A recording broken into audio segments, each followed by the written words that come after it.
No, we're going I get a live. hamburger. What's a drive-through? You get a hamburger. Yeah, I wish they were giving out hamburgers. I'd go get another test. Yeah, yeah. You're back again. Yeah, these burgers are great. Sorry, you only gave me a single. I wanted a double. Yeah. All right, we're live January 6th, 2021. The completely non-political Alaboom this evening. Just going to put that out there right there. Yep, I hear one thing, I'm out. Yeah, no goodbyes, no nothing, I'm out. Yeah, I'm just not gonna go there. So, though I do have several things I want to talk about. But anyway, one of the things I want to talk about is that I am. So yes, in case people did not hear, I did like last week when I was talking about it. I said I would not be stunned if I tested positive for COVID. I did. I tested positive the next day after I said that on the album. So, did your neighbor or something get it or something? No. So, somehow my younger brother got exposed to it. Either my younger brother or my sister-in-law got exposed to it and got it. Was asymptomatic. Obviously when at the very beginning, went and had Christmas Day dinner with my dad and his wife, and then 2 days later, I had dinner at my dad's with my wife and my kids, and then the next day, on Monday, my dad started feeling like garbage, and he got tested. And he called me on Tuesday and said, this is basically 2 days after we had dinner. And he's like, "Hey, by the way, I tested positive for COVID." And that was when I was like, I had a headache that day, and I was kind of like, "That's weird," and I was like, "Well, that's kind of lame." And then so my entire family went and got tested that day, and then so then we went in, got tested, and both my daughter and I tested positive, and my wife and my son tested negative. But like, strangely enough, my wife got more sick than any of us. Like, I mean, I had like body aches and a headache and a little bit of a cough. My daughter basically slept for a day, but she had a sore throat and and a fever for one day. And but then and then I just had, like I said, I had just really horrible body aches and I couldn't sleep. That was the one thing that sucked. It was like I couldn't sleep at all because of like my back and my lower back, and like my sides hurt so much. Oh, hey man, it's horrible. It wasn't like I mean it was probably worse than being run over by a train, really. But no, and then it was just one of those things where it's like my brother got exposed, or my and then they gave it to my dad and his wife, and then they gave it to us. So thankfully, my family, we don't go anywhere. We stay, and my wife and my son never got it. So yeah. So I mean, it was just one of those weird things where we just my daughter and I, we just hung out in the basement, and just were the trolls that live down here. And then I've got like maybe 2 or 3 more days of sleeping down here, and just then I get to go back to do the into the real world, maybe, hopefully at some point. I But actually anyway. seen a weird. Did I tell you my neighbors across the street got COVID like 3 weeks ago? Probably 3 weeks ago. They have a little daughter who's 7, and then next door they have is the cop with a couple of younger kids that they play together. Well, the one with the 7-year-old just got out of the quarantine, and I just happened to be outside walking when the little girl came out for the first time after this quarantine, and she ran into the driveway, and she was talking to the other kids across the property, and they started to run towards her. She said, "Stop! You can't be near me without a mask." And that whole interaction of a kid with the COVID interacting with children who don't at that young amazed me. Like the other kids, the littler kids, are like, "Oh, the coronavirus, like it's a normal thing." It was very weird. And then the little girl, her mother said something to her. I guess that you went through it, you're okay to go near them or something, and they finally went and played. It was just a very weird interaction.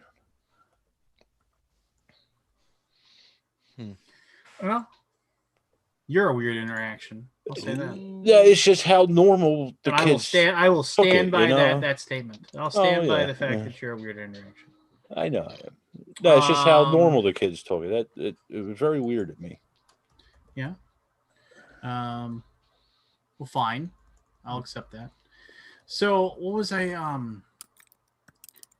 so I actually posted a like, hey, what do you think about this? And then like, and I was interested just to see the reactions that people had. But and then I think a few of you even chimed in on the thread on the old Facebooks. But I said, do you think they left any money on the table with ISS Vanguard by not using Kickstarter? And I'm not talking, I mean, and I don't want to hear any like, oh, in the long term, no kind of thing. I'm saying like, would they have made more money flat out with this campaign if they had done it on Kickstarter over doing it on GameFound? Is the publisher a decent sized publisher? Well, yeah, they run GameFound. They've okay. got a couple of pennies to their name. I think they're just testing the waters. Yeah. Well, I don't know though. They they're don't losing money. They don't sure, want but... to use Kickstarter anymore. I mean, they don't want to. Yeah, exactly. They're losing money, but they're just testing the waters. It's like any test. I think they lost money. I think they maybe would have gotten another 3, 4, 5,000 backers otherwise. That's just my opinion. I think they probably lost it, but I don't think they lost. I think they lost it on the campaign, but then once you take, like, if they're not actually giving anything to GameFound and are able to keep it, they've made that back. Yep. I think they lost money on the top end, but their net is probably the same, if not a little better, because of the money they saved from not using the platform. I mean, they still had 20,000 backers, right? And you expect when you make a change like this for the first couple campaigns to probably be less than they would have on other platforms. But what you're doing is building momentum to the point where you get back to normal, and then it's just gravy at that point. You take a step backwards or a lateral step in order to then your next step or two be very fruitful. So what they didn't get now or on the next campaign, 3 campaigns from now, they're going to be just laughing to the bank. Toss until Kumin or not does their own little thing. I don't know. That's not my purview. All I do is help sell it. I don't care where they sell it at. It's up to the minds above to decide what's the best course of action for us. But I mean, we already have our own backer kit. So, we've already taken that step where we're not paying somebody else to do backer kit. Now we have our own. So we save money on that back end already. And we have been, because we've had our own backer kit for a while now. But as far as the platform, I mean, we're so ingrained into Kickstarter. I don't know. I mean, we'd have to see some really significant numbers to prove otherwise. But our loyal fans are so onto Kickstarter now that, I mean, it would have to be a significant savings on the percentage for a company that's been on the platform as long as we have to switch. With Wake and Whelm, it's a little different. They're kind of still new to the game, but we've been on the platform for a decade, so it's a little different. So, but you never say never, right? Like, I mean, they've been kicking ass the last 3 or 4 years on Kickstarter. So, and not many people have been getting more money than they have. So, like I said, never say never, but Kickstarter's kind of our home. And honestly, I mean, not to sound like braggadocious about it or anything, but I mean, Cool Mini kind of was in the forefront of the big Kickstarters, so it'd be kind of tough to leave the platform unless it was just the perfect situation. I have a question off air for Pete, but I'll just leave it for. Type it in the chat or message me on Facebook. Message you on Facebook. Or just call me tomorrow. I'm always available. I'll call you whenever I want. I'll only answer tomorrow. All right. Cool. Well, we might as well get it out of the way. Does anybody, have a fun-loving grievance that they can? Yeah, I do. I can go with that. I mean, I know we already know your grievance was the whole COVID and separating and all that crap. So. Well, the whole thing with the pissed me off about it is that my family and I have been so careful, and I'm not trying to throw blame on my dad or my brother or anything like that. But I mean, and I'm not, and thankfully, like all of us are coming out of it good, right? I mean, it's just like we're all coming out on the other end, You know, I mean, obviously there might be some long-term whatever going on, and who knows. But for the time being, nobody had to be hospitalized. Nobody developed any serious symptoms. So we we got it easy, right?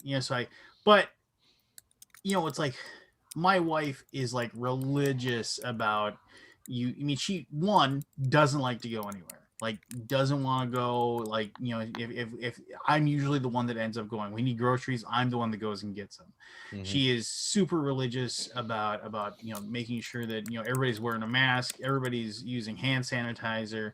The fact that, like, when we go into a building and do anything, the first thing we do when we get in the car is everybody sanitizes up. I mean, it's just like, so like, and for the most part, for like now, like, for 9 months, whatever, 10 months or something, I mean, we've like just we've abided by the rules, right? And we've definitely I definitely like tried to make it so we will be careful and just take care of ourselves and just like get to the end. And all of a sudden it was just kind of like my dad saying, "Oh, by the way, I have COVID," and I was like, I was just at your house and had like a big pasta dinner with you, and I was sitting right next to you. I mean, it's like there's no chance I don't have it. I mean, none, zero. I mean, it would be like it's absolutely ridiculous that my wife did it. And I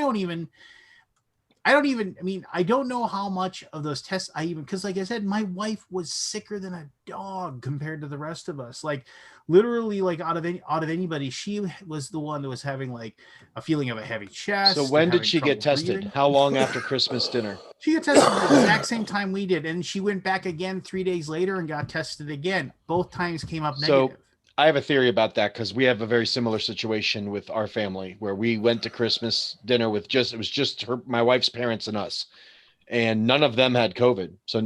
But then my wife and my son got sick. My wife got sick the day after Christmas, but it was just mild, just a slight headache and a little lightheadedness or a little lethargic. And then like 5 days later, she couldn't taste or smell. And then she's like, well, crap. So then she waited a couple days to see if any other symptoms. She had no other symptoms, no fever, no nothing. By the time she went and tested, she came out negative, but we're 100% positive she had it, but she'd probably gotten it maybe the week before grocery shopping or something, and it had already like passed. So when she went and got tested, it was negative. And it does cycle through different people longer. My son's getting tested now because he's really sick. So it's possible that your wife got it first, but because she didn't have the symptoms, was asymptomatic for a while, by the time she actually started getting symptoms and went and got tested, it had already that would be magic because she hasn't left the house in almost a month and a half. Yeah, we're the same way. We haven't done anything. Like, we've been very careful and sanitizing and wearing our masks and all that stuff. And my wife's like mad because she'll see like people that she's friends with that are like, oh, we went to the beach this weekend, or we went to vacation, and we're like doing everything by the book. And yet it still hit our house. And we didn't even know anybody. Like, her parents that came over were the only people that came in the house. Neither one of them are sick, and they're both in their 60s. So if it hit them, they would know it. So we had to have caught it like grocery shopping.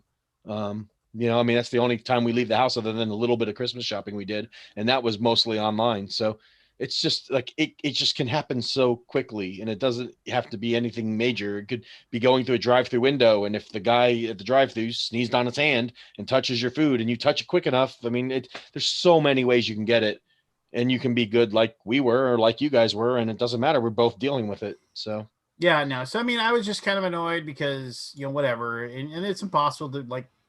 You don't know for sure where you got it. I mean, it's just kind of one of those things. You can't blame anyone because, Oh, I did. I blame everyone but myself. We have no one to blame because we don't know where we got it, because none of our other family members have it. So like, we literally have only had 3 people in our house in like the last month, yet we still got it. So we're assuming we caught it. My wife thinks she says it had to be the one time a couple weeks before Christmas, we went to the grocery store.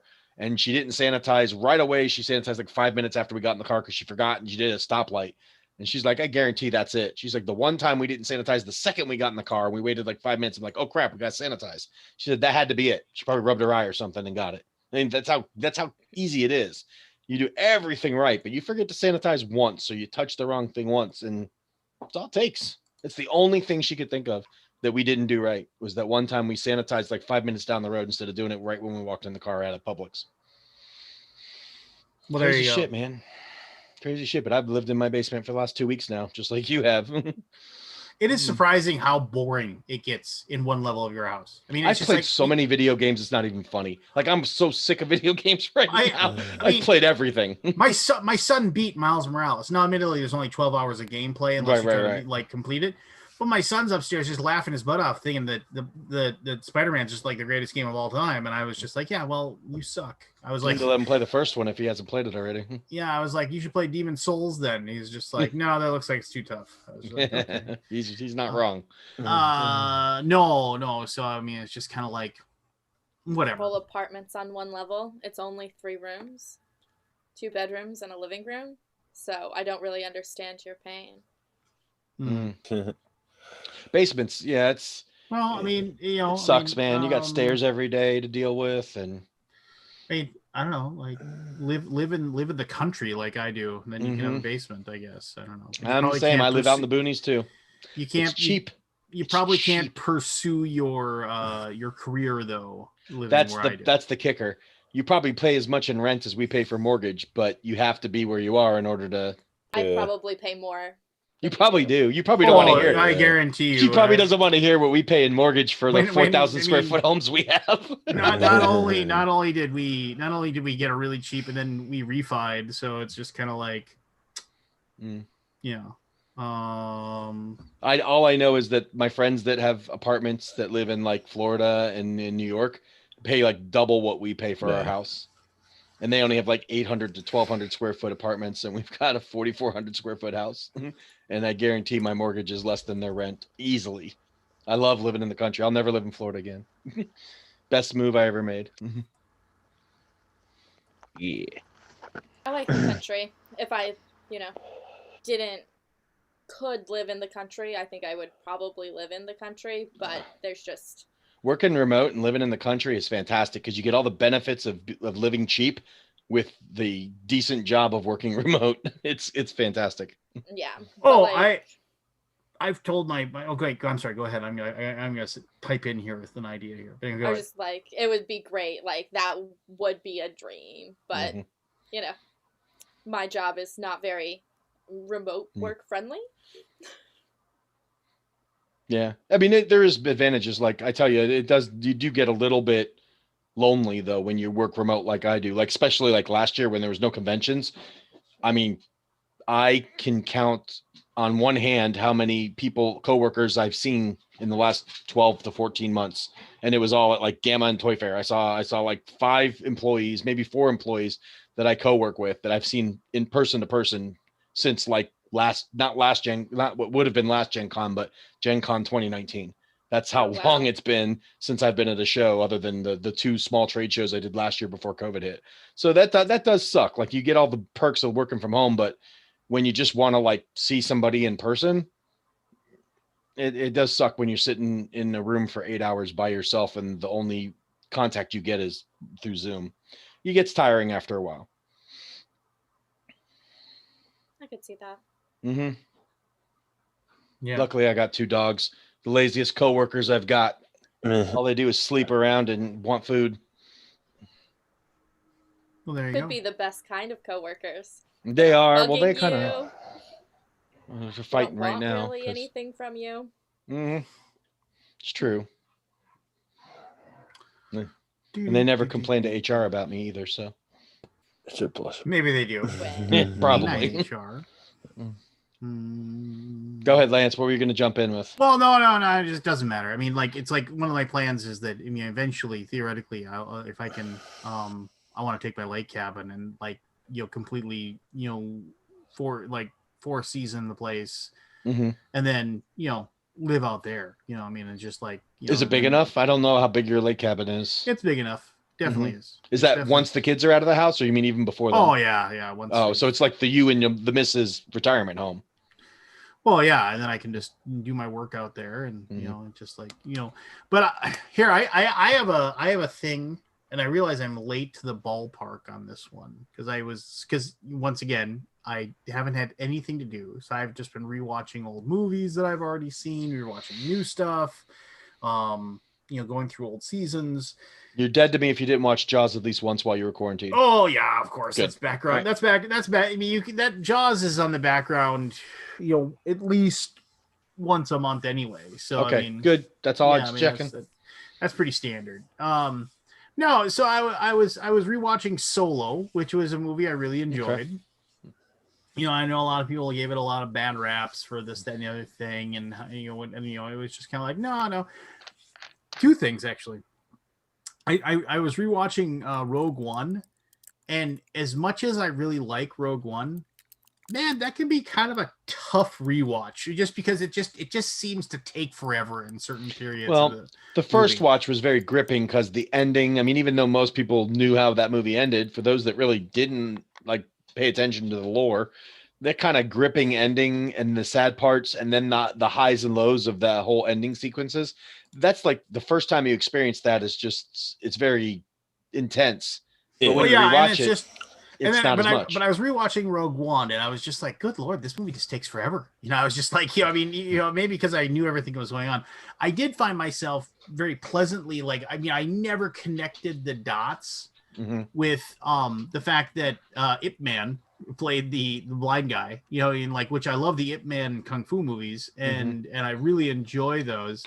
And I never connected the two dots. Even though I'd watched all the Ip Man movies and I've watched Rogue One, I was just sitting there and I was like, that's the Ip Man, Donnie Yen. So I was like, that was kind of cool. I was kind of, excited that I noticed that. But so no, I was watching Solo, and you get done watching all of Solo, and that movie still moved along pretty good clip, cool stuff. Enjoyed it. And, once again, background noise while I'm answering emails and what have you. But then I was like, and then I got done and I was sitting there and I was like, I was actually sad because it technically didn't do well for a Star Wars movie for whatever reason. So it made its money back, but it didn't make a lot of profit, did it? No, but here's what I wanted. Spent too much money on it. I wanted see there's that one scene where Chewbacca does the and they're like, because he knows how to hit the buttons or whatever on the Millennium Falcon to do something, and then they say, how do you know that? And he goes, you're 190 years old, and it's just because Targaryen girl was gonna be the co-pilot, and she was having trouble finding the buttons or whatever. And then she gets out of the seat and Chewie sits down, and it's the first time Chewie is Han's co-pilot, right?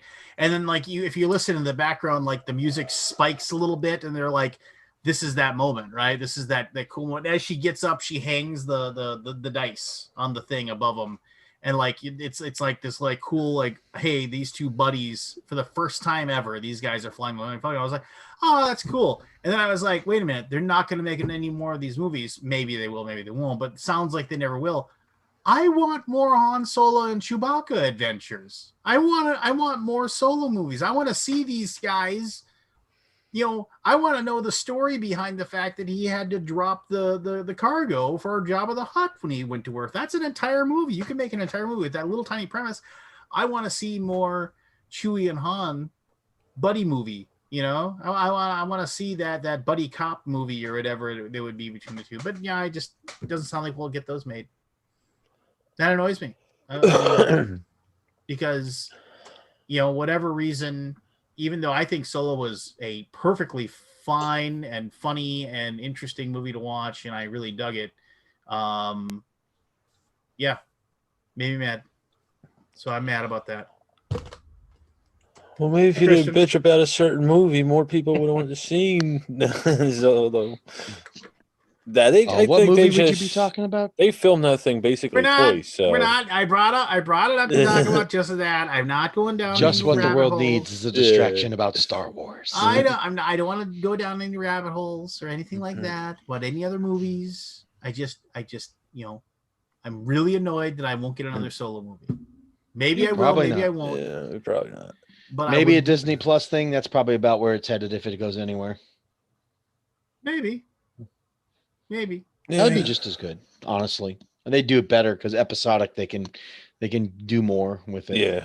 Gator Dave said if they would have done a Harrison Ford deepfake in the Solo, would that have improved the film? No, absolutely not. You can't Nah. do that deepfake for an entire movie. It just doesn't work. However, I think the actor that they had, it was weird. It was like there were moments when he really channeled Harrison Ford Solo, and then there were moments when it didn't, right? You know, I likened it to like the first Star Trek movie with what's his face playing Kirk. Spine. Yeah, like there were moments where he perfectly channeled Kirk, right? But he would he would fall out of it. You know, like it was one of those things where he hadn't quite grasped what it takes to be James Tiberius Kirk. And the same way, there were times when he was Han Solo, but then there were times when it just didn't you know, it was like I don't know, it's tough to explain. I mean, I just see that, well, as the character, I see that as him growing into what we see Han Solo being. yeah, I'll buy the into actor, that. I'll buy that. As the actor, it's kind of tough to do that. I think to pull off an iconic character, like it would be like somebody stepping in for Mark Hamill. You know, as an actor, I think that's really tough to do. You know, and films are made out of sequence, so he might be, you know, towards the end of it, he might have the character down, but they chopped it up to where you don't see that, you know, as smoothly. And he'll Yeah. never get the chance, probably, since they probably weren't going to make a sequel to that movie. So even if he was getting there, you'll never get to he'll not have done it enough to get to that point. Yeah, I think the complaints about like the deep fakes would have done this better and that better or whatever. It's like, you know, whatever. I mean, you just can't. I mean, unless you're gonna go like full like animated Rebels or something like that, you can't. It's just the technology just isn't there yet. Yeah, right. It just doesn't click. You know. But it'll be there soon, there. I think. Well, I would say soon. I'd say 5 years, maybe. Oh, that's I mean, that'd be maybe a little sooner than that even. I mean, they're getting pretty good already at the rendering back CGI stuff. It's not perfect, but it's, I mean, for a short scene or not even a close-up scene, it's pretty passable already. Well, I think for our generation, it'll never be passable. I think we kind of noticed the difference, you know. But these younger generations, I don't think in a few years, I don't think they'll even notice. You know, and then looking back on it, they'll be like we're looking back on stuff we, you know, like the first Phantom Menace and all that. You know, the CG's just, we'll see it like that. Disney doesn't use deep fake anyway. No, they didn't use deepfake. No. I there was a couple people that tried to use deepfake to redo the scene, and it didn't look as good. Now, admittedly, I don't know how good those people are. It depends on which scene are you talking about, because I actually thought the one that they did for Luke was better. No, the one I saw that they did for Luke was worse because they probably more than one, but yeah, there probably is more than one. But the one they did for Luke, they couldn't get the mouth to move right at all. Neither one of them did. What's funny is, though, I went back and watched Return of the Jedi, and he really doesn't move the top of his lip that much when he talks. Like, if you watch it, he just kind of, like a puppet, kind of talks like this. It's really kind of strange. Well, that was right after his accident, wasn't it? Yeah, I was going to say, didn't he have an accident that scarred up his face? And so that may have been muscle memory. You'd have to go back to A New Hope to really see what his mouth movement would be, because that was pre-accident. That is true. Before he like wrapped his car around a tree or whatever it was. Yeah. Yeah. No, I mean, and I don't. I mean, I was actually I watched Return again, which is like, you know, that's, I mean, I really enjoy Return for, you know, just everything. Yeah, I think you need to watch. You really need to watch like Revenge of the Jedi and then Revenge of the Sith and then watch Return of the Jedi like right afterwards. You know, just to kind of see, just to kind of put you in the mindset of just how dark and twisted Anakin became, and then the fact that he's actually able to get redemption, I think is kind of neat. You know, I always wondered how long after. I mean, I forget what the timeline is. How long after? It would have to be like what 25 years because Luke would have to get to be that old. I mean, how old is Luke in Return? 25. He was 19 in A New Hope, and then Return of the Jedi was 3 years later, I think. So 22 years have passed. So he's been the most evil son of a gun in the Empire for 22 years. You know, so yeah, I mean it's just kind of neat, I guess. I mean, honestly, there wasn't real redemption. If he had survived, he would have stood trial, and it's not like the galaxy would. Well, no. I mean, the redemption comes from the fact that, like, you know, he fulfilled the prophecy. I mean, he destroyed the Emperor. I mean, which, you know, that was he was supposed to bring unity to the Force by the fact that he destroyed the Empire. Well, Did he? Shush. As of when 6 was over, he destroyed the Sith, basically. You know what I mean? Because he and the Emperor were the Sith, and he destroyed the Emperor, and then he himself died. Well, he also destroyed the Jedi, so balance means nobody left. But his offspring then were now able to continue on, you know, the Jedi. And yeah, I mean, so yes, I'd say yes, he had a path of redemption and he got it. So there you go. I mean, yeah, I mean, it is dumb. Somebody mentioned that it is rather stupid that, like, Luke was in hiding from Darth Vader, yet he still had the last name Skywalker. They've never tried to explain that, I guess, other than the fact that maybe, like, you know, Luke, that Anakin thought that his children were dead, and then he didn't. He wasn't looking for him. He wasn't looking for him, right? Or if he heard about Owen and Beru having children, like, you know, or having a child, that he would have just assumed it was their child if that somehow would come up or whatever. But I yes, that KK does me. It is like one of those things where it's like, what? You know, just kind of like, really? It must be another Skywalker. Just like maybe Skywalker is Smith in the in the Star Wars universe. It's from the Outer Rim Skywalkers, not the Coruscant Skywalkers. Not the Sith Lord Skywalker. Surely not the Skywalker on the same planet he grew up on would be related to him. I remember there was a basketball player who won the dunk contest, Kenny Walker. One year, and his middle nickname thing was Sky, so he was Kenny Skywalker. Anyway, that's I think he played for the Nets, if I remember correctly. There was a student, I had a teacher friend here in Houston, and there was a student whose real name was James Tiberius Kirk. Yeah. And I thought, if your last name is Kirk and you're a Star Trek fan, I guess that's just going to happen. Yeah. I have another thing I want to complain about. I have a TV show I want to complain about. Which one? So I'm a big fan of Matt Groening. I've always thought Matt Groening was a genius. I was reading his comic strip before he even made The Simpsons, and I'm a big fan of The Simpsons. I've been kind of slowly. I've been like showing my daughter. I've been cherry picking good episodes since they're all on Disney Plus. Excuse me. I've been cherry picking good episodes and like, oh, this is a funny one. Oh, this is a good one. And she's watched a lot of Futurama with me, and I think Futurama is my favorite stuff that he's made. I mean, Futurama is a cartoon that has made me like gut laugh for like over like a simple stupid sight gag to the point where I can't stop laughing. And maybe cry. I mean, if you watch the episode where with the dog and you don't cry, God, I hate that eepisode.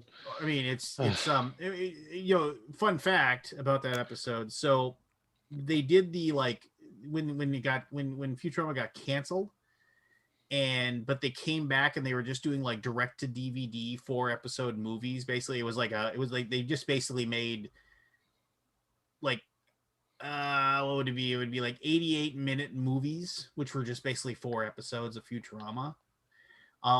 They did a whole bit with a multi-universe Fries kind of going back and forth. And then there's this moment where they put like one of the multi-universe Fries, for whatever reason, ends up back with the dog, and you see him and the dog, like he shows up and the dog comes up running up to him and he meets him, and then him and the dog, like it shows them like living together, and they like they're just fine, right? And if you listen, because I had the DVDs, I think I got rid of them now because I'm an idiot, but if you had the DVDs and you listen to the commentary, one of the directors, and I can't for the life of me remember the guy's name offhand, he was just like, and as soon as that you realize that like the dog actually got to live with Fry, it wasn't the original Fry, but it was like a multi-universe Fry that just happened to show up there, and that dog, the same dog, got to live with that Fry for years and years and years and years. He said, see, the dog got to live with Fry. Stop sending me hate mail. And like he decided he demanded that like he be able to fix that, because he said he would just like to the, like that day he was still, getting mail and emails and tweets and things like that saying, you heartless SOB, for a cartoon dog, just like, but I mean that ending, it's just like, really? Oh, I'm sure he lived a really good life without me. Just like, oh god. But no, anyway, so they so the show Disenchantment that's on Netflix, it's at best it gets meh reviews from people. I like the part 3 of it comes out on the 15th, and my daughter and we have watched it all together, and there are lots of things about it that I like, but I was rewatching the whole thing so we could have an idea of what's going on and what's good or whatever is we were watching this and I got through about like we got through like 12 or 13 14 episodes, something like that, and we had laughed at the same things. There were things that were funny and things that weren't, and I just kind of realized, I was just like, it almost like immediately this thing clicked in my brain. And I was watching this, I was like, there isn't a single person, a single character on the show that you can like. I mean, they all, and it isn't like, oh, they're kind of like screwed up in some way where they're like, just got a few rough corners, something like that. It's like, no, they're all like, even the lovable loser Elfo is so whiny and like needy and annoying that you can't actually like him, and it has to be on purpose. I mean, they have to have made these characters on purpose to be like this. I mean, and I think it's like almost like it's like, I dare you to like the show. I dare you to like these people.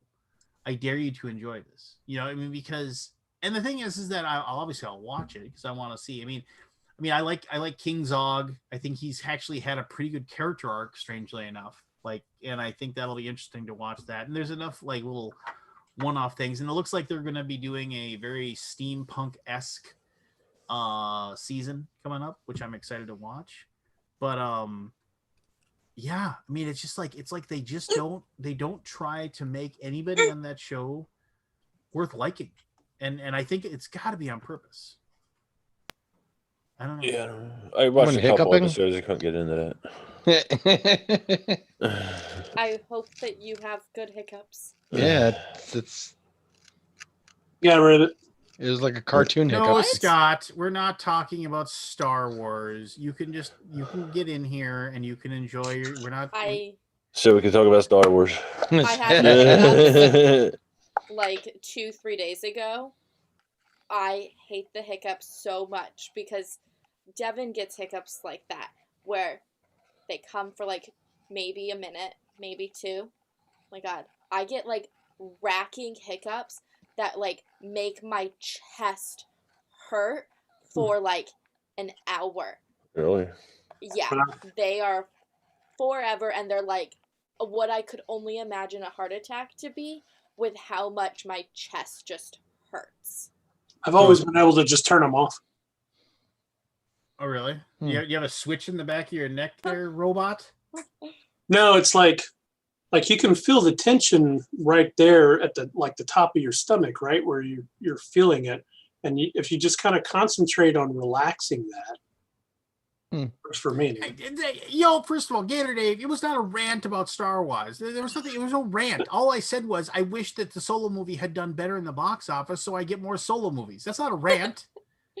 I It love when sounds people, like a say rant now. no, I mean it's just like he was. It is kind of rantish.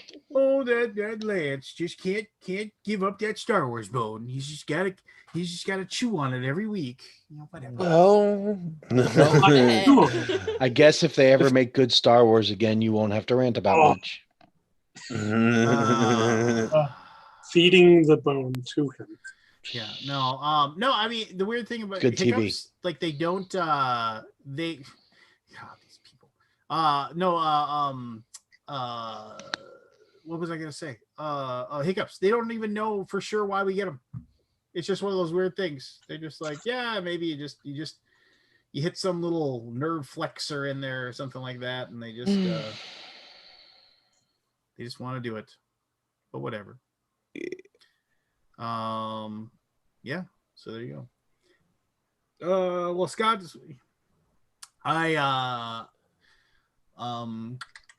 was I gonna say? I don't know what. I don't know. I want to know how all these paintings come along. He's painting? He's doing a painting. Oh, his miniatures. Miniatures, yeah. He said he Ooh. was gonna Really? he got all of the contrast paints. Nice. Good job, Aldi. And he was gonna I paint. just reopened Zombicide and was like, oh my goodness, I didn't paint these. I have to now paint them. There you go. Do you? Do you really? Yes. Think Like- about your time. Oh, I'm gonna do it. I'm gonna do it. I am once I can rejoin the rest of the world. I am Getting rid of all but 100? I am ditching my games. I am like, yep, gone, daddy, gone. I am just going to. Yeah, I made my list today. It's like sitting at like 70 something games right now. Yeah. I was am waiting just for the like- shipping to die down, the post office to catch up.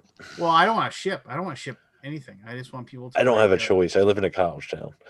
There's gotta be people that play games, and you live in a college town. A bunch of There's kids not really that many. kids that are like going off and donating plasma, and they got $50 burning a hole in their pocket. Of course, they're gonna come into your house and give I'm you in a some college cash for a town game. in the middle of COVID. Oh, Think about to this, take Lance. a break and go to Lance's house is what I need. Next Hey. Friday, Lance, I'm gonna drive up there. You should drive out here. We'll Pick I up would some even- games, COVID, it'll be great. No, that's why it's next Friday. So there's, Oh, okay. you know. Right. Mhm. Yeah, so no, you drive out here. Just bring and yeah. I mean, Fill my entire car. I'll clean the whole thing out, and it'll just be games. yeah, done. I'm You only think I'm 2 hours joking. away, Cassandra. I'm looking I to get rid of know. about 100, probably. I need to visit everyone. I've now learned. I just need to go visit everyone. I was gonna go visit you, but then I flew to Vegas instead. Well, Bethesda, Vegas or that's the town Barry, I that's a was tough thinking of. choice. Well, really, it was like my mother Yeah. or Barry. This was like the week before Thanksgiving or something. Yeah. Yeah. But yeah, no, I'm definitely gonna be driving up there. I want more games. I don't. You're like top 100, and I'm like, I think I have maybe 100 games. I wish I only had 100 games. I I'll have no 100 idea games how by the many end of I this have. year. I will be culling down to 100, and then it'll be like the Highlander. You have to kill one to get in. My Cassandra, goodness. for $110, you can get a bus pass right now. A 28-hour bus drive. I will just drive it though. I don't need a bus pass. I'm just No. gonna drive. She has a car. I have a car. Technically, I have 2. I don't think you could fill up the bus with all the games on the way. That's true. Yeah. She'd have to buy 8 tickets just to get all the games back. Well, then, fine. It'll be like a 28-hour drive. Well, actually, it shouldn't be 28 because the bus like pauses. It places stops and everywhere. stuff. Yeah. Might be worth Do it. you? depending on the game. Yeah. I'm like, I feel like I've I don't know. driven towards, like, I go to Michigan from here, and it's 10, and when I go to Florida, it's 16. What goofball city are you in? DC. Yeah. Like, The if you nation's use capital? DC. Like I said, did you get me a pen while you were anyway, Where in Florida takes you 16? I stopped myself. We drive to Tallahassee, and it doesn't truly take 16. It takes like 14. Yeah, I was gonna say I get to Orlando in 14. Yeah. Yeah, it takes us 14, but it's still fairly long, and we can do it in like 20 12 hours and 25 minutes. How many? 20 hours and 25 minutes. Oh, that's super easy. I got this. A day. So I'm A technically. day. I'll A probably day. arrive on a Saturday. It's like going from here to Dallas. You got it's easy. So let's see here. Let's see. You get on, according to this map here. You're gonna get on the 395. You're gonna get on 43. What is this? 495. No, it says There's here always it's so like- many 95s. 2, 3, or 4. Lance, unfortunately, I'm about Or 10 one. I hours think there's a closer one than in you there, are, too. so she'll have a better opportunity to get my games because I live 6 hours north of Tallahassee. Oh my goodness! About I probably stop near your, like, I drive through this Mhm. all the time. It 'Cause depends I on if make- you take 95 or 85. If you take 85, you're like 15 minutes from my house when you drive through South Carolina. If you take 95, you're about 3 hours. Oh, you're We take- further inland. No, Okay. you're gonna I'm just below Charlotte, just north of Atlanta. I'm Yeah, like, you'll I've take- done both. You'll take 495 to 270. You take 270 for a long time. Yes. And then you go. Then you after you get on 270, you get on to 70. Yeah. And then you're on 70 for a long. Oh my gosh, this would be a very boring drive. Yeah, I took that. I really love driving, though. Like, I enjoy the act of This is a driving. lot of driving. I once drove to Texas on a straight shot, and that I wanted to. When I got done, I was like, "All right, may have to murder somebody here." You're just I too drove impatient. from a Bethlehem, PA to Aspen, Colorado straight because classes, my last test happened and I needed to be at work in Aspen 2 days after my last test ended. And so I drove straight into it. Yeah, I did that right out to Kansas, Manhattan, Kansas. My brother's out there in Fort Riley. Kansas surprised me though. I was expecting flat, like you see the prairies and all that. It wasn't. It was more like Pennsylvania, eastern Pennsylvania, the foothills of the Appalachians. Kind of surprised me, but the drive's not as boring as you'd think, Lance. You're just too impatient. It's just, Then again, I haven't flown since pre 9/11. Well, you're on that list. You're not allowed to. Yeah, it's That you got hit by a train list. You can't go fly on a plane. We don't trust you not to climb out on the wing. Start trying to. There's a man on the wing of this plane. Trying to complete some achievement out there. Don't worry, I will visit you as well when you have finished your 100 list. You're only at 77 now. Yeah. I'll have, when it's all said and done, I'll have about 260 games to get rid of. Yeah, I mean, like, I'm looking at it, it's just kind of like, if it's a game that I want to play that's out of print, I'll keep. If it's a game that has some sort of emotional attachment, I'll keep. If it's like something where I had a It's in a box. He'll keep it. No, if I had a hand, Has if I had a cards, hand in the dice. publication of it, if I had something to do with getting it published, I'll keep it just for that reason. So I can say, hey, I part of the reason why this got published, kind of thing. So. Hey Lance, if you are you when we had game groups, are you the one that supplied the games? Kind of. I mean, it's just one of those things where it's like I would, but I also would just not. I mean, towards the end there, I mean, I was at the very beginning of the hobby. I was the guy who brought like my 6 games, and I was able to teach every single one of them, and I was like all jazzed to like talk about each and every one and everything like that. And then when I got my job in the industry and everything like that, I was just kind of like, you know what? I'll just go, and if somebody else wants to teach me the rules, I was just so glad to not have to think when I got there. Look, just tell me how I push this button and move that lever and do this, and so I can just, be done. I mean, it's like the other day, like I used to play Mastermind with my sister all the time when I was a kid, and so like I bought my daughter a copy of Mastermind for Christmas, and we busted that out, a couple days ago, and it was just kind of like, that was fun. We played like 4 games of it, and it was just kind of like, I taught her the basics, and it was just kind of one of those things where I was, I mean, she was wondering how I was able to figure it out so quickly. And I was just telling her, well, I know that this spot has to be blue because, this, that, and the other thing and stuff like that. And I was able to kind of teach her, how it goes. I mean, so Mastermind is like, that was fun, just to goof around and play that. I bought my son a couple of games too that I know he'd like, but I just haven't all play them because whatever. See, I'm all for learning how to play a game for my job, just like because I have to play test it or I have to promote it or, whatever, any number of many reasons. But now I'm like I own a copy of Taverns of Tiefenthal. Why? Because I was at a convention in back like almost a year ago now, February, and somebody was like, "This game's really good," and I said, "I've been really meaning to get that game. It looks really cool."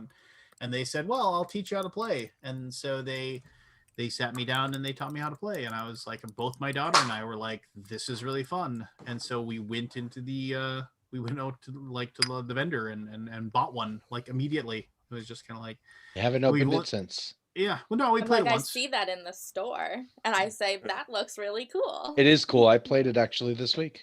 Oh yeah, I really like Tiefenthal. I mean, I think I love the fact that like you have, it's technically sort of deck building, but I mean just the fact that like you get to load up the top of the deck, so you know exactly what you're going to be getting. I like that. I dug that, and I dug the fact that you kind of got to build your little spot or whatever. So Have you played all of the modules now? I only play with all the modules. I think the game is best with all of it. I haven't played with the last one yet. I was taught the game though with all of it, and then tried the vanilla game and would never play it again. I only play it. I've played it 3 times now. I played the first one with everything, the second one with just the base game, and I'm like, oh no. And so the last time we just played with everything. I learned it at a convention as well, but I was the one that had to read the rules and then teach everybody. So I started basic. So. Cassandra, I'm curious. Have you, from what we discussed it here, you sound a lot like I was when I started the hobby. I was the one who bought the games, brought them to the people, taught them. Have you thought about your collection management? Because I didn't when I, like with me, I didn't have a gaming group to begin with. So it's like I bought the game, I tested it myself. I didn't know what I liked, what I didn't like, So I had like 100 games within a year, probably. Have you thought about this? I mean, I know you're in an apartment, you're living on space, so it's a little different. But Collection management in what way? Like what I'm looking to get, or what you're going to do with them? Yeah, the ones that you got to get rid of when you run out of Yeah. room. At the rate you're probably getting new games. Yeah. The storage facility, right? Yeah. We end up actually giving a lot of them to people because we bring them in. If they're like, oh, I really like that game, I'm like, okay, if you give me like a week or 2, I will give this game to you because you're probably going to play it after, unless it's one that I'm like, I cannot get rid of this. Like, you just need to go buy your own Pandemic. I'm sorry. But if they're coming in and they're like, I really like, this is like my favorite game now. I need to like go get this. I'm like, ooh, wait 2 weeks and I'll give you mine because I'm gonna move on. Like, unless it's close and I'm absolutely in love with it. So we rotate through fairly quickly, which is why like I don't have 100 on my shelf. Smart girl. Yeah. But like we're looking at getting a house next year sometime. So we'll hopefully have a little bit more room with a dedicated space for all of the games, but right this second. We're just like, The easiest trap to fall into, though, is when you get the space for it to just fill it. Yeah. And I'm regretting that now because I've got plenty of space. I could hold probably 2,000 games in my basement if I wanted to, but I'm already like at a point now where it's just like, man, I am so tired of staring at stuff I know I'm never going to play again.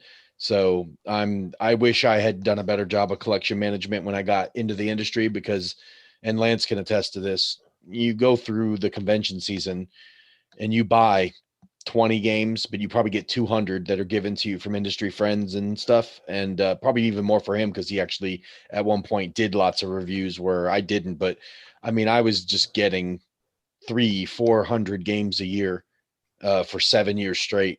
And it just was like, holy shit, I've got to stop. And I stopped taking, like, I actually got turned games down because of the people I know and stuff. So, and I wish I had done a better job of that early in because I took a lot of stuff I probably knew I wasn't going to play, but it's like, oh, you give me a free game? Sure, I'll take it. Right. No, I probably should have just said, you know what, I'm good. Because now it's like a pain in the ass to deal with all of them. And I don't want to ever get to that spot again. yeah. It's It's a one of little those different things- for people reviewing games, though. I mean, like Cassandra is. Yeah. You got to keep up with, the hotness and all that Yeah. nonsense. And I mean, it comes down to one of I those don't things miss where that. it comes down to where, like, I'm a big believer in that. There's value to like things. If you like looking at a wall in your basement and seeing your games stacked up, whether they're haphazardly in garbage piles or you have perfectly created calyxes and everything is alphabetical or whatever, doesn't matter. If you have value in that, like even if you and maybe you play all of them, you don't, but I mean maybe it's just like like you have a personal value and pride or whatever. It just makes you happy to look at it. That's fine. I mean, I don't want people to like take this as like you need to get rid of your games, but I mean, No. but at a certain point, it does become like ridiculous. Owning so much of anything is eventually just a little bit ridiculous, and getting rid of stuff, and it's just like the first, like I've said this before, like the first time like I had 1,000 games drive away from my house, I had like this 10-second moment of like and then I was like, wait a minute, that actually feels really good. Just Well, like, it's so I never have to easy. worry about I mean, collectors and gamers in general tend to be, I mean, it comes with that territory, right? Like I can tell you just in this year alone, I've probably bought more video games this year than I had in the previous 10. Do I have time to play them all? I probably got 500 or 600 hours worth of video games that are sitting in my Steam library and over next to my consoles. Yeah, but they don't take up any room. No, the good thing is those don't take up room. But did I need to buy every single game that was on sale just because it was on sale? Probably not. But that's the way we are. We're collectors and we're like, oh, I got this game. Oh, it just came out with DLC. Do I need it? I haven't even played the game yet, but I'm gonna buy the DLC because it's on sale. It's just that thing when you're into something that you love, you want to experience it all, right? So I've got between Christmas and what I spent since the new consoles came out, I've probably got 200 hours of video games stacked on my entertainment center in my TV room down here, and it'll take me 6 months probably to play through all that, and that's not even including my PC. It's a problem I have personally, is that when I get into a hobby, I go 150,000% into it, and then it's not until I get 6 months, 8 months, a year, sometimes 5 years, that I realize, oh shit, man, I have spent a lot of money on stuff that I'll probably never get to use. And I'm trying to do better about that now that I realize it. And COVID hasn't helped because it's like, I want to just consume so much stuff. So I always have something to do because you spend so much time sitting around by yourself. But it's a problem that I got to do a better job of, because when conventions do come back, I'm going to be fighting the urge to like not want to buy all the new hotness. And I don't need it because I'm not going to play it. Or not play it enough. I've got a really bad system. When I get new games, I take the old games that I haven't learned yet and probably won't learn and put them in boxes and put them in a storage place. I have no clue how many. See, I was never like, I played every game in my collection. I may not have played my copy, but I have played every game in my collection. I have not. I wish I could say that. I would feel better about it. There may be like 4 or 5. I'm trying to remember, but Like if there was a game on my shelf that has been there for a year and I still haven't learned it, I just put it in storage. And like Cassandra, we're looking for a house later this year. And when we get a house, we're going to empty that out. And I'm going to be like, oh my God, I got like 1,000 games in here. And I'm going to have to do what Lance did. Yeah. Just going to have to purge it. Mm-hmm. And I mean, it's like one of those things where it's like my giant, excuse me, my giant expansion box for Anachrony showed up a few days ago. I haven't even opened it. Thing's huge. I have to take my original Anachrony and put it in there, and I was just like, I'm never gonna play this game again. I mean, I liked the game. I backed it at the time because of the fact that I was excited to like have, but I'm like, when's the next time I'm gonna play Anachrony? It's remorse, dude. Like I literally, if I looked at all my upcoming Kickstarters that haven't fulfilled yet, if I could click the cancel refund button, I'd probably do 90% of them. I'm probably sitting on 20 something Kickstarters that I bought in the last 2 years that haven't fulfilled yet. And if I could go back and like, just, if it wasn't past the point of no return, I would probably refund almost all of them, because I know it's just more stuff that's going to come in, that's going to go on my shelf that maybe I'll play once or twice, and then I'll end up getting rid of. And it's probably $2,000 worth of games that I'd rather just have that money back in my account. Yeah. I mean, I kind of liken it to when the first NBA Jams arcade game came out, and like there was this convenience store right across the street from this Domino's where me and a bunch of my buddies worked.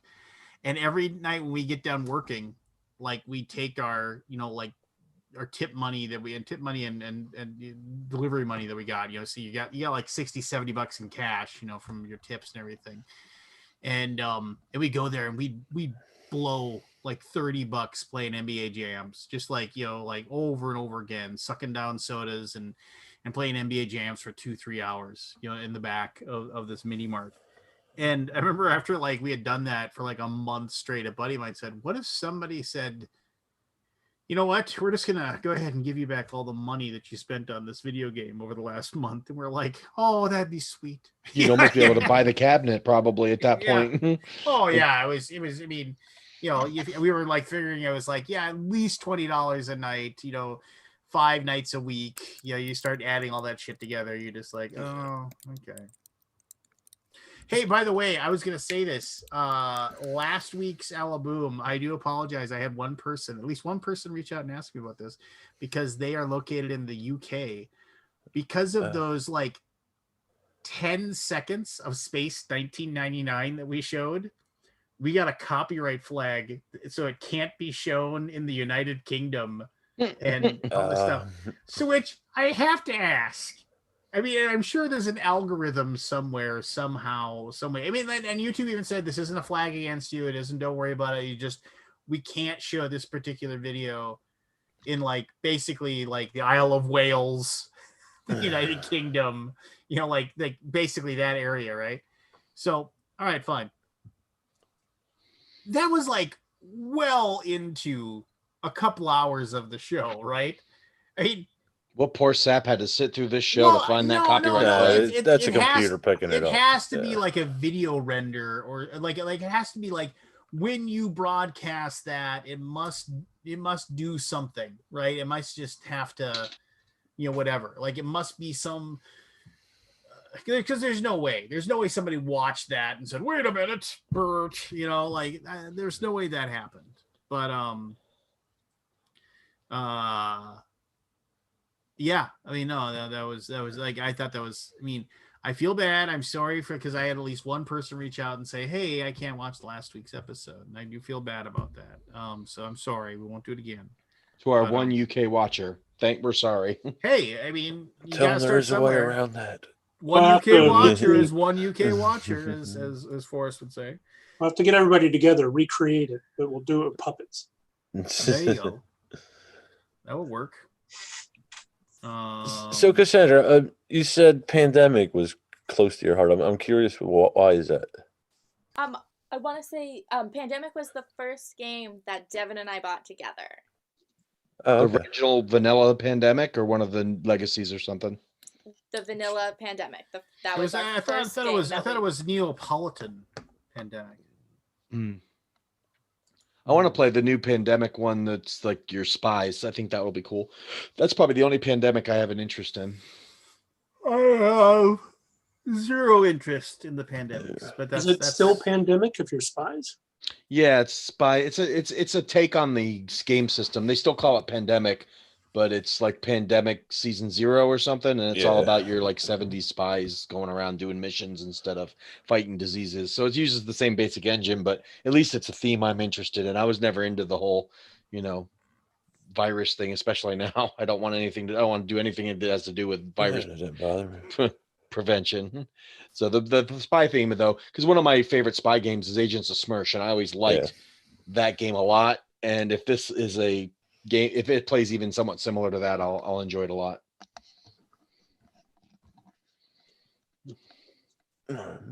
So with the pandemic, I was just curious. It's just because it's sentimental. It's not the gameplay or anything. I like the gameplay because Okay. I would say that cooperative games are probably our favorite game type.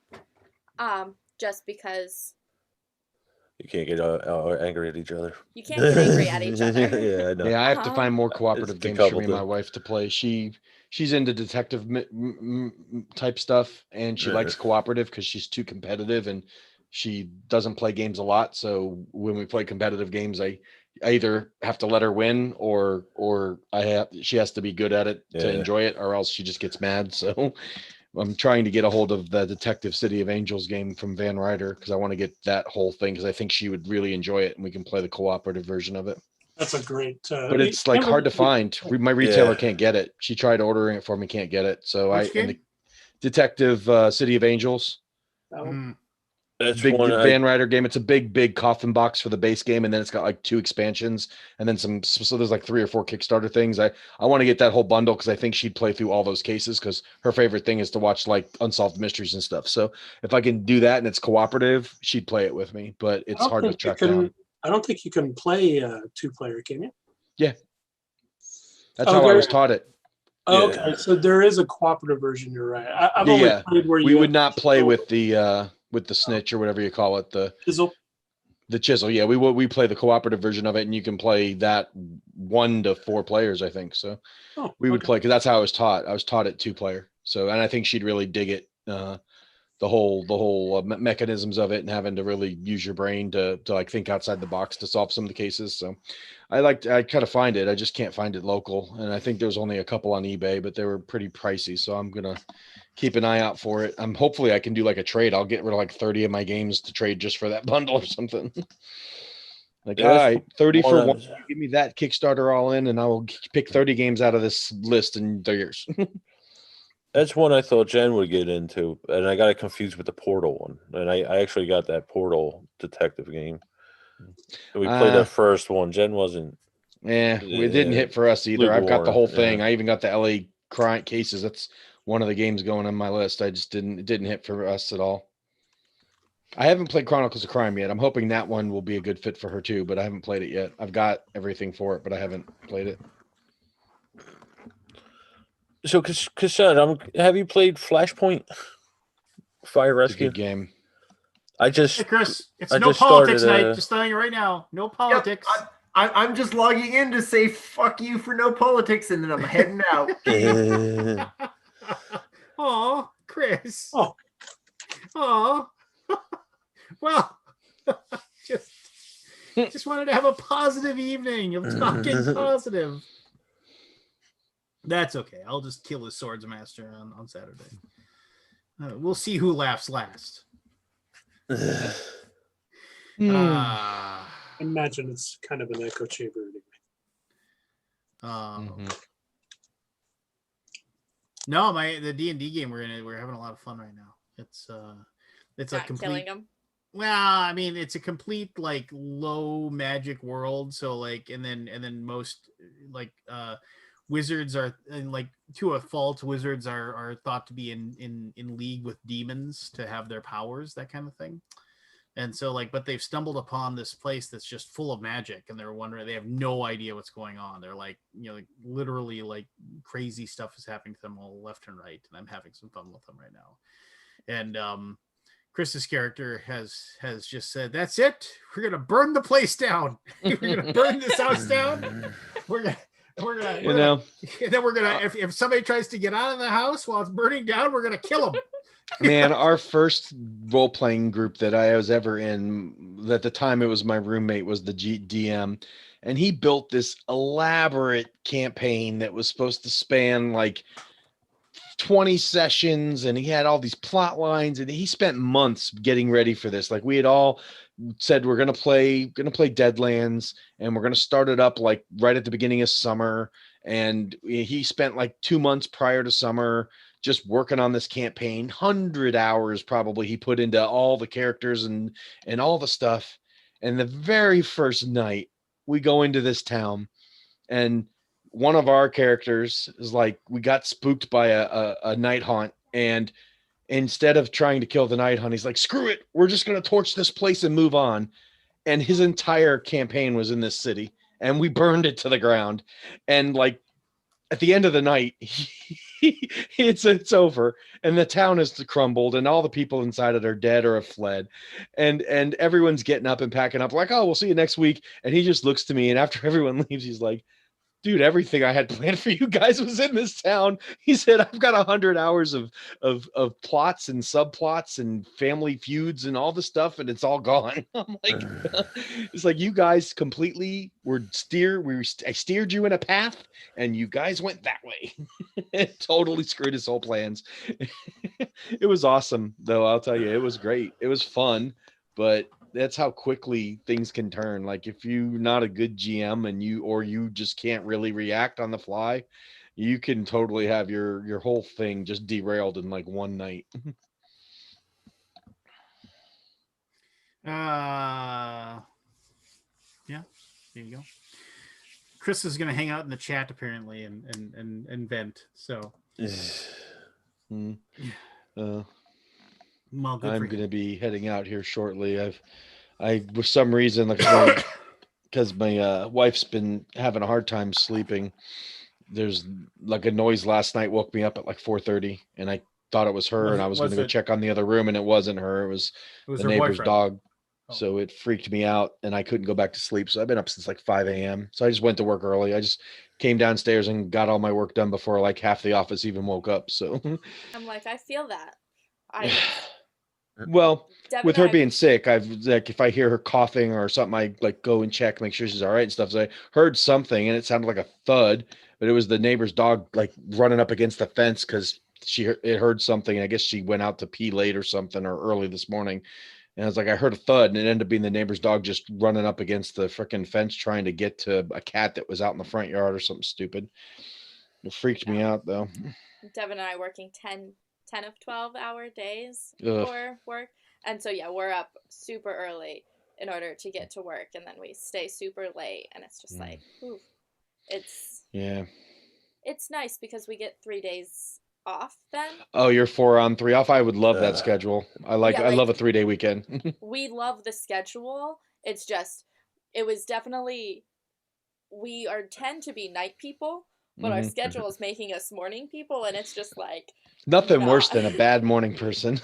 I used to be a great morning person. When I worked at UPS, I used to get up at like 4 or 5 in the morning, most of the days, and and then towards the end of my career, I didn't have to go to work till 9, but I'd still get up at like 4 or 5. I was always, it was great.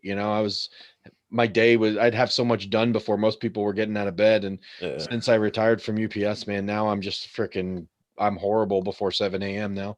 I get up every day at 7, like clockwork, but before 7, I'm like a zombie. Yeah, I went on the night shift for a decade. That just screwed me all up. I used to be like, get up at 4 o'clock in the morning with the construction and all that. But when I went to the trains, I had to go on a night shift for a decade. Now I have a hard time staying awake in the day. It's weird. I just can't flip it. You take lots of naps and shit? Yeah. Well, because of the bag, I sleep funny anyway. I only sleep 5 hours, but it's broken up. It's not straight. but I've tried to train myself to get back on a day schedule, and I'll do it for a couple weeks, and then I'm back on the night. I've been dealing with this for 4 or 5 years now. No, I could never do night shift. I actually liked it. No, I couldn't. It doesn't matter how much sleep or how little sleep I've got. When I get to like 1, 2, I mean, that's why I'm never on here much later than 1 o'clock. Like, even if I had slept until 9 this morning and had 10 hours sleep, once I get past midnight, my eyes just start getting droopy. And by like 1 o'clock, I'm like babbling on incoherently, kind of like Lance. He's coherent. He just talks really slowly. Mm-hmm. I actually liked it. I didn't have to deal with my mother-in-law. Huh. At work, it was great because nobody fucked with you. You just get the job done, and they left you alone. Oh, I wanted to talk to you guys actually while we have a smaller group here before I leave. So there's a new game that came out for VR, which puts one person in VR versus 8 people on an app, and the game is called Scorn, or Scorn Attack of the Squirrels, and it's basically a 1v8 multiplayer game, and the app is free on iTunes and Android. So basically one person plays a tree and they have to protect their acorns, and all the players play one of 3 different types of squirrels, each having a different special ability, and the squirrels are all on apps trying to steal the tree's nuts basically. So I wanted to mention it to you, Lance, because I know you guys have VR, but it would be a fun game if you knew how to stream the VR screen to the chat. You could totally do that with all the players of the Boom playing on their phones or tablets against the person in VR that's playing the tree. Basically, the tree person goes into the Oculus app and sets up a room and gives the code, 4-digit or 6-digit code, to the people who then go on the iOS app and join in. And it's up to 8 players, and whatever players don't show up, you can add bots to make it. You got to play it 8v1 though, or else the tree will win every time. But it's a cool little game. It's like $20 for the VR person, but the app is free for everyone else. So it's a thought for if you're looking for like a fun game, like when we played Among Us or other stuff. The only issue is I don't have streaming stuff, so I don't know how you stream VR to like the chat for like the rest of the people to actually see something. I guess someone could stream their iPad app if they have the means to do that, so that you could see the perspective of one of the squirrels. But it's a cool little game. I'll check it out. Yeah, I would check it out. It's on the Oculus store. I think it's called Scorn Attack of the Squirrels, or Acorn Attack of the Squirrels, or something like that. But it's free. The app is free on Android and iOS for the squirrel players, and then the person who's in VR has to buy the VR app, which is like $14 or $19.99. But it's fun. Like, I played with my family, my wife and daughter, and 6 bots, and we were playing, and it's good fun. Like, but it would be fun if we could find a way to stream one of the screens to the chat. It would be it's like 10-minute games, so it's super fast, but it'd be fun. And then I could tell you to get off my nuts. Yeah. That was a fun little game, Nuts. You ever play that card game, Nuts? No. That was a fun little game, if you're into that kind of humor. No, but the game's fun. Like, the tree gets 3 different types of defenses. They get like a acorn that you throw on the ground and it's sticky, so the squirrels are slowed, and then they get a small acorn. It's like a baseball that you just throw at the squirrels, and then they get a boulder sized acorn that they can roll over a bunch of squirrels, and you can pick the squirrels up and throw them off the screen and kill them. It's actually quite funny. Aw, poor squirrels. Yeah, Apparently but you're just killing squirrels left and right. It's awesome. You can also play 1v1 apparently. Yes, you can, with 7 bots. It's 1v1 with 7 bots, and you can turn names off so you don't know who the players are versus the bots, or you can leave names on if it's like a full lobby and you know who you're going after. But it's a cute little game. I've got it already, so I'm totally down to play the tree. I could also play the squirrels, but I just don't have like a capture card or anything, so I don't know how you'd get that video streamed up to the Boom. That would be the only issue. I have a capture card. Well, then you could play the tree if you guys buy the app, or you could play, unless I don't think you can play the squirrel on PC though. I think you have to download it on a device like an iPad or a phone. So I don't know if the free app is available for PC where you could stream that. So if it is, then we could stream your screen as the squirrel. But yeah, I would want to be a tree. I wouldn't want to be a squirrel. Mm-hmm. The tree is fun. Nothing like picking up your friends and throwing them across the screen, throwing your friends into your other friends. It was quite fun.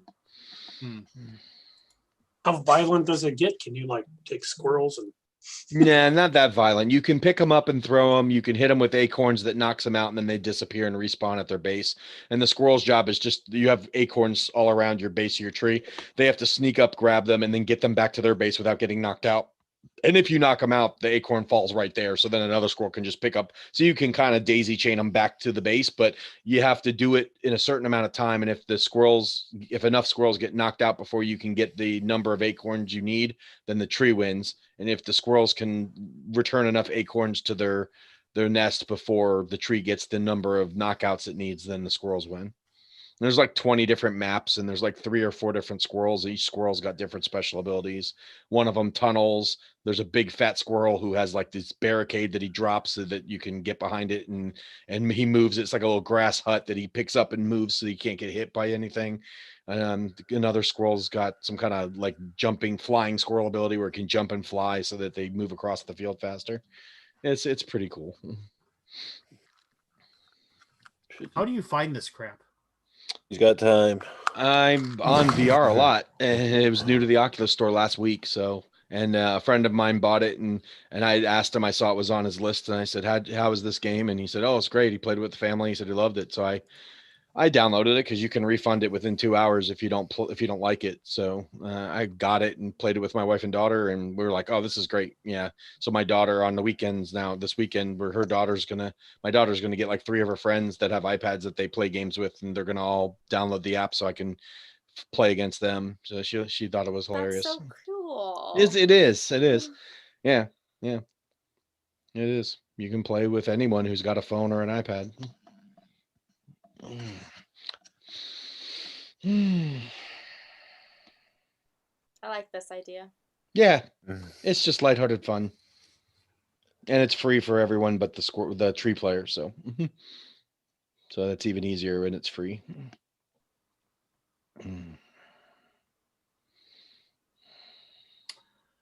Indeed.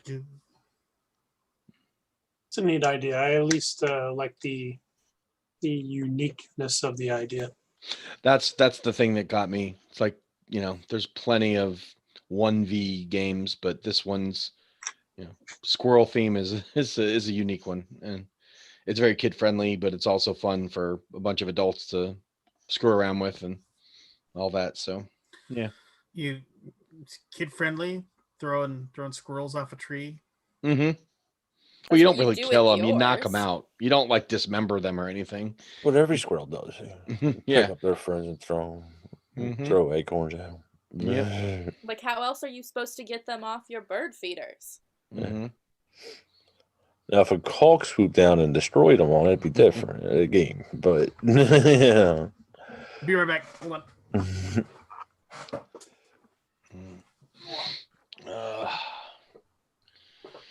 Yep. How many games are for the Oculus right now? Oh, the library's pretty huge now. Right. I mean, if I had to take a guess on like the total amount of games available between Quest and Rift, there's probably 1,000 titles on the platform.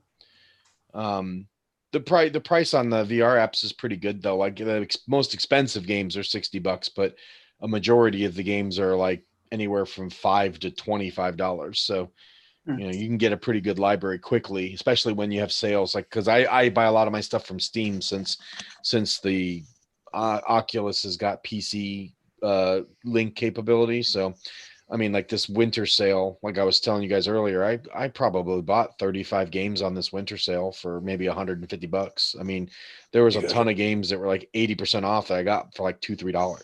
And then a bunch of games that I got like 50-60% off that were like $5. So, I mean, I just got an epic amount of games on this last winter sale and the Oculus sale.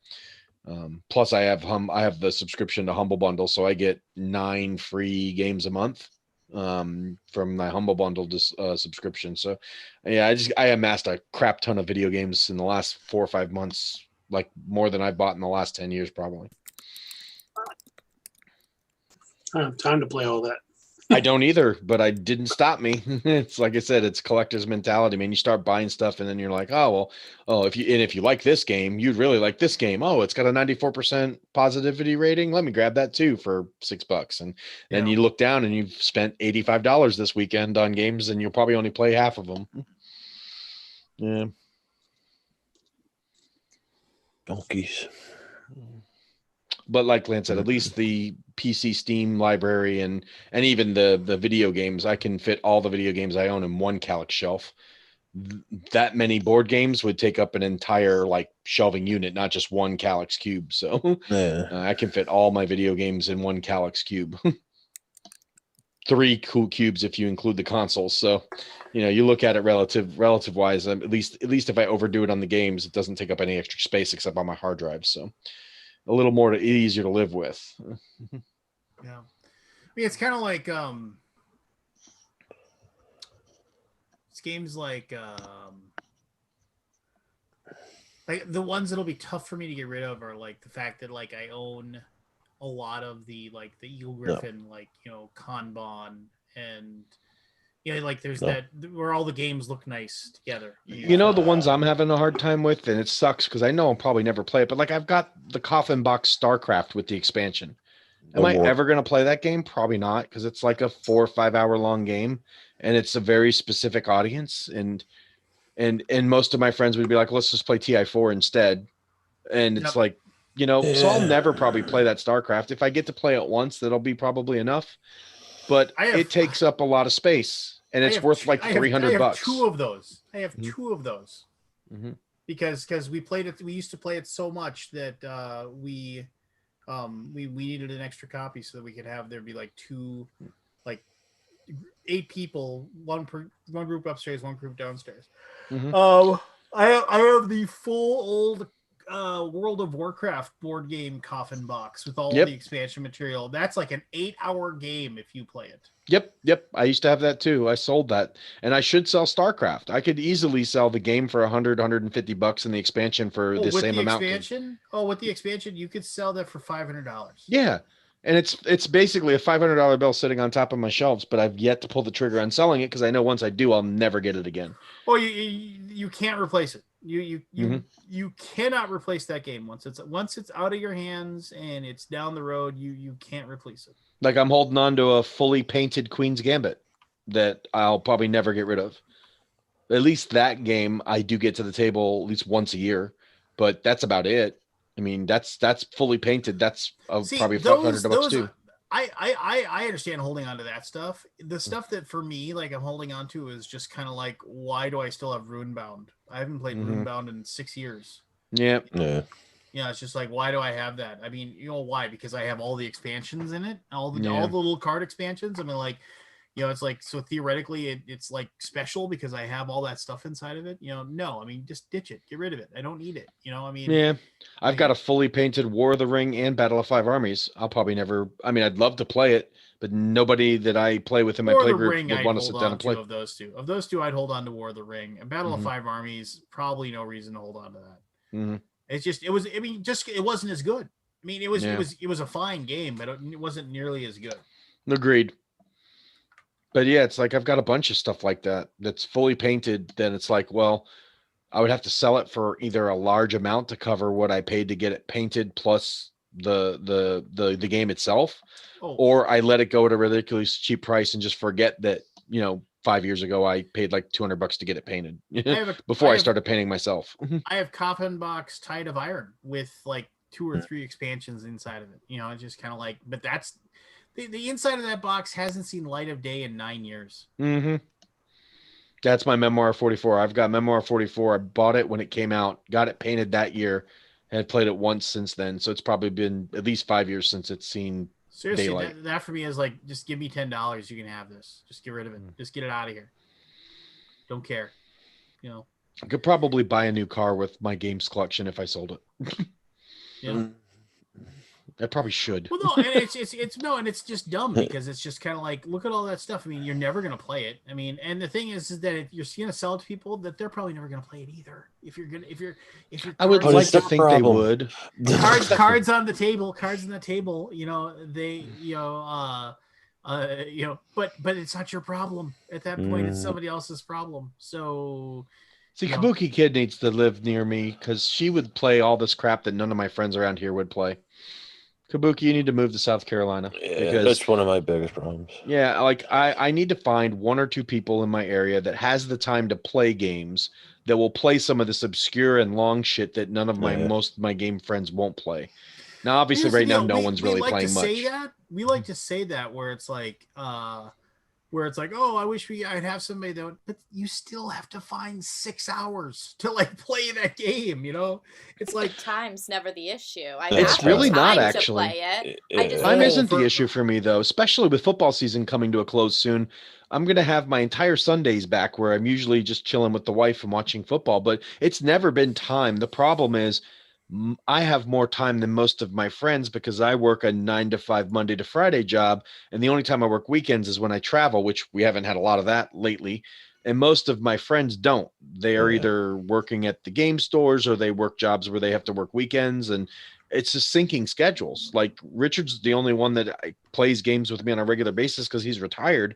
But even then, he doesn't want to play 6-hour-long war games. He wants to play 2-hour-long thematic games. So there's a lot of the stuff like StarCraft and War of the Ring and stuff aren't games I can play with him. And unfortunately, he's the one I play games with the most. So the people I do play games with, when we get together, they want to play 3 or 4 games in like 4 hours, which usually means 60 to 90-minute medium weight games, which is fine. All of those get tons of play. But like my full collection of Armada and my Star Wars Legion and all this other stuff that I've got shelves of never sees the light of day because there's just nobody in my area that's into that like I am. Or that has the time to do it. Right. So when we do get together, it's like I can get together for a couple hours. Well, we could get War of the Ring set up. Well, Forrest just populated his entire house with all of his old crummy games. What are you doing with all those? You just ditching them? What? Nah, I milk those bad boys. I milk them, get my quarters off of them. So you're going to do a video with all of those? I've said to my subscribers that I will never, ever, ever get rid of a game until I've made a video on it. And none of them have ever given a fuck yet, but I do. I saw that you uploaded your unboxing of the Hungry Caterpillar game today. Hot stuff there. That's going to be a solid 15 cents by the end of the next few months. Oh my gosh. I actually did a video that was I don't know if I mentioned it, but I did like a science experiment where I bought $60 worth like the newest, hottest mass market stuff at Target. And it went really well. I made 30 of my bucks back in 1 month, and I gained 12 subscribers. So that's not nothing. That's in 1 month. I'm happy with that. Those the videos on those games made you $30? Yes, in 1 month. 1 month's time. And I actually bought. I mean, that's why I bought a bunch of the Trouble stuff as well, because I was like, I knew the experiment was going well. How many? What did you do? Unboxing videos, or what did you do? Unboxing, skip the rules, a couple reviews, just Bauer Family Learns, gameplay videos, just random stuff for the games. But I also made sure that there was like no other videos on the games, except I think there was like one video on one of the games. Because they were new and they were mass market, which a lot of people won't cover. And the companies that go to Target don't, for some reason, they don't send out as many review copies. I assume that they don't have to because the mass market games are so cheap. Most people will just buy them if they want to review them.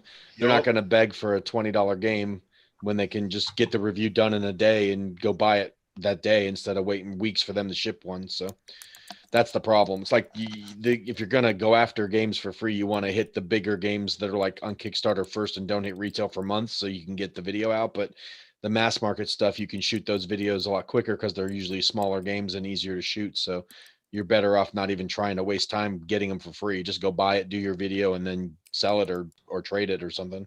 Exactly what you said is what I came to the realization. Yep. Mm-hmm. What he said. Yep. 100%. I feel we're like on a replay or something. Every time I come in here, we're talking about the same stuff. I'm talking about Forrest. So Lance, how was your thoughts on Last Jedi again? Please do not start that. I already listened to you guys talk about Solo for half an hour, 45 minutes. Lance was half an hour. It was like 6 minutes. Lance was talking trash about but 6 minutes Lance time is like 30 minutes of regular time. Yeah. And it was positive. It was just like I wish I could have more Oh my solo gosh. movies. I can't How is that? believe You it. keep bringing it up. It's so though. hilarious. Aldi, It's you the did same bring that up. conversation. I don't know if you realize this, but you did mention some of the same things you said last week. It's funny. I did not mention. It's fun. I Solo love you, last man. I week. love you. How you feeling? All right? Yeah, how you feeling? I did not mention Solo last week. You know, I actually talked about how I was feeling as well on the Right before the on- solo kick. Oh my gosh. I am very thankful that like my entire my family, my daughter is basically almost no symptoms. That's good. I'm just tired now. Like I'm tired without it. Yeah, I was just gonna say I'm tired without it. no, but I mean like it's weird. It's like I'll walk upstairs Get to like out go more. get a glass of water or something like that, and all of a sudden I'm out of I need to breath. sit down. Yeah, you just Yeah. need to sit down. It's God, just like I might have had COVID then in February. I'm February. honestly, it's almost to the point now where I'm phantom symptoming myself because my wife and son are sick. Now every little thing that goes wrong with me, I'm like, oh my God, did I just get it? Do I have it? Like if I'm short of breath or if I'm tired or if I get a headache, it's freaked me out to the point where I've felt like I've been sick 3 or 4 times in the last 2 weeks, and I probably not. It's probably all in my head. But once you're so around my someone wife who went has and it, got one of those little pulse examiner things, whatever, and I check it. Pulse Like it's like If you feel like you're out of breath or something. well, yeah, I check it even when I feel like I'm out of breath. 99. It's or sometimes good. 100. So I mean, and I've never had. I mean, but that's weird. Okay, so I mean, I've never had it be less than 99 once, and my pulse rate's always in the 60s.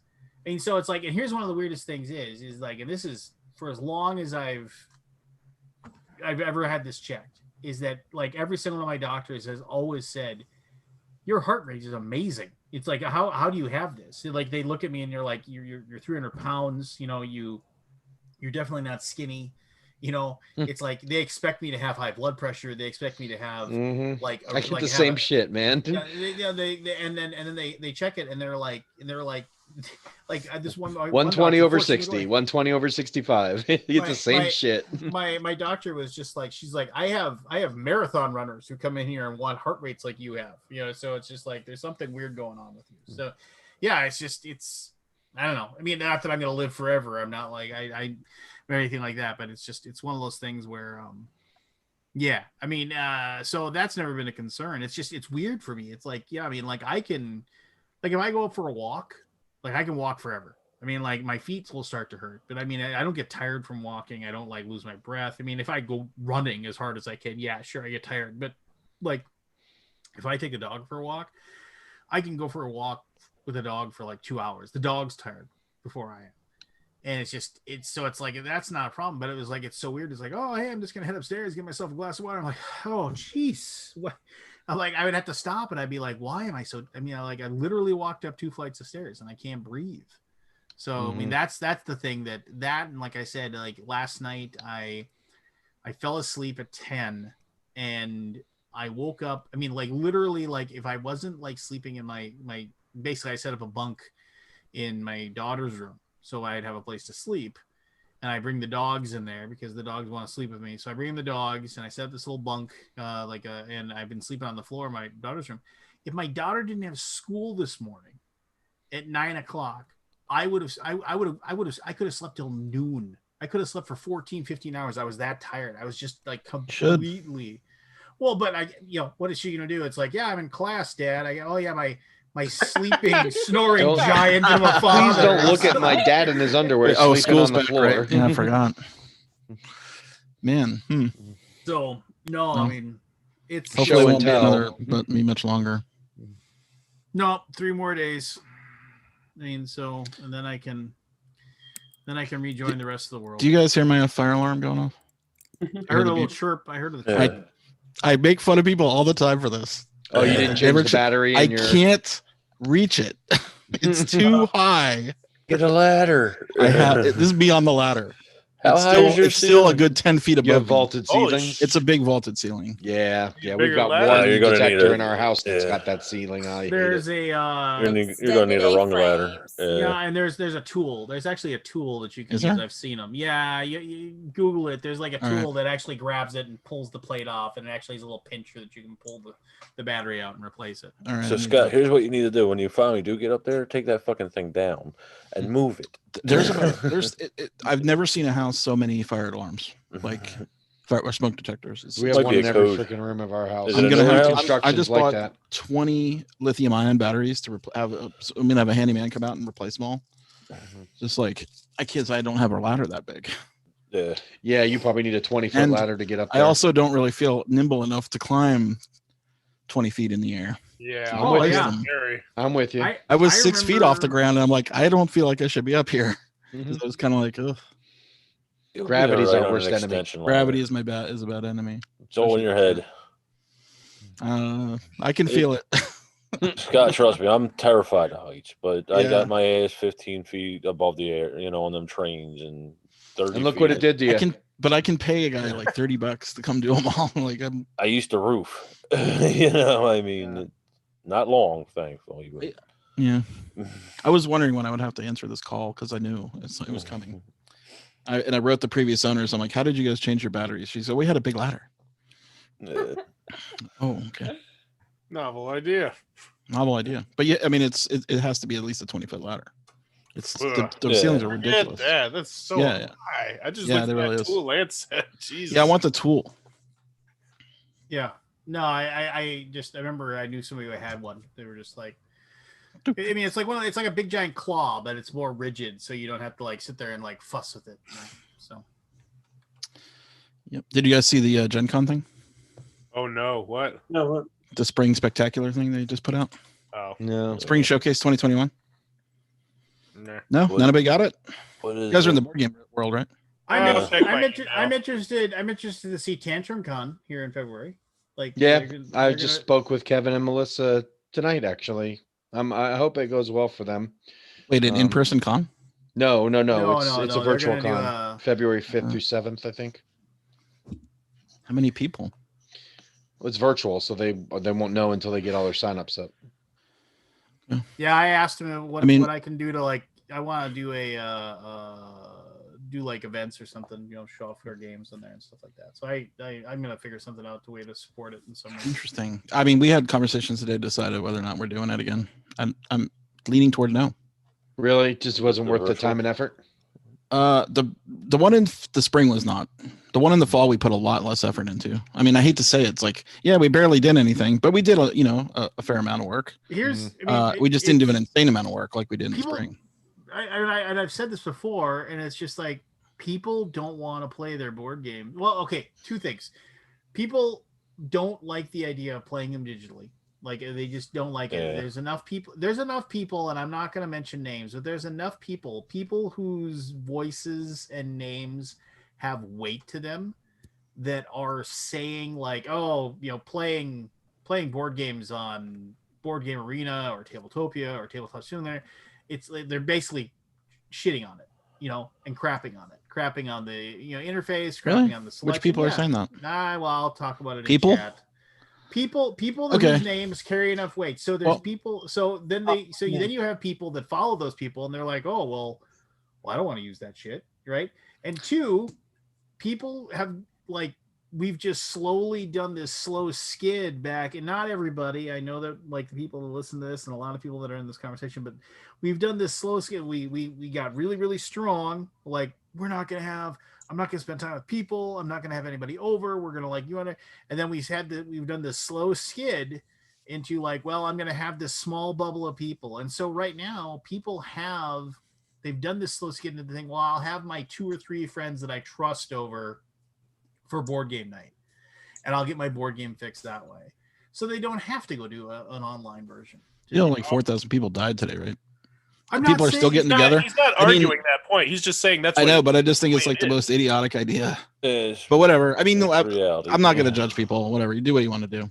No, and the But, thing is it's and with people like saying that, and with the fact that like my mom, she just got her notification that she can get the vaccine in 3 weeks. Woo! Yeah, I mean, it's just like, so more and more people like are going to be, able to get the vaccine. They're going to be able to, whatever. I mean, it's just like, yeah, I mean, But even with that, I mean, they're still saying that vaccines still won't be widely spread until end of summer, and we won't hit herd immunity till early 22. So it but makes me wonder every if we're going to single have shows person- this year or not. every single person that gets the vaccine is one less person who's going to say, yeah, I want to play games online. Now, I stream 3 or 4 times a week on our Facebook page, and we play games, and I talk to people and answer questions, and we show off our games and everything like that. It's a good way to do it. It's I'm able to reach more people showing off, oh, hey, we're gonna play After the Empire today, and because today we had a really fun game. We played After the Empire. We played it on hard mode, basically ramped up the difficulty and just basically tried to survive, have our castle survive the seasons, and see who wins. And it was fun, but and there's no way that I'd be able to do that without like showing off, right? I mean, that's a great way to show off our games and everything like that. I can potentially reach way more people doing that than I can any other way. But Tens people. well, I mean, it's just like, No, I'm not. I'm just saying, like, it's all relative, right? Like, and I hate to bring up the numbers game, but like when you only have like 500 people show up to a convention, we had more than that for BGG Con, but not much more. It doesn't feel like it's worth the time. It isn't to you. Well, think Yeah. of all. So let's say you put. I mean, maybe like 10 years ago. Let's say you put 50 work hours into making that happen, and I might be undershooting it. It's like, you really think it'd be worth, if you had 1,000 people, would 50 of your hours be worth it? It's close, but not really, probably. Yeah, and Yeah, I and don't know. it's just, It just doesn't feel worth it. But it's not just me; it's a whole team. well, Yeah. yeah, exactly. Well, Yeah, no, I and mean, that's 50 hours of you, 50 hours. It's of, probably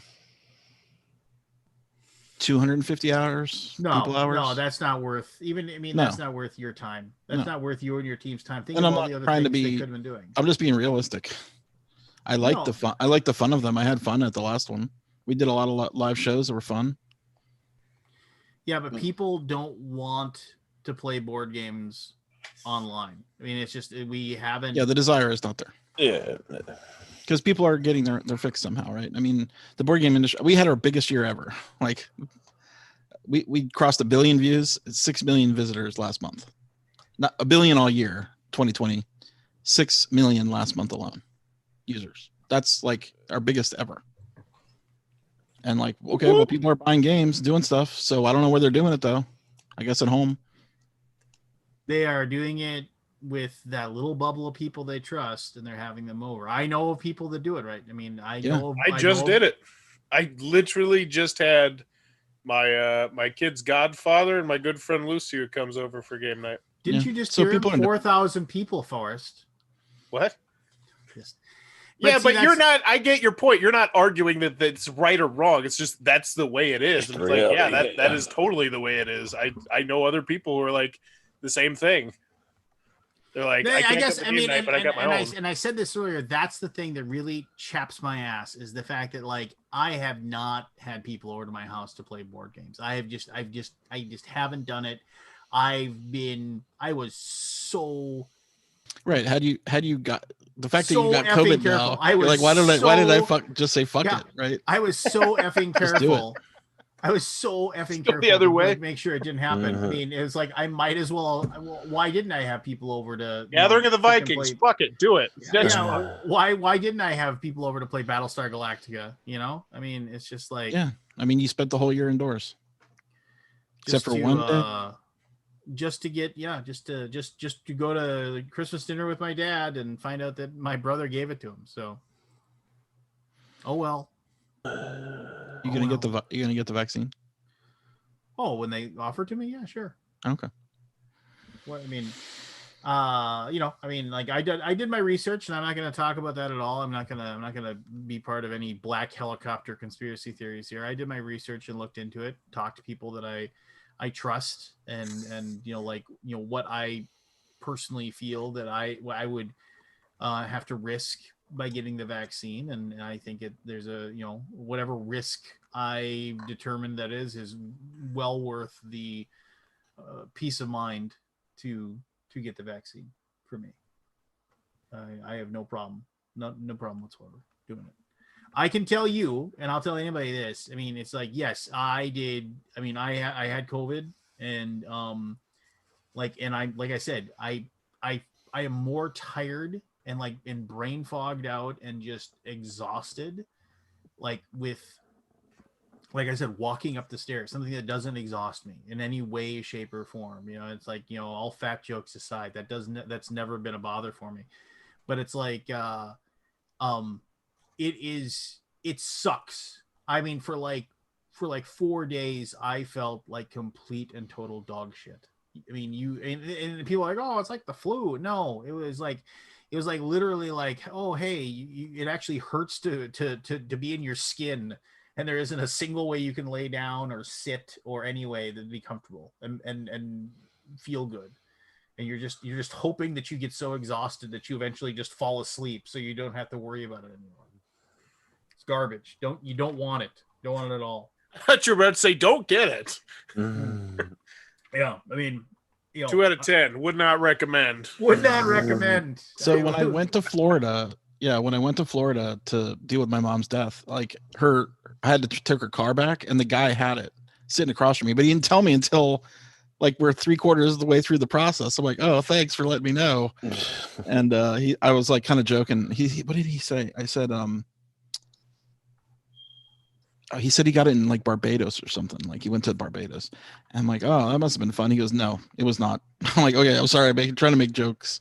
But he was just, and this was in August. Tonight, I left the house for the first time because I drove over to my, because I had to get a prescription filled. And they didn't have my prescription card or my insurance card, and so then they had to make a photocopy of it or whatever reason. I was like, "Can I take a picture and send it to you?" They're like, "No," and I said, "Okay, well," and they're like, and I said, "I have COVID, but I'm out of my medication. I have to come and get it," and they're like, "It's completely fine. You can come here. You can go through our drive-through. You'll have zero contact. They completely sterilize the inside of the bin. You know, just wear a mask. You know, just wear gloves." And so I actually left the house and I went and got my medication tonight. You know, it was like, it's the first time I've been out of the house since I got diagnosed. Well, actually, for like first time I've been out of the house in like over a week. You know, and it was just, I realized for a lot of people, but like I'm the person who goes out and gets the groceries and stuff like that. So, Chris, you're sitting over there like you ate the canary. What's going on? I'm just waiting to chime in on I don't believe in black helicopter conspiracy theories, but let me tell you about Bigfoot. I'm not going to talk about Bigfoot today. I'm not. No politics. No politics. That's right. I'm out. We all know that's a very political topic. No, I mean, it's just no, but I mean, I guess I wonder if I did get like, is there an Xbox achievement or something that I unlocked by getting COVID? For getting COVID? I don't know. Maybe there is. Yeah. I mean, no. I do not want it again. I don't want everyone to feel like that garbage again. I will gladly let them give me the shot. And yeah, there you go. Can't speak for anybody. I was just wondering if I don't know what the science is, but I thought if you had it, you got antibodies. It's the same as the vaccine, or no? They say they could last up to 3 weeks or up to 90 days. It's like, that's the other thing that I don't like about it. Here, actually, I do have one complaint. So after I got it, right? So they have all my information where I did my testing. It gets handed over to the Minnesota State Health Board. They're supposed to contact me within 24 hours to do contact tracing. Ask me who I was in contact with and everything like that, so they can go ahead and mine would have been easy. Who you been in contact with? My entire family, and that's it. You know, and the people that I went to my test. Other than that, I've had no contact with anybody, kind of thing. I never got a phone call from them. Never got a call about contact. My daughter, who tested positive as well, never got a phone call. Never got an email. Never got anything. So 2 days ago, I get a phone call from a number I don't recognize.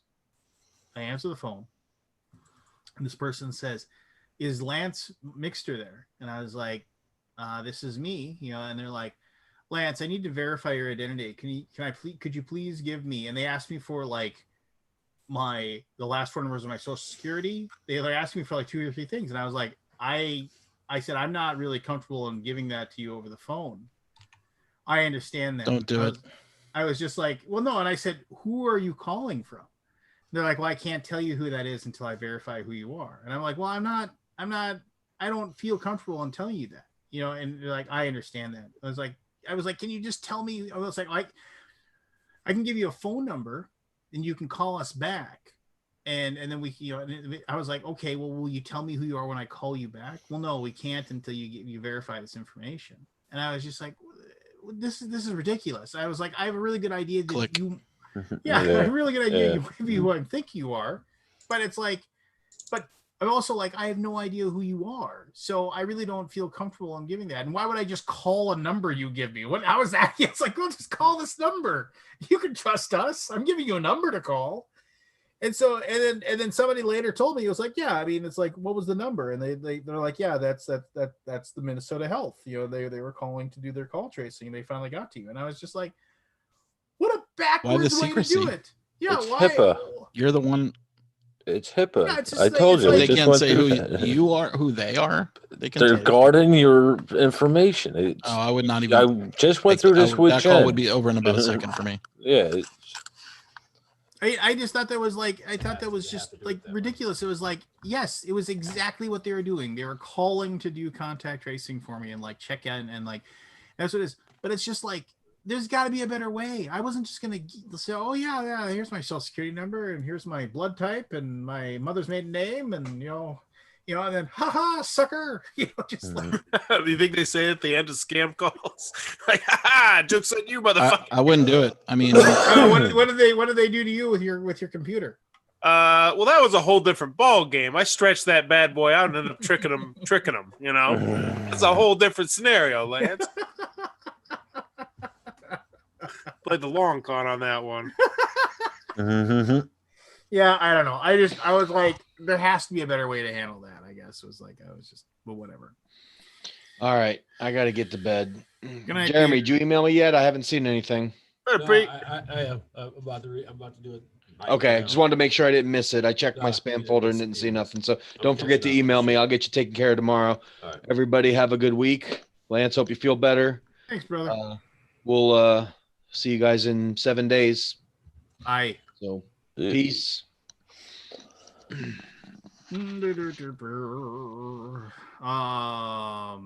has anybody seen Tenet yet? I have like almost no Yes. interest in seeing. Yeah, I see. It's amazing. I love. I don't know what the big negative much. part- I gotta It's watch a- it again. It's fucking amazing.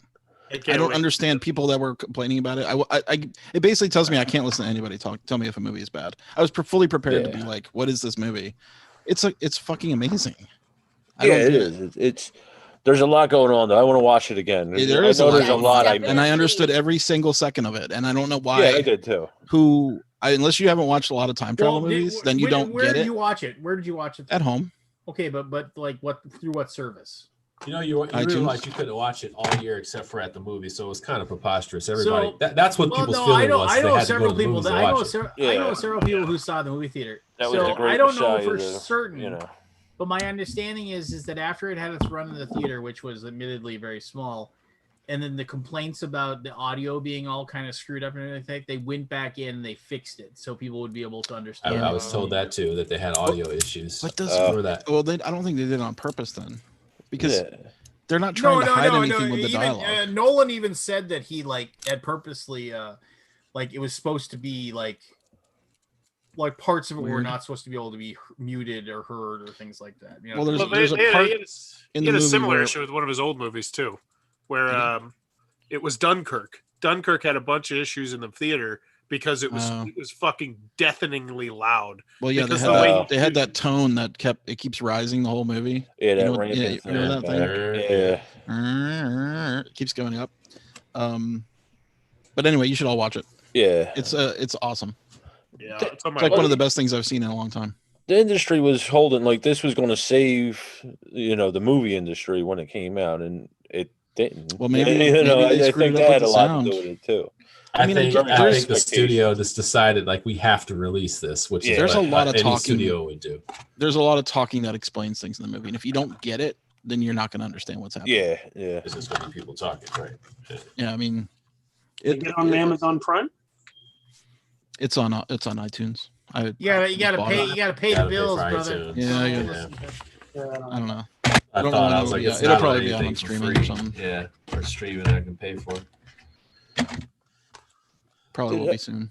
Oh, not to take over all the conversation about my COVID, but the other thing that's been weird is that the other thing that's weird is like nothing sound. I mean, I haven't lost any sense of taste or smell or anything like that, but absolutely nothing sounds appetizing. Like I'll eat, I'm like, oh, okay, food was nice. You know, I mean, like I'm glad I ate something, right? But it's like, but as I'm sitting here thinking, it's like, oh, what should I eat later? You know, usually like you think, oh man, Yeah. wouldn't like even if it's like ooh, a peanut butter toast sounds really good. You know, just like nothing's like, oh, that sounds really good to me right now. It's like nothing's like, you know, like, oh man, do I really want a burger or a patty melt or like a Reuben or something? It's just like, whatever, I'll just have whatever. I thought I got COVID I just didn't get tested. I just stayed home just in case. And my symptoms were just like what yours sound like. The tired, the not wanting to eat that much, but kind of like still having taste and stuff like that. That happened to me while I was running the Kickstarter. So my buddy at work, he was out because of COVID, and it was kind of silly how it happened for him because of course he was just like, nothing's wrong with me. Well, his sons got sent home because the people on their football team had, like, there was a COVID thing, right? So he came home, he was waiting for his kids to get the test because it was exposure, right? So he comes home, the kids, they have COVID, and he's like, well, I'm fine, but I'm gonna go home, I had a quarantine, whatever, right? He's like, well, I'm waiting for my test results. Well, he's like, I felt fine. I wake up the next, he finds out he has COVID before the end of work. So he goes home, like, all right, see y'all in 14 days. He's all pissed. And, he said, man, I was fine. I thought I was just fine. He was like, what is this? I'm not bad. And he said, the next day, I couldn't taste nothing.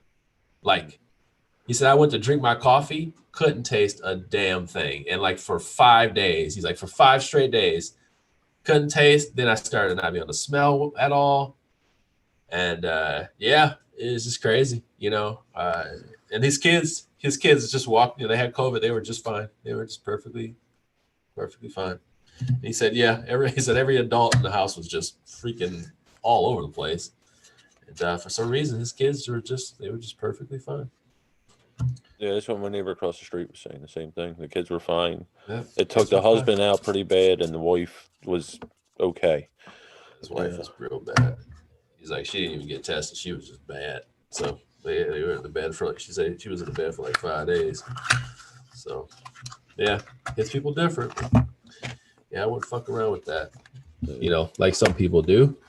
Today, fucking grievances. Fucking grievances. What, somebody stole your small hat? The bag of ass. Tenants on Prime. Yeah, Prime. Yeah, I thought $4.99, it I was. think, wasn't it? It was reasonably priced. It just says I can just click watch now. It's like less than $20. I'll take it. I don't Yeah, care. it's on Prime. Yeah. Like, it's just totally on Prime. Oh shit, I'm watching that tomorrow. Yeah, I I mean, couldn't yeah. remember. It says I purchased it, but maybe it's iTunes. I don't know. Yeah, Maybe might be connected. iTunes. I don't know.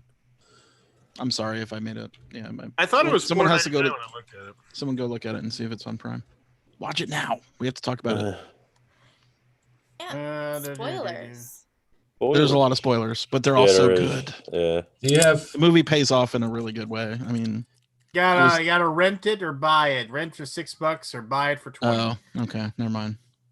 Somebody's a So my dirty Amazon liar. account must be attached to my iTunes. probably? It's the Movies Now or Movies Plus or whatever they call it, with that system where you can, if you put in all your codes, you get all your anything you buy on any system is all on all of them. Oh, Does it do Tubi? What's Tubi Tubi? doesn't have a subscription. we survived that last week. Did anybody watch the review of Wonder Woman on Red Letter Media? Yes, I did. The first 10 minutes of that thing is just ridiculous. Oh yeah, like They run down. He's like, what's his name, Mr. Mr. Mr. Plinkett. Mr. He's like, Plinkett. do I have HBO? Yes. Do I have this? HBO Max? Yes. Netflix? Right. Yes. Prime? Yes. And they go for like, Oh, it's forever. He 5 goes, minutes. do I have Tubi? do I have to? Well, not sure. Mm. It was a good anybody review. I seen think it was a that? fair review of Wonder Woman. Has everybody seen it or? I fell I asleep during the haven't. first 15 minutes, but I don't. I care. did too, but that's I fell normal asleep for me halfway with through. anything, so I had to watch it I again. have. I got the big It's- points though. It's still it's there. Yeah, it Disappointing. wasn't great, but it wasn't horrible. You know, Yeah. it's in It the I middle. felt wonder why like they a- switched writers. It felt, yeah, and I don't know. the person that wrote it had a huge control over the movie. Yeah. Um, I think he does all of DC's story. Like he has control over all DC stories. We had the smash hit before. Let's change the fucking writer. Cool. Good stuff. Uh, Yeah, it's dumb. well, I He mean, writes for yeah, Flash, so that should tell you something. I was really surprised how little dialogue they gave Diana Prince. Yeah. You know, I'm like, it was like, Yeah. where's the dialogue? Yeah. There Like they have like, really, I don't know. it really was like it was like basically putting her there and then allowing the other characters to tell the story. Like he's like, okay, Wonder Woman needs to be here, so let's find out more about the villain. Let's find out more about this character's development. And it's like That's a good point. And there was only like 3 action scenes, so like was what like, did oh, she do there? It was like because 40, she's here, she's supposed to I learn think something. it was an hour for the first action scene. Oh, by the way, that action scene, I just want to say how ridiculous that was. If my wife can go, what the hell is this? When they're like on the tank scene and like there's kids in the kicking the street gun. in the middle of nowhere. I was like, okay, I'll let it go that the kids would be there in the middle of, you know, whatever country they're in, right? I'll let that go. But they gotta hear all that shit coming down the street. Caliber weapons Yeah, and everything. They gotta hear guns. They gotta hear destruction. They cannot be having a fun, fair game. Yeah. Good old football. Also, when she's rolling with them, they are clearly dolls strapped to her body. Oh, they would have been dead Oh, if yeah, they yeah, that was landed the crazy way they stuff. landed. So It was kind of just like they're that was a driving harsh on the cut. road. They're driving on the road, and what was the name of the bad guy? Max something. Yeah. Lord. Yeah, Lord. What's his name? Oh well, whatever. It doesn't matter. They drive by them. They're like, there he is in that car. Maxwell Lord. Yeah, I also Like, what? That's how There you was- found him? there was a He drove point by you. where I asked my wife, I said, you know, Wonder Woman has a lot of hair. And I was like, Yeah. her hair is constantly dangling. And she's always sliding on her back with the hair. Yeah. And I was like, that would suck, right? And my wife's like, oh my God, Jerry. I said, but you know what? I said, you know what happened? You know what happened? Everybody wanted a superhero movie, and it's unfortunate it was hers because it was supposed to be a little bit of a cheese ball type movie. Yeah. I like. And I got- think honestly, for some reason, DC movies have to check out so much. Like they have to hit all these check boxes, and like Marvel movies, Yeah. trust me, you got to suspend the fuck out of belief. Well, the and it's one- like nobody picks those apart for the unrealistic world things that are going well, I on and do, how they but work. I mean, but no, I was like it was like on equal parts, and probably because it was like the stuff was in the 80s. I was just kind of like, I had like these weird Richard Donner, Christopher Reeve Superman moments where just like the way they were almost like a lot of like weird, almost cartoony violence or kind of thing. Yeah, like especially that thing in the mall at the very beginning. Yeah. Very much. Well, they wanted to go lighter with it. I can understand that. And I even a didn't little bit of the understand. old the emo Spider-Man. Like I was getting that kind of feel out of it too, right? Yeah. You know, and it was just kind of like did. I got that vibe. it was just kind of like they weren't really taking themselves seriously. And then I was like annoyed too, where it was just kind of like, I mean, I'm not trying to politicize the movie or anything like that, but I mean, why I've never, except for like the incredibly like speaking out of its times Wonder Woman from like the 50s, I've never ever read a story where it was like Wonder Woman just needs her man. She just that's no. That Yeah, that Chris Pine thing. I didn't understand that at all. I didn't know. I didn't get it either, and I'm sure whatever explanation they had, it just didn't hit. Whatever it was they were going for, it didn't hit. yeah. And honestly, I get it. Like, I get whatever way you want to go with it, honestly. But I'm also thinking, like, in the end, you probably don't want her to be like, all I really have purpose for is this man I love. But I get that she also was like, hey, I love this person. I got to let him go. Both. It's just that, like, I don't know how that shit would slide. I don't know how that shit would slide now. It's usually the other way around. It's like, hey, I got to get over this shit. You know, he's not everything. He doesn't define me.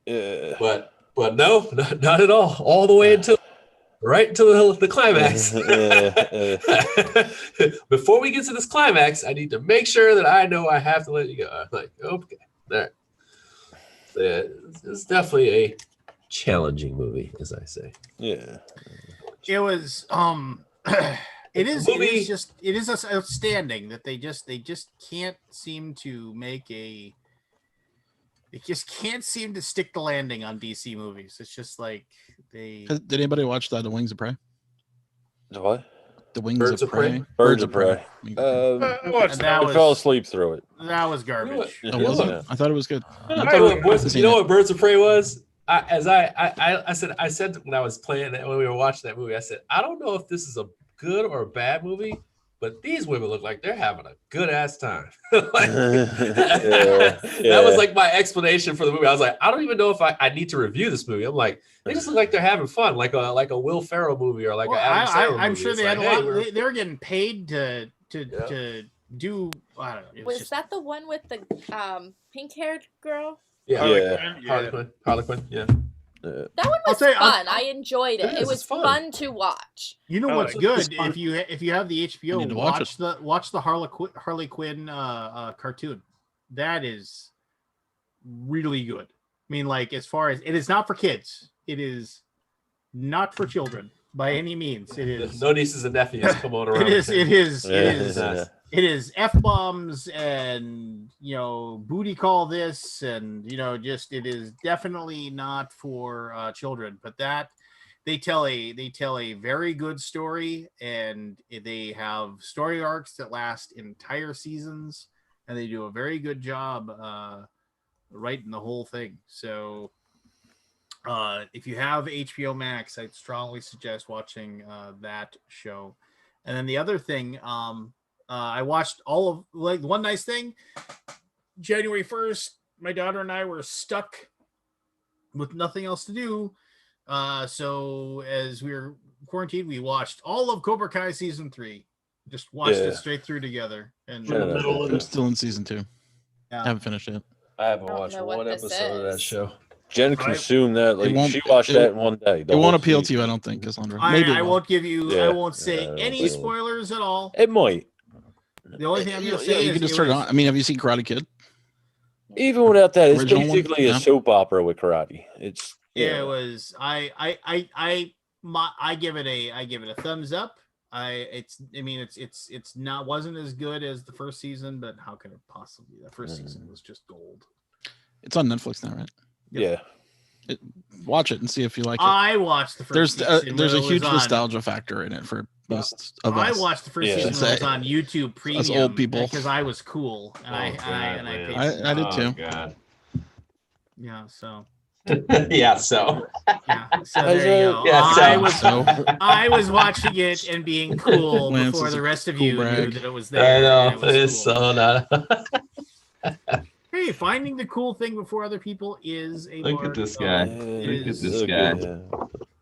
Look at this guy. It is Has something anybody to seen try. that Snowpiercer series? The movie. Just you know what? I use No, it's a series. There is a Yeah, movie, it's a but they series. made a series into it. I always try those TNT shows because I end up liking them, and I just did not catch on to that one. Like Really? they always have a sci-fi show every like 4 or 5 years, and it's actually pretty decent. Like I watched was it Falling Skies? Yeah, That was pretty decent. Like it was good, and Yeah. then it went off the rails like every sci-fi show, and then it was gone. And I'm like, maybe I'll get a couple seasons into this and see what happens. Like, so I'm gonna let a couple seasons pass and see if it's.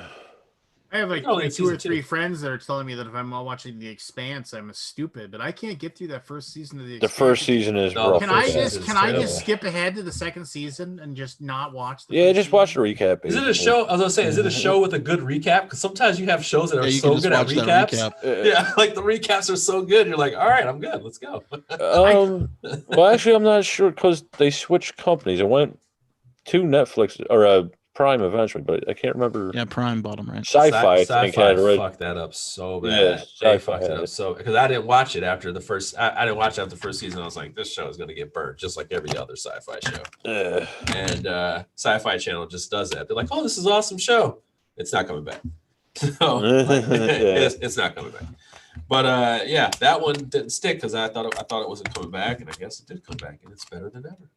Yeah, I mean, there's once you been get lots of past that shows first, like that it's I okay. just I can't get into. One show that really should have I wish it whatever they were doing it was wrong was Altered Carbon. Did you watch that on Netflix? Yeah. It was such a good first season. Like it was so good. And I was like, you know what? Even if it's not as good, they can't like fuck it up. Yeah, they fucked it up. Like season 2 really fucked up. I mean, like everything they did, they messed up in that. I was like, wow, they really did a good job of fucking this up. Like, I don't want to finish this. Here's something I wonder. Then they made a cartoon. I wish. I mean, obviously, everybody wishes they knew what the correct concoction was. But what is it that like makes a show just like, oh my gosh, that was so good? Like, right? You know, you're like, you know, and what makes a show? It's like there are some shows that are just like universally like enjoyed, you know, by people. I mean, so like I mean, admittedly, I wasn't upstairs, but my wife was watching some show called Bridgerton or something. Yeah, Michelle watched that too. Yeah, I have no idea. I could tell right now it wasn't a show that was, you know, being directed towards me. It was not. They were not trying to. You know that, Lance. Yeah, Lance. Lance just had a little post. He sounds a little post-COVID confident. You know, he's a little. He's coming back out to get on the other side a little. He's a new man. So no, I mean, I was like, which is fine. But my wife seemed to like sit down and she watched like the whole thing straight through, right? You know, and I was just kind of like. So, and I realized that there are certain shows that are just going to appeal to certain people. I mean, like I was really excited to watch Midnight Sky, that George Clooney thing on Netflix, and that was like kind of a resounding for me. Yeah, I was just like I was like super jazzed to watch that. I thought the idea behind it sounded really cool, and then it was just kind of like it was. I mean, I don't know. I expected something more out of that, and then it just kind of did this weird kind of like I don't even know how to explain it. It was like, hey, here's this kind of cool idea, and we're just gonna kind of half-ass this for like 2 hours and not really go anywhere with it, and then just kind of have a couple of schmaltzy moments, then we're done. I kind of feel that way with a lot of Netflix movies. It's like they got the bottom of the pile kind of thing. You know, I think they just greenlight ideas, like better, you know, just ideas. And sometimes when you do things that are not formulaic, they are going to be duds or they're going to be decent. And you're going to see a lot more of that. Because I remember like Netflix, it was like 2 years ago, they threw out this ridiculous amount of money to greenlight all these projects. Yeah. And honestly, you know, just like a lot of cable networks, like they can pilot you for 6 episodes or 4 episodes and then see if people like them. Like all those British shows that they bring over and French shows, like let's see what they got. If they work, they work, you know, and if you're from that country, more than likely you have a full series. They just have 4 episodes on Netflix. Let's see if it works. If people care about it, we'll keep going. I watched Luther. Like Luther's a BBC show that I loved, but they just broke it up into bits. You know, and that's just what, you know, like it just depends. It depends on the show. Top of the Lake, big, massive, popular show. They just trickle it in there. So, I remember it was two things. I remember it was like I was one of the last nights before I got diagnosed. My wife didn't get diagnosed before I was gone. God, what was the show she was watching? And she and I ended up like kind of half watching it together because our Venn diagram of TV is was very it the rare. ballerina show? No, I will say this: Mandalorian was. That was the best show of 2020. I mean, without a doubt. But no. Oh no. So my wife started like watching some older movies, and she turned on A League of Their Own, a movie that I've seen probably 30 times. Like I watched it in the theater, watched it again after the fact. When I worked at a video store, it was like a PG movie that you could have on in the background, on the TV shows on the TV screen, so I could hear it tonight. So I must see the movie I know like all the lines in that movie, and like I started like, and I just can't help myself sometimes. I start saying the line of the movie before like 10 seconds before they say it, and like she was just like, get out. Like what it's just like, she's like, you are not fun to watch movies with. Yeah, that would annoy the fuck out of me too. Yeah, anybody ever tell you look like a penis with a hat on it? I mean, it's like, yeah, I mean, it's just like, so that's, I mean, it's so weird to me that like the media that I consumed like in my 20s and early 30s like is stuff that I'll always remember. But there's all these movies that are constantly coming out that like I'll never see, that I'll never watch, and there's so much of it now, and none of it appeals to me. Like you ever notice that? It's like the what are you watching on Netflix? The menu, as I'm scrolling through it for like the 80th time looking for something I want to watch. Just like that's I mean, there's because somebody feel like I suddenly have the urge to watch Major League. Yeah, I mean, it's Major League is another movie that you watch. Oh, what's the line from Leo Rondo I like? He's like, Jimmy, I liked how you. It's like good game. I appreciate the way how you scratched your balls throughout the entire 5th and 6th inning. You go, well, anything worth doing is worth doing well. So I had that moment, and it was weird. It was like, I think it was just New Year's Day, and Batman was on. Oh, which one? And like Christopher, like Michael Keaton Batman? Just Michael Keaton Batman. Oh, but the entire animated series of Batman is on. You can watch all the animated series. Best animated series ever. So watch it again.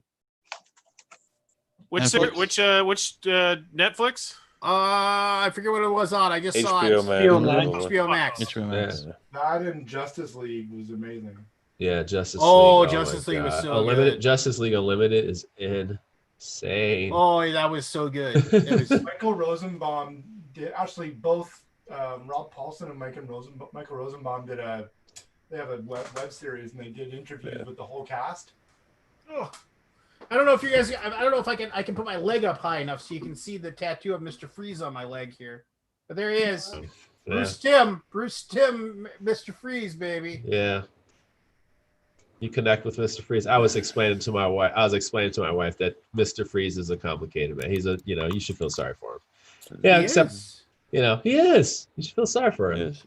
He was Arnold Schwarzenegger.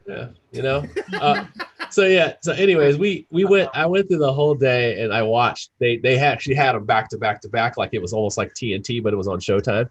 It was like it was Showtime TNT day where they were showing all the Batmans back to back. And my wife's like, "Oh, we're just doing this." I'm like, "Yeah." After I saw Jack Nick, I was kind of like all in. Man, by the way, he just has some great one-liners in there. I'm heading out. Yeah, it's like, don't play with another man's rhubarb or something like that. Or like, there's just a whole bunch of it there. It just make me laugh. Give him a hand. He's laughing. I skipped school to go see Batman. I was in grade 13, my last year of high school, and I went to go see Batman in the movie theater in the matinee on the day it got released. Yeah, we went outside. Hold up. I remember that. Hold up a second. Outside. Did you say grade 13? Is that a thing in Canada? Not anymore.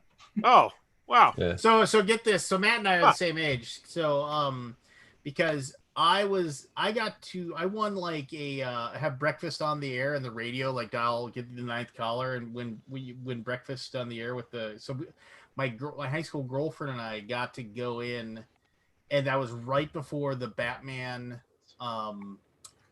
the whole Batman first movie, the Michael Keaton movie.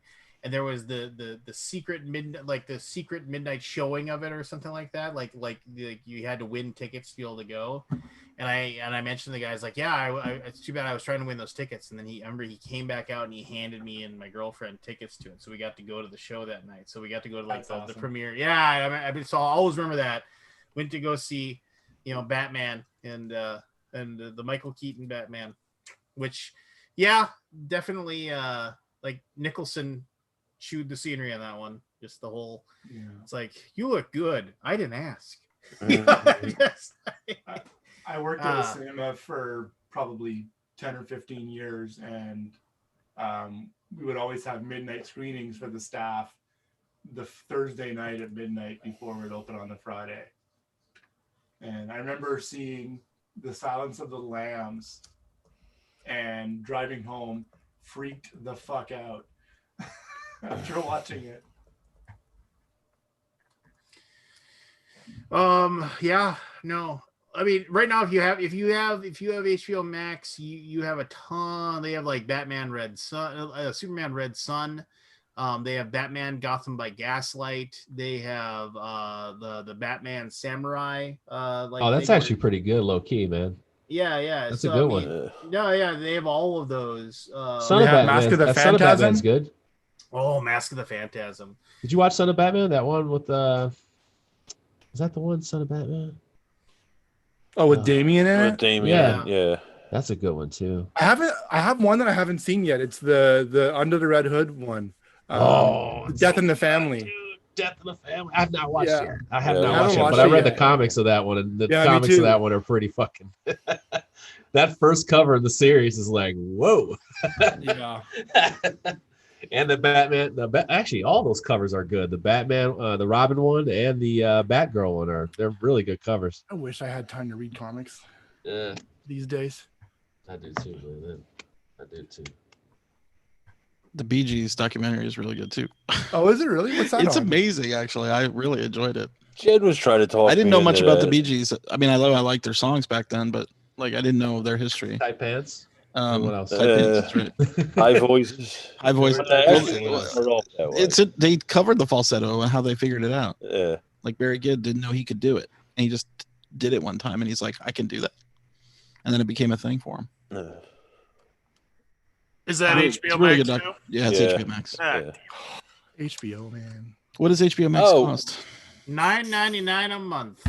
But if you have $9.99 is HBO, if you $9.99. have HBO with your cable provider, you Yeah, have man. it. You just You make have it. $30 off those videos. Just Yeah. put that $30 towards your HBO Maxing. it's fucking ridiculous. We got Xbox Games Pass. We got the Nintendo Switch. Is bullshit. We don't need that much. We got the Netflix. We got the Amazon Prime. We got the Disney Plus. I don't need more. I'm than with It for it. bleeds you dry, Me man. and Jen are starting to So go many of through them. this now. You It's cut like, you cut the cord, and then you end up paying more for all the different I services. want the system No. that brings all I'm those not even together. close to what a cable Yeah. bill would It's be. called here. cable. Oh, really? It's yeah, called no, cable. we're not either. Yeah, like What you're like- talking about is cable. Right. Yeah, cable for here, it's like well over $100 a month I for would- cable. I wish they took all these apps and put them together. Oh. Yeah. Yeah. Well, I mean, that's Well- just it, though. I mean, cable TV's on the way out. I mean, it just won't exist. We still Yeah. have cable. And streaming's in a weird space right now with like Well, the no, I mean- licensing and everything else. It's in a weird So- space. Yeah. So what's going to happen? I mean, this is once again, I'm not some futurist like telling everybody, laying out the truth bombs here. But what's going to happen? Like 5 years from now, you just won't have cable anymore. What'll happen is that like there'll be some other streaming service, whether it is Yeah. Tubi or whatever, but there'll be like Newsy, right? And it'll just be live streams of news feeds of like whatever. And then you're like, I want to be able to watch the news. Well, you can pay $4.99 a month and you can have Newsy. And Newsy comes with 4 channels of, like news. It has a sports channel, and it has a this, and you're just gonna be able to watch that. And it'll just be, and it will be live feed of what they're broadcasting. It won't be like, Yeah. I'm gonna start up a movie. That's just all it is. You have that on YouTube already. Yeah. Mm-hmm. That's exactly the fact. I mean, YouTube is crazy. All the stuff. I mean, YouTube movies are actually they're actually having decent movies now. Before, YouTube movies was like, here's a Western nobody's heard of in 8,000 years. Now it's like real movies. They had a series on YouTube that was really good called Impulse. I was gonna say it was called Cobra Kai. What is it? Impulse. Impulse. It's about this it's kind of like, it reminded me of the movie Firestarter with Drew Barrymore. It was about this girl, and she's a teleporter, and she was experimented on. Her parents were like, she got it from her parents and all this stuff, and then they were hunted, and it was really good. It was on for 2 seasons, but they stopped it.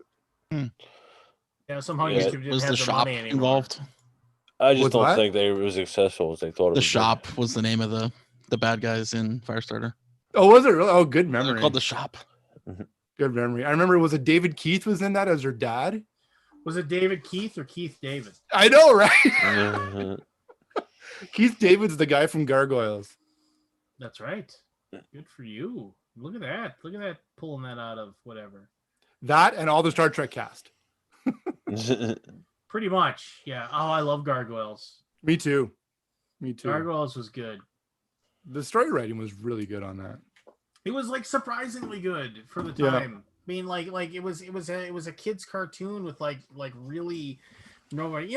You know what I catch my son rewatching over and over again, which actually warms my heart to no end, is I catch him rewatching Voltron on Netflix. I've never seen That Oh Voltron. my gosh! if As you much have as not I love seen- Voltron. By the way, I have I've my seen old it. Voltron. I haven't like watched all of it. No, I'm serious. The new Insane. Voltron, it is so good. It's insane. Is it? Really? It tells the storylines are so So good. interwoven and like I mean Season like, 3. oh my on- god! I mean, and Season there's 3 like, on is like, no, don't get me wrong. Season 1 and 2 are good, but I'm saying season 3 on is like a big oh shit button. It is so good. oh no, and you're So watching intense. it like I was like watching it. I Just know. like, oh my god! What? Oh, no, The what's final going on? 3 episodes of each season are like boom, boom. So there's And more than there 3 are- there are- seasons of the new one? Yeah. Yes, and without Oh, wow. giving away. It's like anything, 7 there's- seasons. I mean, it's Really? like, no, and there's all these moments, right, where you're like, any other show would just go for the easy plot, like where it'd be Yeah. like, oh, eventually this happens because it's the feel good thing, and this is what you want, and it's just like, no, it Voltron just says, no, we're not gonna give you the easy one. We're not gonna give you the oh, everybody just tie this up in a nice little bow and hand it to you, and that's what because that's what No, it's like life doesn't work that way. By the way, like Voltron gets his ass kicked.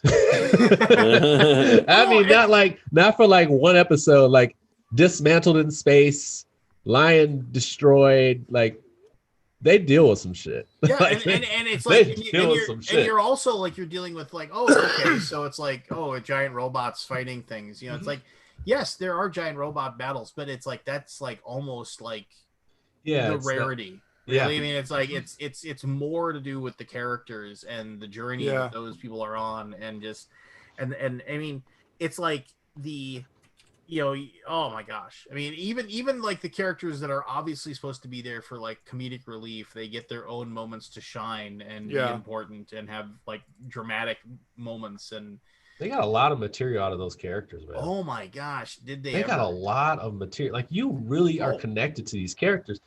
Man, that show is fucking great. Well, no, and then the thing about it was, well, the thing Matt, about it I was- swear to you, Matt, you have to watch this. Like I will. it's insanity. It I'm looking for something new to watch. I mean, it I'm on my 7th. addresses so many things. It does. It addresses a lot. It addresses racism. It addresses sexism. It addresses LGBTQ. I mean, it just like it Everything. and not in like a heavy-handed like we're gonna beat this over the head. This is not. No. It's just like no. This is just part of the story, and it's just like it's up to you to like realize. It's like the first fight. Like I don't know how much Voltron is one of my favorite cartoons, but it's like the first 3 episodes of Voltron. They don't ever form Voltron. They just like get in the lions, like, and then like Keith has a problem with the lion, Black Lion, and the confidence or whatever. Yeah, and like They do and, some like, things similar to that. And, And they I mean, kinda- and there are laugh out loud hilarious. Yeah, and I was gonna moments, say too, that's where the thing. It's they- like you the are scene with where these they're characters just flying like back and forth. They're like, "We're gonna do this, Voltron, go!" And they're like flying back and forth, and it shows them later, just like, Dude, the transformation in this one is so fucking cool. Like they Yeah, do it it is. so slick, and everything is so slick. No, and like I said, my son will just be like, "Oh, I don't have anything to watch. Oh, I'll just." They still don't have the Clank though. I like the Clank and Yeah, when they come just together. gonna rewatch Voltron. He'll just. I'm looking for something new to watch. Anyways, I'm on my 8,000th time through Leverage. So There There you you go. go, yeah. What was the other thing too? I mean, in there. I mean, oh, and the other thing too about that is that like you have like they set up this evil empire, right? And you're just like, oh, these people are horrible and evil and awful. And then you slowly but surely learn their backstories, and you like, oh, they're not like just like evil. They're like Misunderstood, man. Just misunderstood. I mean, it's just like, and you have to really like kind of dig deep and realize that like it isn't just a black and white battle. It's they have bad Tuesdays too, you know. I'm not bad. I'm just drawn that way. There you go. No, just drawn that way. no, I would recommend Voltron to anybody, all day long, and then twice on Sundays. It's just I tried to get into some anime series that people were really touting, and I'm not a fan, I guess. I don't know. Did you see Kippo? I started to watch watch Kippo, man. That's a really good it's got fluey cluey kind of stuff. It's really neat that way. It's got some really good art style. Kippo. Well, I'll say this. I think there is definitely anime out there that like it seems to be like you're absolutely fluey cluey, right? Yeah, Fooly Cooly, yeah. Have you seen Fluey Cooly? Yeah, I have. Matt? Yeah. Oh god. I've seen hardly any. I'm gonna give you some. Honestly, I've seen all of Robotech. Okay. Wait, G-Force when I was a kid, and then maybe a few others. But you've watched Cowboy Bebop. Okay, now okay, hold on. You got to do that before you do any of this shit that we're sending you. Yeah, watch Cowboy Bebop. Yeah, you got to do Cowboy Bebop. Like, find Cowboy Bebop, pay like $20, watch the whole thing. I subscribed to Crunchyroll and started watching a series. Let me just find which one it was. You watch One Piece. I heard it's pretty good. One Piece has that'll take like It'll take 10 5 years. years. I mean, One Piece. Actually, in all seriousness, my game group people always recommend me My Hero Academia. Have you heard of that one? Oh no, that's the one. That's the one I was talking about. You didn't like it? Well, I don't know. A lot of the shows I watch, I'm watching while I'm working. So I watch while you're working. Very rarely do I sit down and actually just watch a show on its own. God, what's the one my daughter got into and watched? The One Punch Man. Well, One Punch Man is fantastic. Punch Man is that considered anime? Yeah, it is. And One Punch Man, and they just and I think that's on Hulu, and they have 3 seasons now. One Punch Man is amazing. We can't get Hulu here. I love One Punch Man. But what's the one where they're all trapped? It was on Netflix. I'm not sure if it went off or not. But... No, it's because it's all on Hulu. It's probably now. on Crunchyroll. Probably. It's gotta what's the name of the one where they're all trapped in the World of Warcraft game, and if they die in the World of Warcraft game, they die. Yeah, there was like one something or other. Yes, I know what you're talking about. Yeah. Well, I'll find it. Speaking of, that reminds me of the reboot of Reboot. Have anybody seen it? Reboot. So, did you ever see Reboot back in the day? It was like a CGI animated series. No. It was a Canadian thing. It was really good though. Like Lex. Canadians. No, Lex was bad. Lex and Tech Wars. Lex was great. Although Earth Final Conflict was fantastic. Sword Art Online. Sword Art Online, yes. Although the end is weird. The end of Sword Art Online, yeah. Matt, I mean, watch Full Metal Alchemist. Yeah, I've heard about that one actually. That's a really good one. And you know what's fun about it is that it's like a cool journey.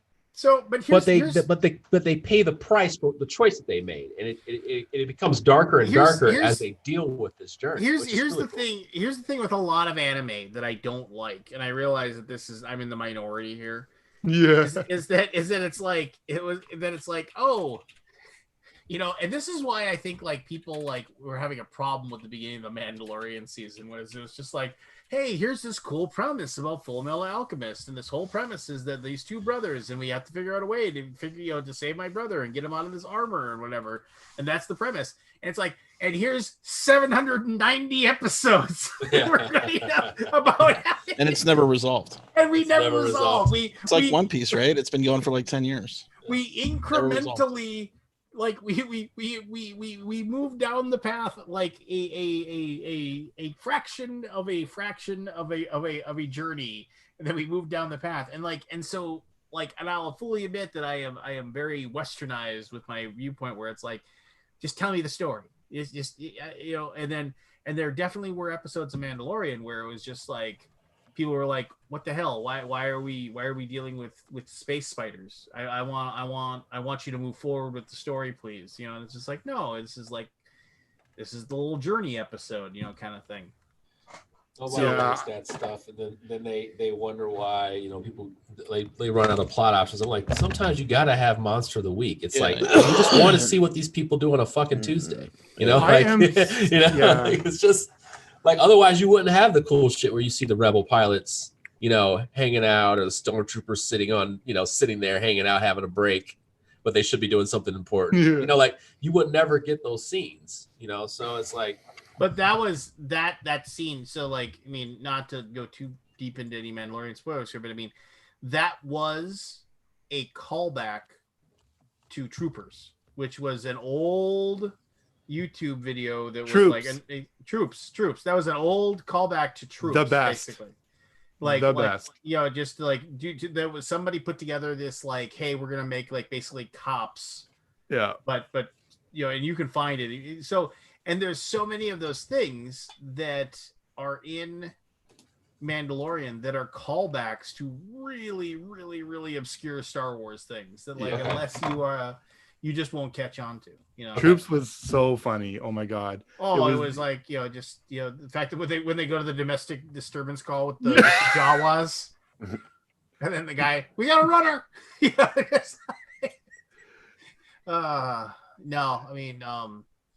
No, there was no. I've already done my. I liked Tenchi Universe, but 10 years ago. I haven't seen it since. It's got a little love thing going on, and in space. It's goofy. I know which one you're talking about. I did like that as well. Yeah. A buddy of mine about 6, 7, 8 years ago turned me on to Black Lagoon. And it was one of the most violent animes I'd ever seen in my entire life, ridiculously over the top violent. Now, have you seen Van Helsing? Which is that shit is awesome. Vampire Hunter D and Van Helsing are you want some good fantasy, real heavy character. Oh man, wait! Stop! Let's stop giving recommendations here. We have to make sure that you watch Castlevania on Netflix. Yes. Oh, I did. Oh, I you know what? I just actually randomly one day I'm going to watch it all again. Today. That was very good. Do it. Very good. The climax of the first season is so high. It's so intense. I was like, this is everything I want from Dracula right now. Yeah. This is everything I want. This is man. Last Wednesday. Wednesday we just finished Strahd actually. Cal Seeley just mentioned Fist of the North Star. It was the most. Yes, Fist of the North Star was Berserk and Fist of the North Star are pretty ridiculous. Fist of the North Star. What's the one with Lupin? Castle Cagliostro. Yeah, right? Castle Cagliostro. But Lupin the Third. That's good. Lupin That's a good one. And they made a video game out of it. Oh, cliffhanger, baby. But it's a good one in general to watch. Yeah, I like Lupin the Third. Yeah, somebody on Facebook the other day was talking about Mandalorian and how they didn't like that it was the same on every episode, the same kind of formula. I'm like, I love episodic television. Magnum PI, that kind of stuff.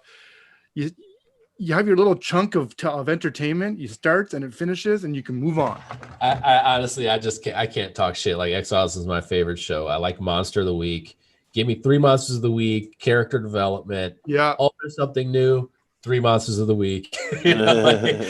I'm so fine with that formula. Conspiracy once a month. Some of my favorite shows are, oh my god, the Smoking Man's back. Why the fuck is he here? Explosion, aliens, season I 2. love Let's the go. I love the old Magnum PI. Yeah. Did you see the sunrise? Oh, probably the best 2-part of all time. And it's just like, I mean, this is a 40-year-old episode of Magnum PI, but they Oh, is that the freaky one with the crazy guy? no. So like they show that when he was in Nam. Oh yeah. And then there was the Russian like commando or whatever that kills their friend in Nam, and then they find him later. I like this already. I didn't know Yeah, this. and he's part of some plot to like kill like some diplomat or something in Hawaii. And so he brainwashes, I think it was TC, it might have been Rick, but he brainwashes one of them to assassination. I mean, the plot's over the top ridiculous, right? There's nothing wrong with that, Lance. No, That sounds great. So they foil the plot, and so he's trying to escape. Like he's like great. a Russian diplomat. He's got, he can't be arrested because he's got diplomatic immunity, of course. And as they're leaving, like he like the road they're going through in Hawaii, there's like a tractor blocking the road. So they get out to look, like when they get out, like TC subdues the limo driver and Magnum PI tells Ivan to get out of the car, and they walk out into the Hawaiian jungle and then like they're sitting there, and then he's like Magnum, you're not going to shoot me. You're a hero, blah, blah, blah. Gives him the whole, like, you're the good guy or whatever. And he's just like, and he says, so excuse me, I have a plane to catch. He turns and he starts walking away, and Magnum's facing the other way. And you can find the clip, and he's like, Ivan, did you see the sunrise this morning? And he turns around and goes, yes, Magnum, I did. Why? And you see Magnum just turns around, and then the gun fires. That's it. It just freeze frame on the gun shooting. So he just shoots him in cold blood. It was just like, I remember as a kid, I was just like, whoa! It's just like, that is awesome. I mean, he was just like totally like, it's dying time. You're going in the ground. Just like, did you see the sunrise this morning? I don't remember that one. So good. Now I gotta go watch that clip. Is that like the first main character killing in a show or something? Like that was like, like he had killed people before because he had to, right? Gunshot, like standard, like, like, oh, if somebody's trying to shoot me, that kind of thing. But just shot the guy down in cold blood. And then, just like, oh, so good. Yep, here it is. I gotta watch it now. I'm gonna watch it. One of my favorite. I watch 24 quite a lot. Do you watch a lot of 24? Watch any of that? I watched did, 24 yeah. pretty hardcore back in the I've never seen it. Back in the day, some Jack Bauer. Get Bauerized. Talk about a show going off the rails, but really just leaning into it. Boy, that show went off the rails. Yeah, I loved it. I loved it. More and more absurd every time. It was just like, this guy's impenetrable. I love it. He always walks away from explosions and plot lines. Badass, Magnum. He was just all badass. I'm like, God, this guy should be like sign Bruce Willis up for this show. He's never gonna. I can't share my screen. I tell you this, Scott. I didn't get a strike against my channel, but because we showed that 9 seconds of Space 1999, like the Alaboom can't be shown in like the Isle of Wales, the United Kingdom, like just be like 9 seconds is all you should. Whatever it was. That episode, yeah, I get those from time to You time. can trim that out, and maybe it'll unstrike you. I don't care. No, they even said this isn't counting against a strike against your channel. Don't worry about it. We just can't show it. And I had one person email me. It's like, I watch your show in the UK and I can't watch it. I'm like, in a VPN. Yeah. How long is that for? I think it's just that episode. Forever. No, it just it can't. If you live in those areas, you can't. So, I love the quote on this video on YouTube. If you type in "Did you see the sunrise, Magnum PI?" you can watch the clip, and it just says Magnum and his mustache go medieval on some guy's ass. Who was the guy? Ivan, the evil I never Russian. saw a single episode of the show. Oh man, I have the whole run. How many seasons was it? Oh, hold on a sec. Let me check. 7, 8. Those are long seasons, right? Like Yeah, they're 24. Yeah, 26 episodes probably. 26. Yeah. Wow. It was I think Thursday nights, and it was on CBS, and Simon and Simon was on afterwards. One of my favorite shows. Oh, Simon and Simon was. It was like that was the 2 hours of TV that I was like, I'm watching this because this show is awesome. Was 5 that seasons, Magnum PI. Only 5, really. Was that episode you were talking about, Lance? Was that episode before or after the Lethal Weapon 2 diplomatic immunity kill? That's a really good question. I'm going to say before. Yeah, I'm it gonna must say be before, before. too. Yeah, Because yeah. when you said diplomatic immunity, that's the first thing that popped in my head. You know, I mean, if you And watched, them in Cold Blood, too. if you watched Archer did a homage to it, like and when Archer did all the best homages to Archer did an everything. homage to it when Archer was doing the when he was doing his rampage when he was dying of cancer and rampage. Yes. Well, I watched my daughter and I watched like because we hadn't been caught up. We watched the great last. show, man. There was That's a 2 great seasons of show. Archer we hadn't watched, so my daughter and I watched those. I It is can't watch weird. Archer anymore. I can't watch it anymore, but goddamn, was it great? I can't watch it any less either. Yeah, Just the tip. fucking great.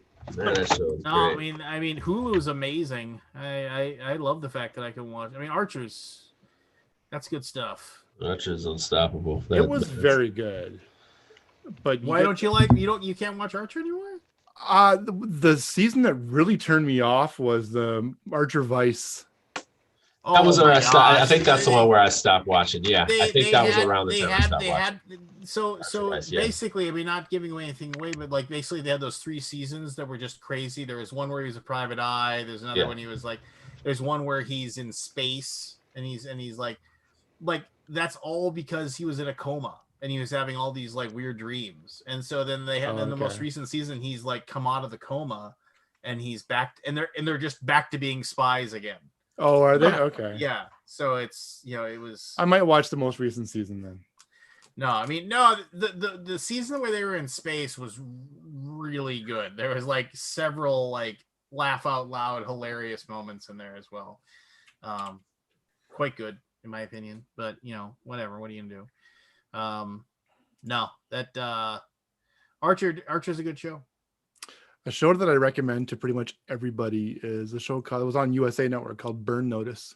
I like that basically because Bruce Campbell was in it. It was episodic. It was very like Jeremy was formulaic, right, Jeremy? And it was very just formulaic. But it like had Psych, zero. though. Psych was better. So, oh my God, That's Psych. Psych. You don't like Psych? That's right. Psych is excellent. I've Psych rewatched was that excellent. series like 4 times. Never seen that one either. Yeah. I have like 4 or 5 series that I just keep on. Like I'll watch something new, then I'll go back to one of those, and I'll watch something. Okay. Eureka, Warehouse 13. Yeah.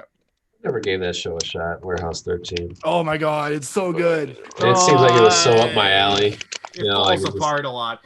Hey, Does just it? to so you guys know in It's chat, connected to Eureka. I found a 4K version of Did You See the Sunrise? You can click on that link and you can watch 22 seconds of TV amazingness. Like just watch it.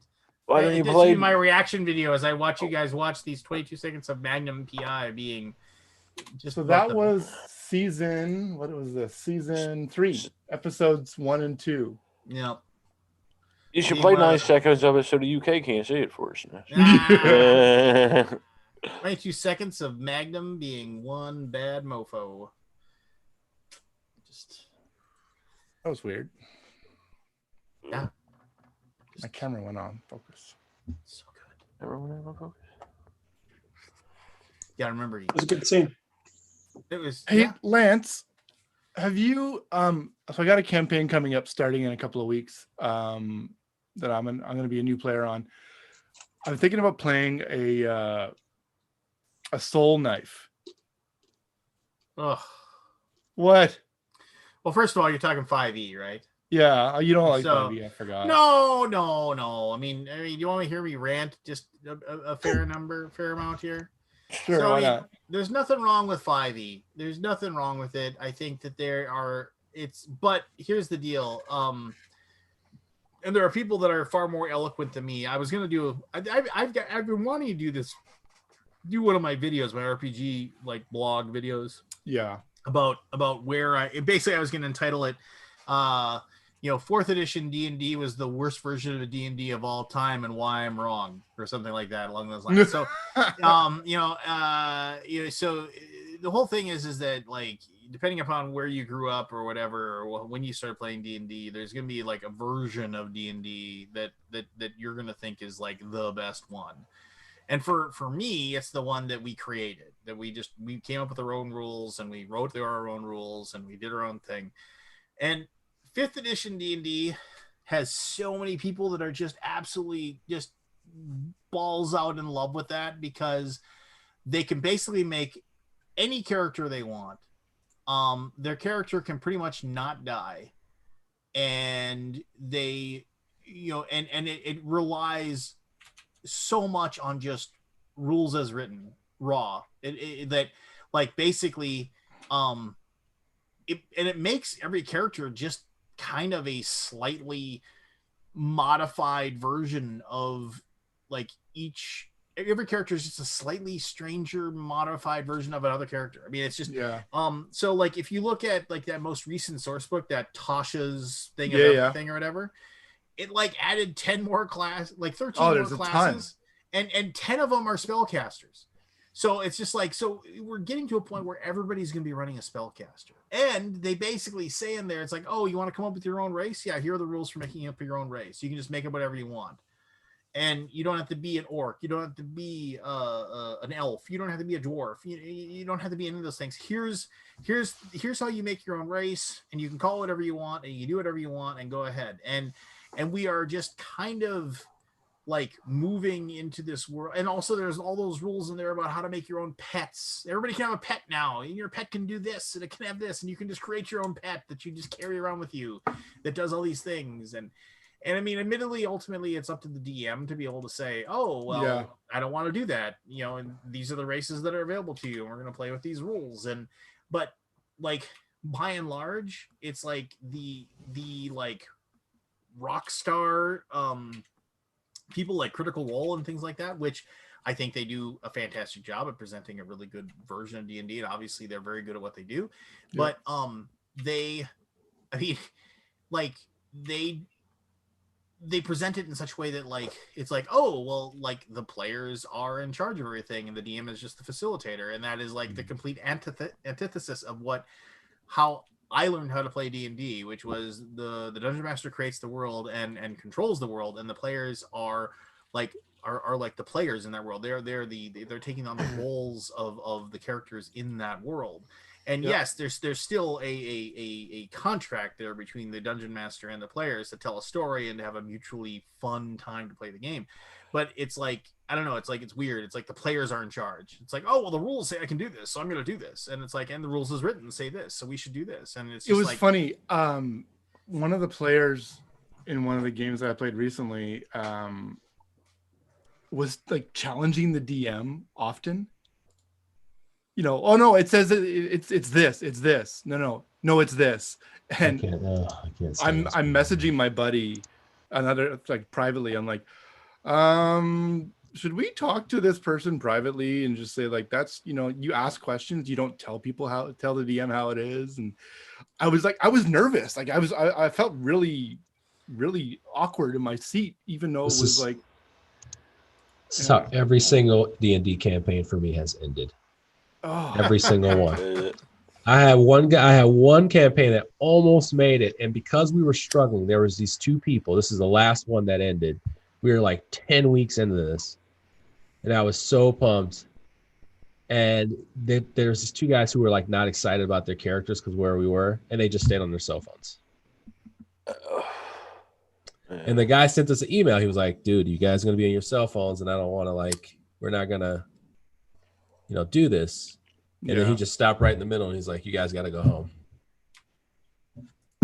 And I've never finished a campaign. I've never finished a campaign of D&D. Well, you can join mine. I'll kill you off. Then you can say you Then I've been complete. I've logged a campaign. No, I mean, the road struggles to get up, and that is the end of the story. If Chris was here, if Chris was here, I would show you that Chris has challenged me on several occasions. No way. No way. and, yeah, No. Gluey's definitely Far-fetched. challenged me, and he's No just way. kind of, and he said, "Oh, my character. Well, this is why my, I mean, like, and I mean, we've Of course he would. Yeah, no, I mean, we reached the equilibrium though now, so it works well now. But I have one rule with my players. I say if you want to challenge me, you can give me 1 or 2 sentences. I'll make a ruling, and that's it.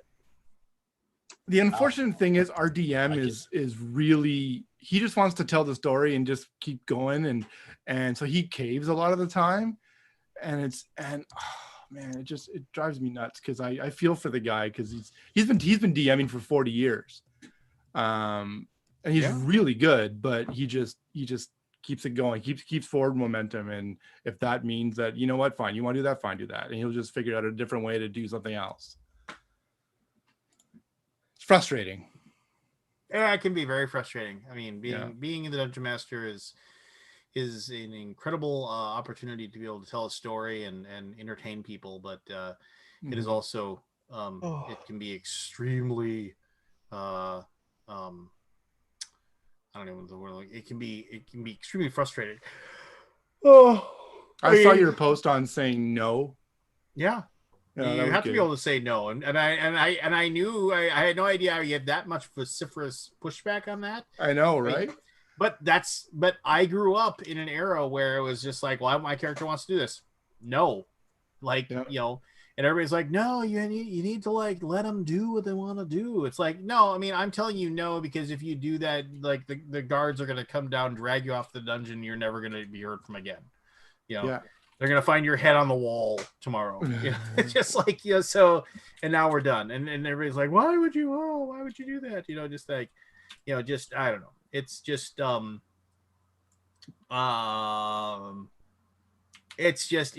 mean, the whole thing is, I mean, no, D&D is weird, and it's going to be becoming more and more popular now. And that's good. I mean, I'm glad that the game, and there is definitely a feeling of, people that have it's like, and I'll fully admit, I think I've said this before, but I mean, it's like, I played D&D in an era where, you had like when the church was a much greater power in the day-to-day life of people, and you had thankfully not my pastor, but I mean, there were pastors that were basically telling parents that it was devil worship, and it was like you're losing children to Satan that play D&D, and they I mean, it's just like, and you look at the front cover of the old the DMG Dungeon Master's Guide. I mean, you weren't doing yourself any favors having a giant red horned devil on the front of the old DMG.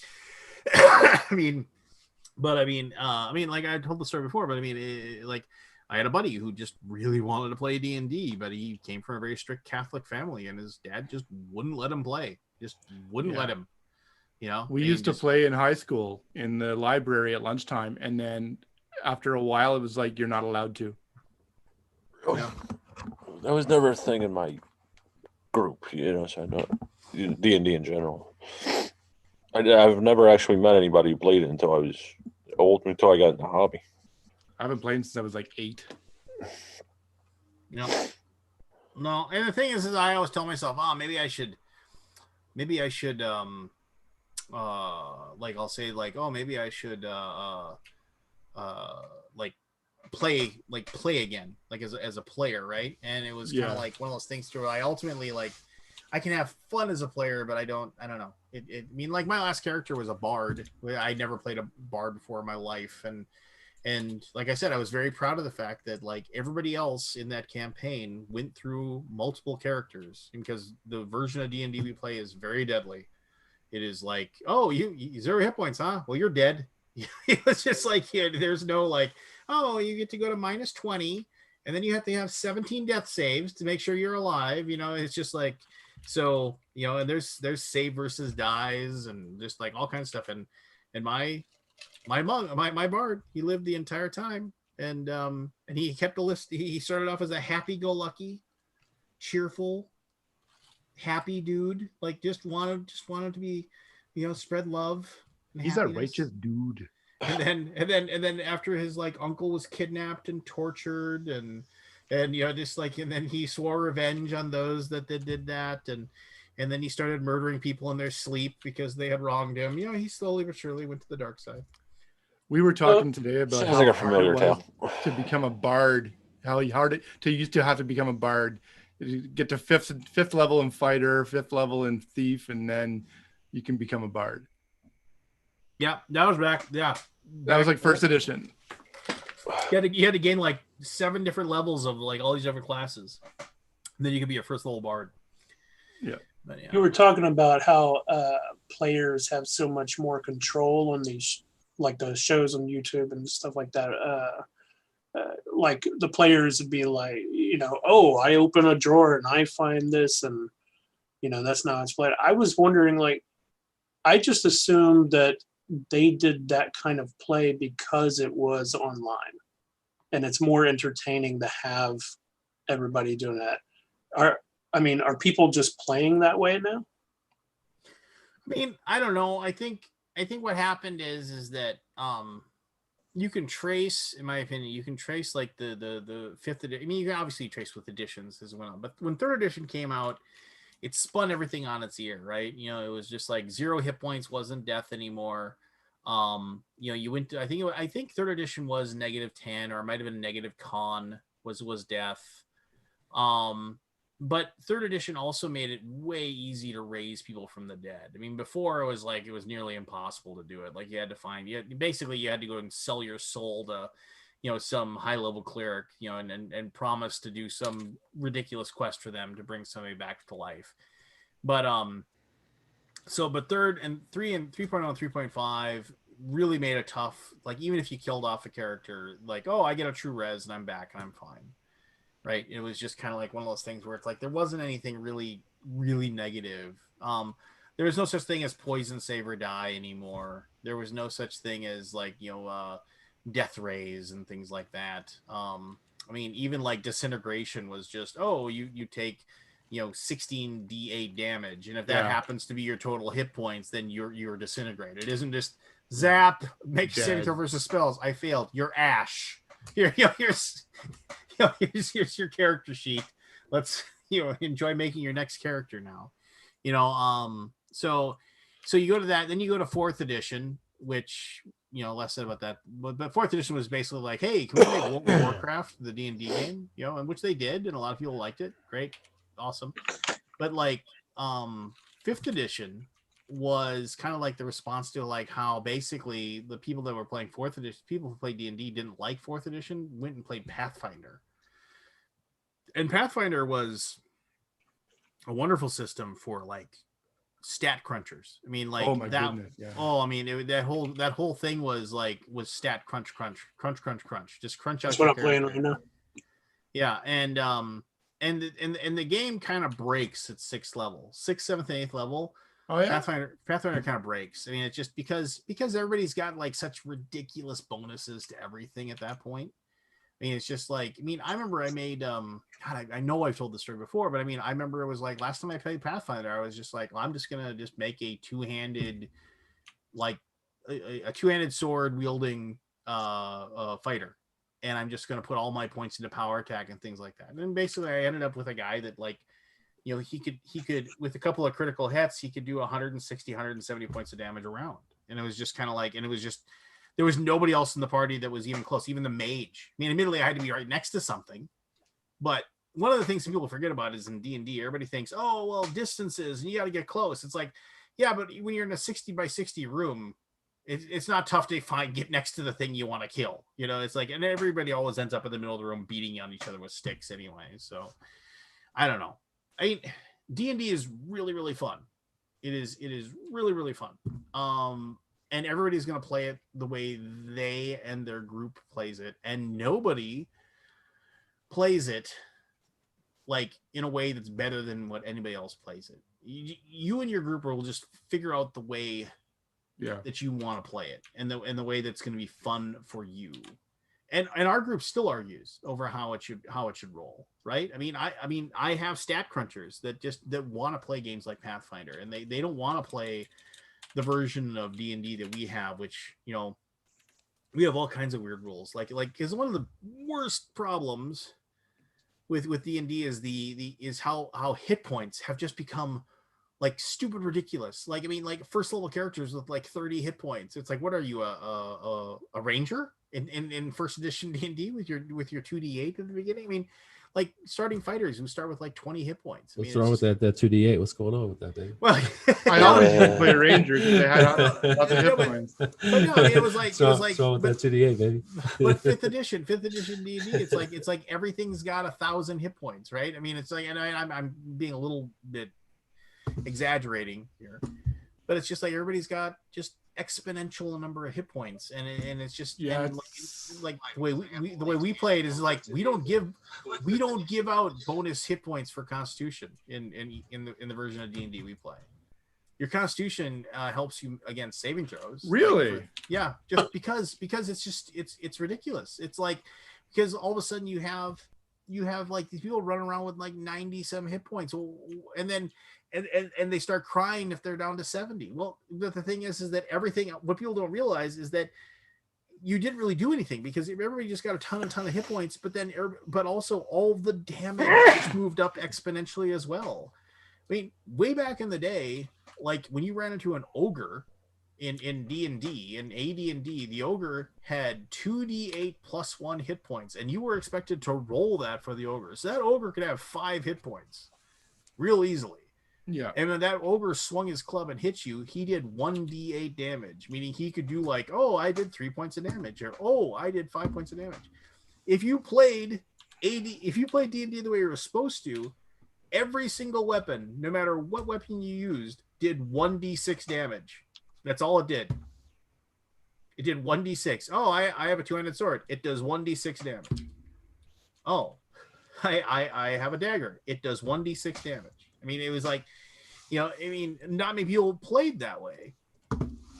But Alan, listening to an old man rant about 5e. You know what? I think 5e is a fantastic system. I think there's a ton of people out there that are able to create characters that like really embody what they want to play. Yeah. And they want to play as far as a fantasy game, and they give them all of, I mean, these I mean, your first level 5e character like is a god among men. I mean, it's just like with their abilities, like they have you have a cantrip. You have a cantrip that like you can cast, you can rain fire from your hands that could burn down an entire village as a first level wizard. And that you can just cast this cantrip over and over again. And I'm going to throw a fireball at you, and I'm going to throw a fireball at you. And oh, you? Okay, you have a fireball too. You know? Yeah, gone are the days of the first level magic user with 4 hit points and 1 spell. Oh yeah. You were like you were a shitty one charge magic item as a wizard. Just like, wow. I'm gonna come out here. I'm gonna cast sleep, and then I'm gonna hide.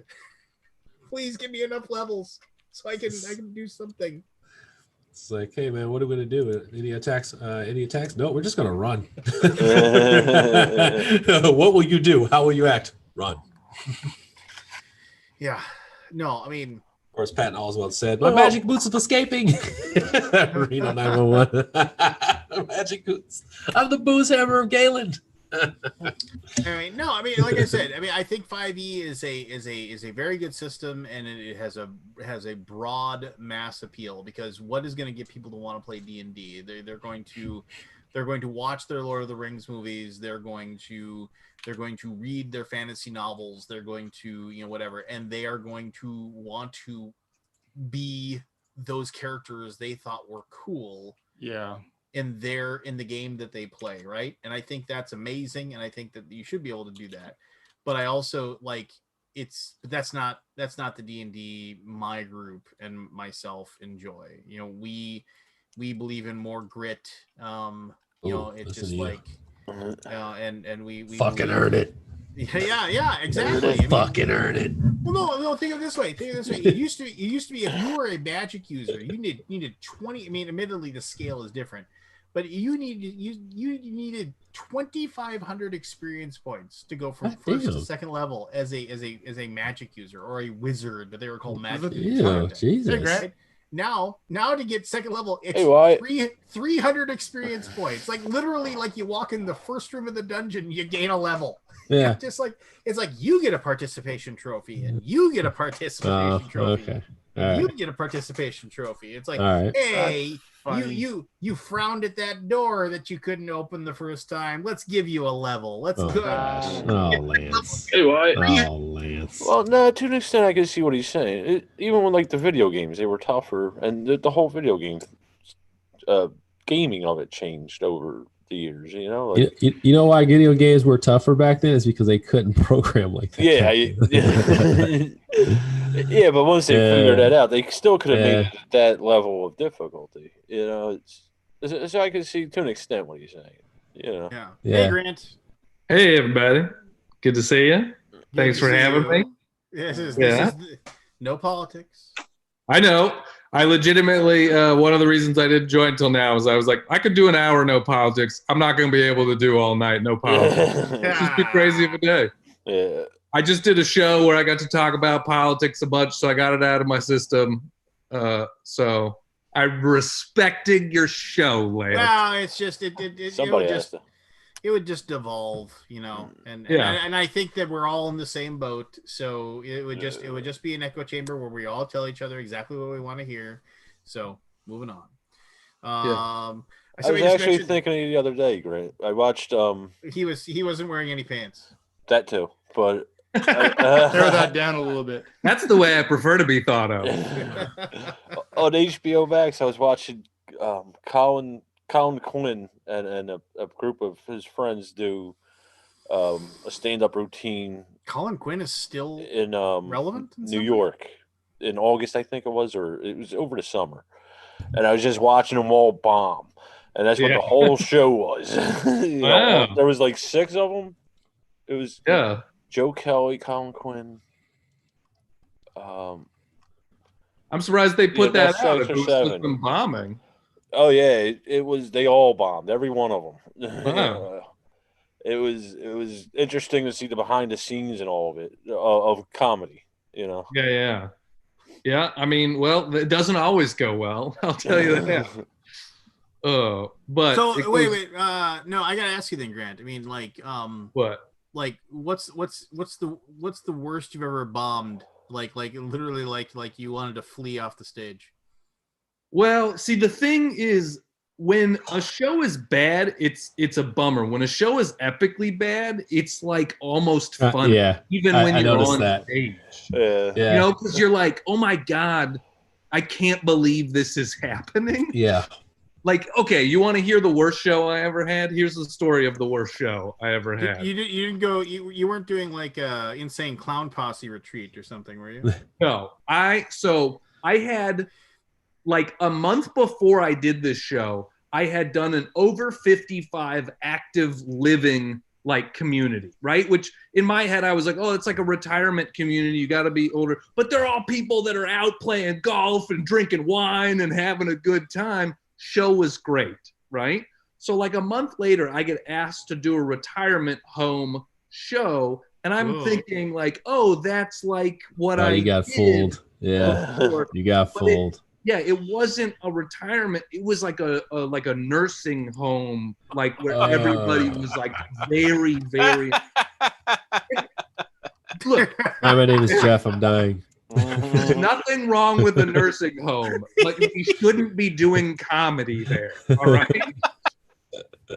And like so, what's that thing for the Family Guy where he's trying to do stand up in the hospice ward, and the person goes, he goes, "Ow, dying hurts." And he goes, "Yeah, tell me about it." Yeah.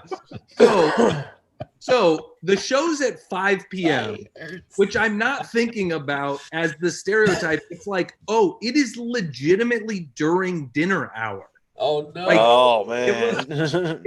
It was 5 to 6 p.m. They wanted me to do an hour on stage with no opening or no anything like that. Just me, an hour on stage, like in the dining room, two people who are eating. You are literally fucking with their routine, which is not good. And so if you can imagine, the dining room is like an L. So it kind of is like this and like this. And I'm basically over here at the one side of the L. So first of all, I'll say I get there and I'm like sitting there waiting to like check in or whatever. The first thing I walk into is a guy talking to a nurse, and she's going, Jerry, you have to wear your hearing aids.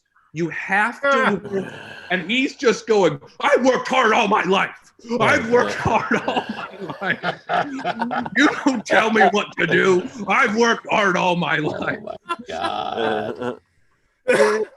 And so, I'm like, okay. Then I check in with the lady and I'm like, hey, I'm the comedian. I've been hired for the night. And she's like, oh, okay, great. Can you go get the speakers? They're in the storage room back there. And I'm like, oh, you like, I need to like, and she's like, yeah, just go set up the speakers and set up the show. And I'm like, oh, okay. I've never set up speakers before, but now I'm like carrying speakers into the. You are the show. You are the whole show. I'm setting up the stage. You are the whole show. And then so I'm sitting there and I'm waiting.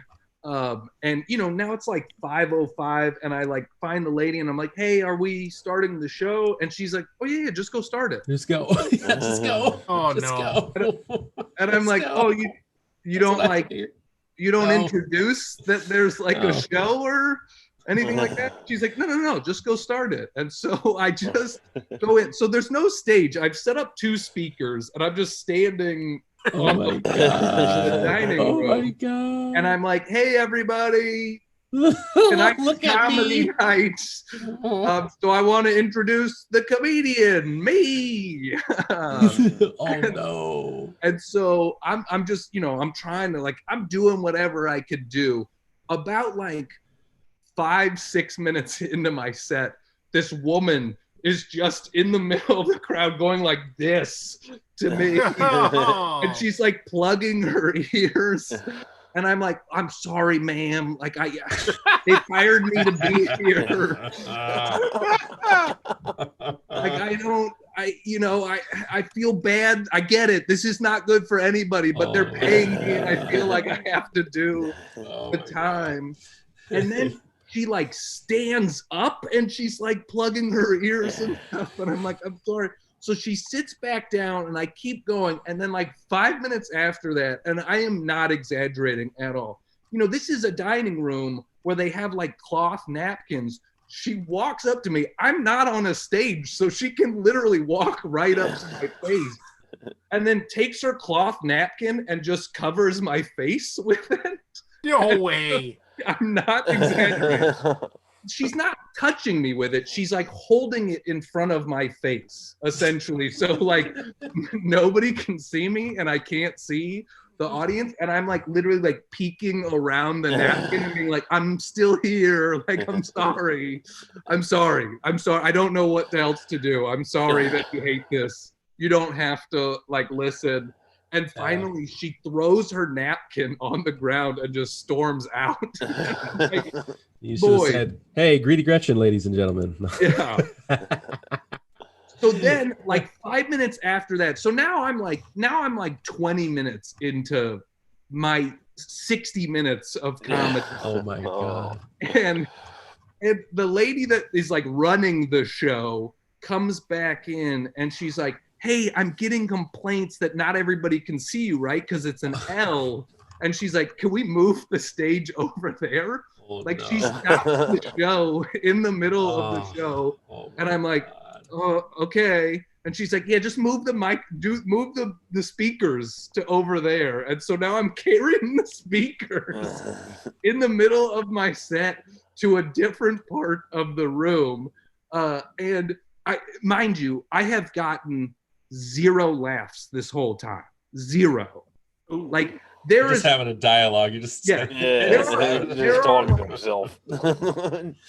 Then I move to the new part of the stage, and now there's a guy sitting like front row who isn't laughing, but he's nodding at every punchline, and I'm like, okay, like I'm killing with this guy, right? Like this is this guy. This guy gets me. And so now I'm probably like 35 minutes into my set, and I say something to this guy, and I'm like, you get it, right, sir? You know, thinking that like this guy's been on my team because he's nodding at punchlines. He gets up and leaves. What he says to me going, you get it, sir, right? His response is, you belong in the garbage.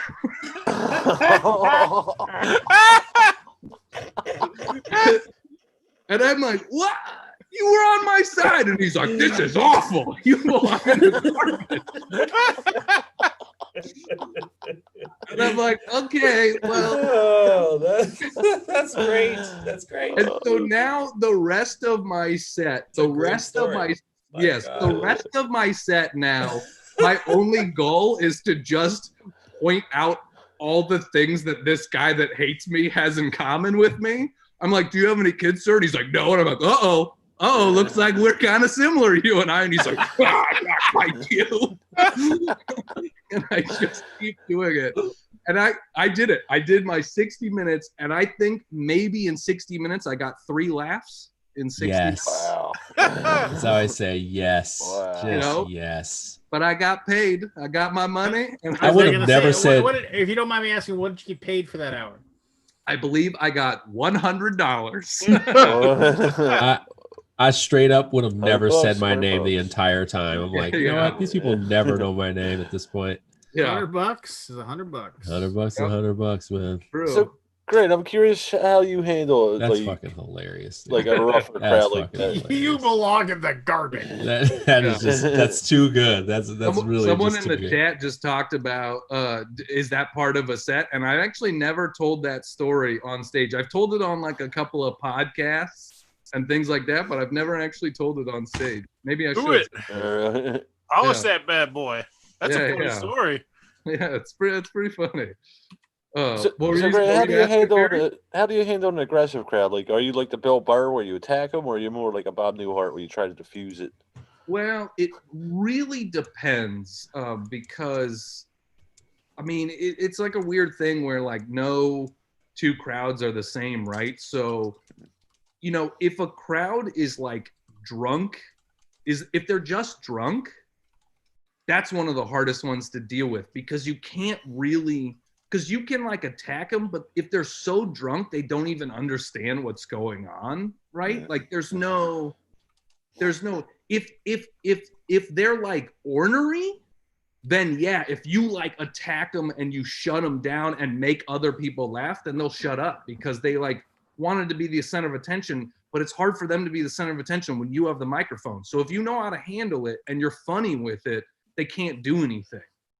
But when they're just drunk, like that's one of the hardest ones to handle because you're like, I don't know what to, I keep making people laugh at you, but you're so drunk that you don't understand what's going on right now. Like there's not much I can do, right? And those become actually some of the like most like worrisome crowds. Like I was headlining a comedy club in Detroit one time, and this one table was so like from the moment the show started, they were being like assholes, and like not even because I was headlining. So a normal show is like an opener, a middle, and then a headliner.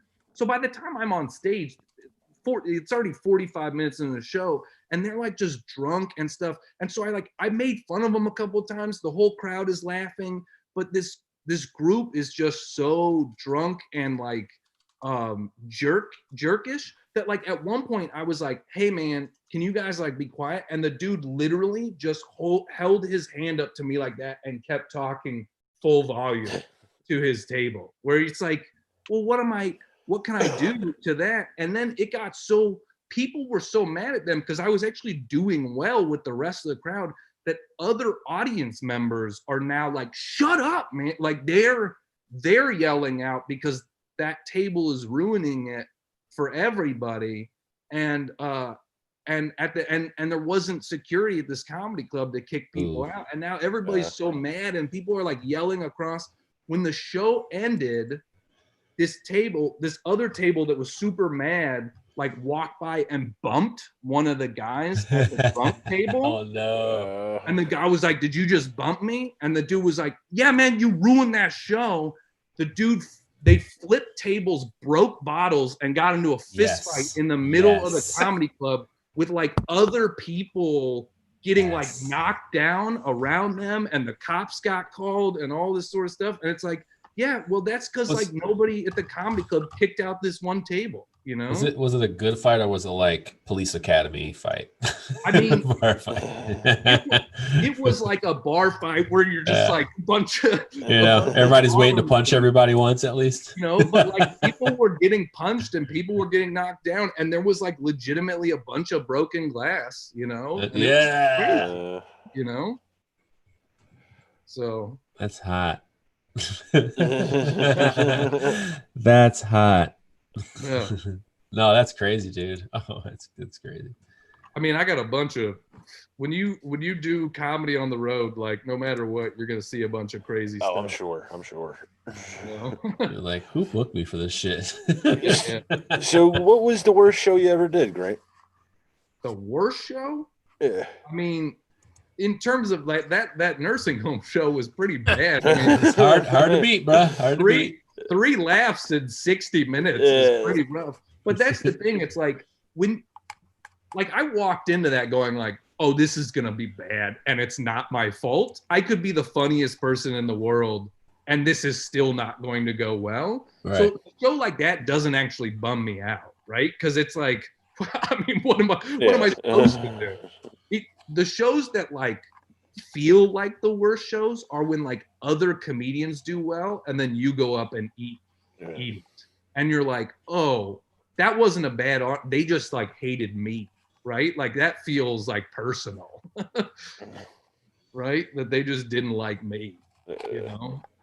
So I mean, I'm amazed, you know. I'm glad that I started when I was 20, and I'm glad that I started that young, because I think, like, you know, when you're young you have like some resilience to you, right? Like if I had to do now what I did back then, I mean, because now also it's like I've done thousands of shows. I've been doing comedy for 16 years at this point. Like I have enough stuff in my tool belt that now if a show doesn't go well, it doesn't feel personal. Right? It's like, okay, whatever, this, like, I wasn't the right person for you. That's fine. I'm not going to be the right person for everybody.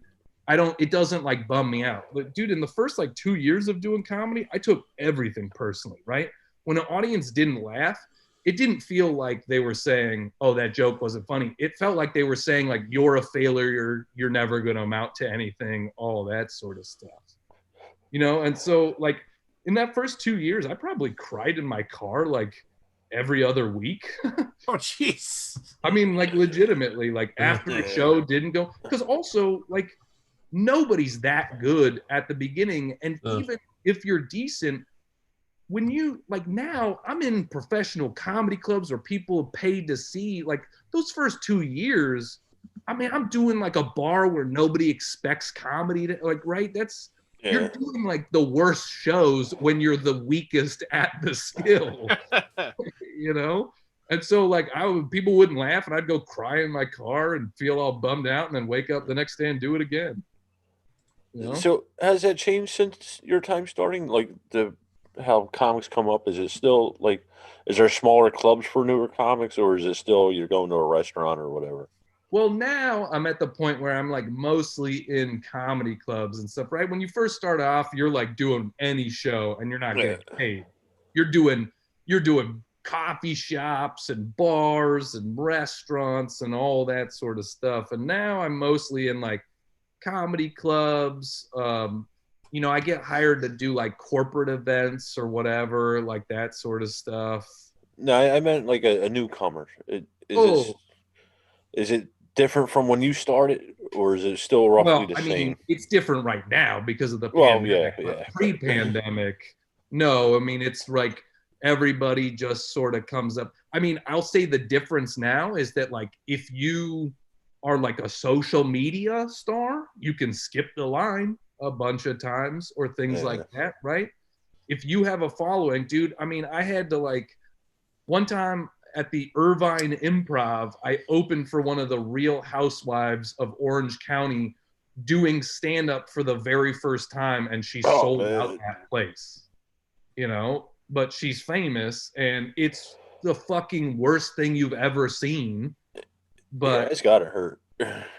I mean, that's one of the hardest things for comedians to swallow is, like, there are now a lot of, like, YouTube stars that come into comedy clubs and sell out the comedy clubs and get headlining spots and literally do 10 or 15 minutes of comedy and then just do a Q&A for the rest of their set with the audience, or do 15 minutes and then just start taking pictures with people, right? Because that's why people are there. People are like, oh, you're famous on YouTube and I came out to get a picture with you. That's why I'm here.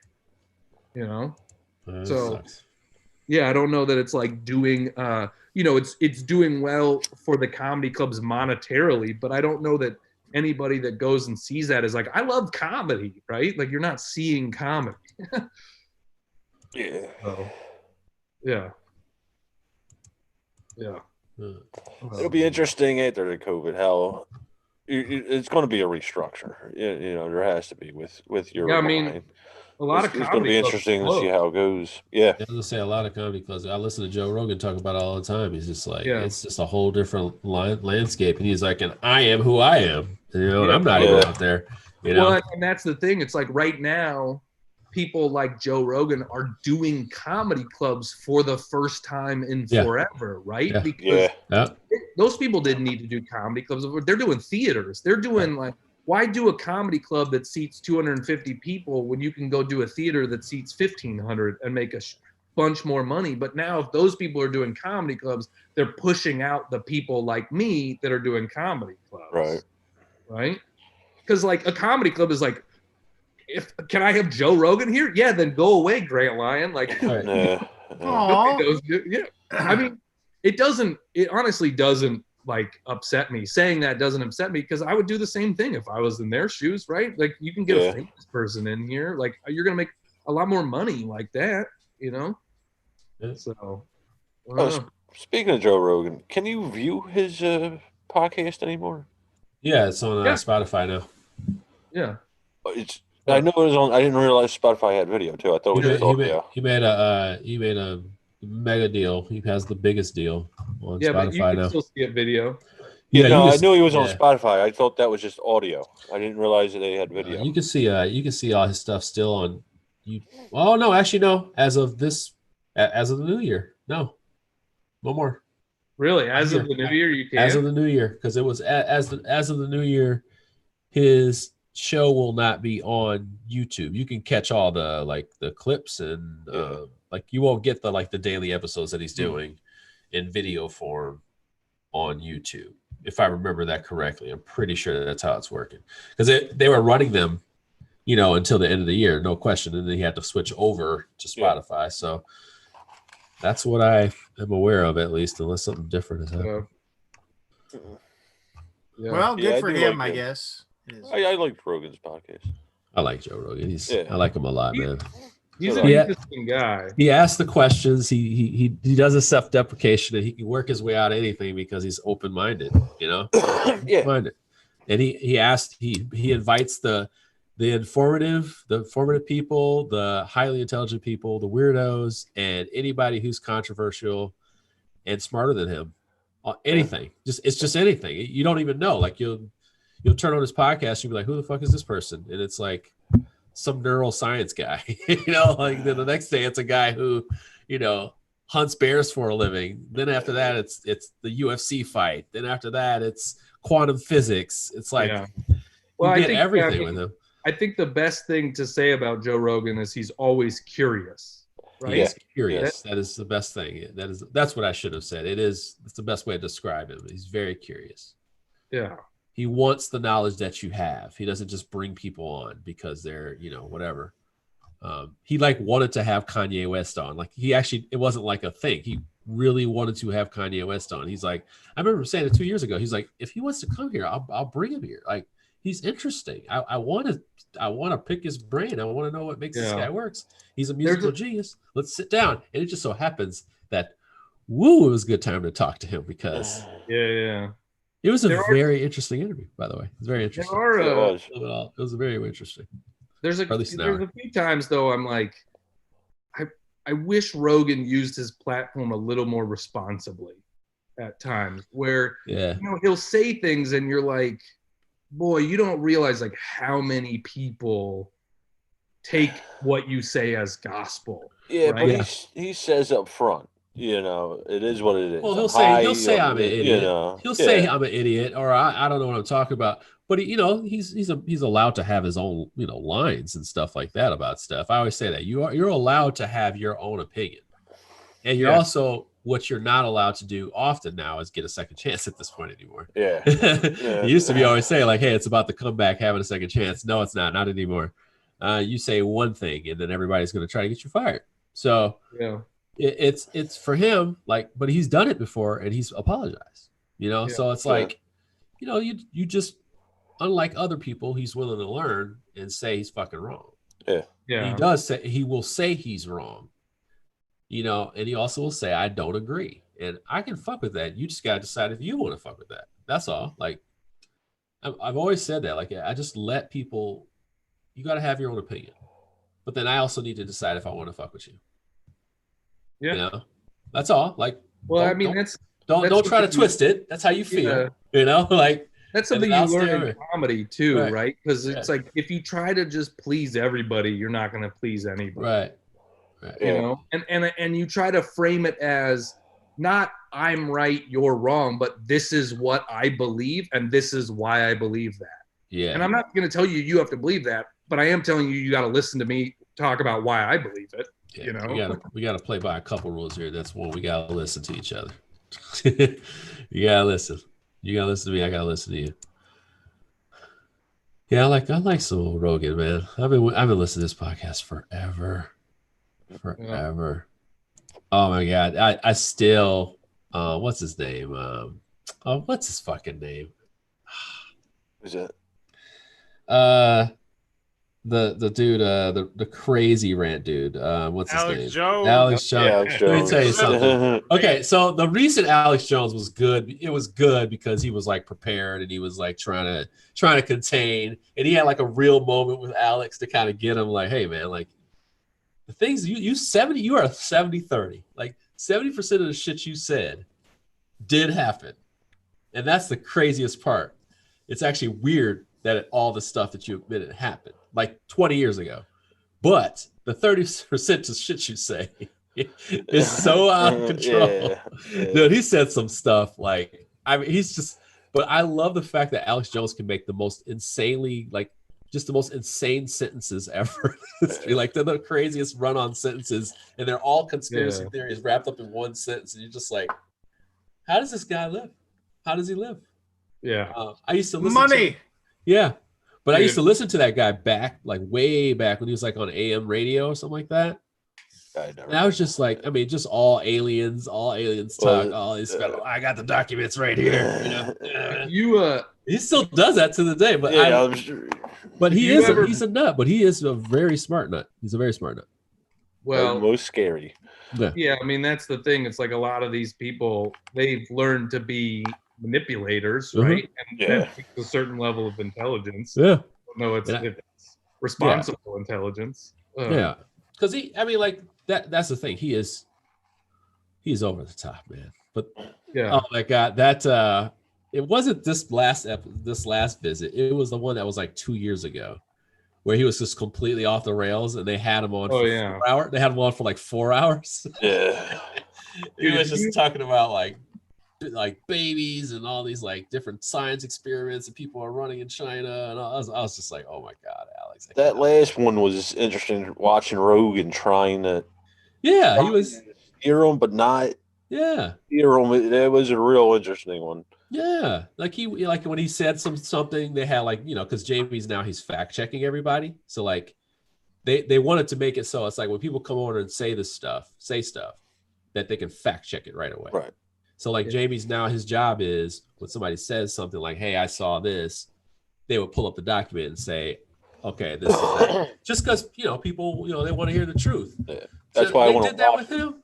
They did that with him, and they pulled up this article, and he was just talking about the article, and then like he was like, "Well, no, you interpret it that way. It doesn't say that on there, And he's just like, he's like, I mean, like you have to understand, like people wouldn't see it the same way you do, and it's not factual, And then he has to take it for what it is. But he's like, you also actually predicted a couple of these things, and it sounded like it was crazy. 10 years later, it's right, dead on. So it's just. Yeah, but I mean, a he's lot just- of that he's is just off. like if you throw enough shit against the wall, something's gonna stick, right? Look at the Simpsons. I feel you. I feel you. I mean, look at Forrest. I mean, he just Yeah. did a very hungry caterpillar unboxing video. That's gonna make him. Hey, Wait, what? Wait, It'll what? make sense. What? Tons of sense. Caterpillar unboxing, man. I unbox everything. People watch that shit. I don't know why. People watch it. People watch it. What are So you Grant, doing, I might have Forrest? asked you this What are you before. I don't doing, know. I smoke a Forrest? lot of weed, but what games do you look for What? to showcase on your games? Like Forrest got this niche with the mass produced that nobody's really seen, Yeah. and you got like I see some obscure, some well to me because I'm a little removed from the hobby, but Yeah. For me, I don't have like I'm only doing this type of game because I personally am an omni gamer. I will say I only do light or medium weight games because I have like a decent amount of people watching me that aren't gamers, and so I don't want to give them like through the ages where they'll never be able to like sit down and get through it, right? It's like it's got to be something that they can like actually sit down and wrap their head around. So basically I think about it like on BGG, I don't go above like the high 2s on complexity rating, Yeah. like up to, like a 2.9 or something like that, right? I did Everdell. I did stuff like that where it's like, okay, there's still a decent amount going on in this game, but you can also like watch a video and then sit down and play it that day. Yeah. Right. Yeah. So that's the way I try to think about it. And I'll do party games, or I know some like reviewers won't do party games, but it's like, I like party games. They're fun. And it's a good way to get people that aren't currently into games into games. Yeah. Party definitely. games have legs too on those videos. Those Yeah, have some dude. good legs.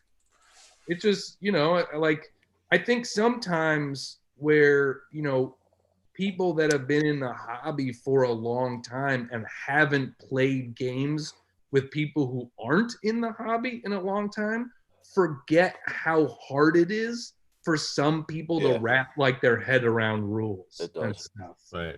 You They know? also don't know that they're not good at teaching games. Like, I'm like I know I'm you- not good you- at teaching You games. actually like there are people who will like. I'm like, can you even explain how to play Century Spice Road, like right now?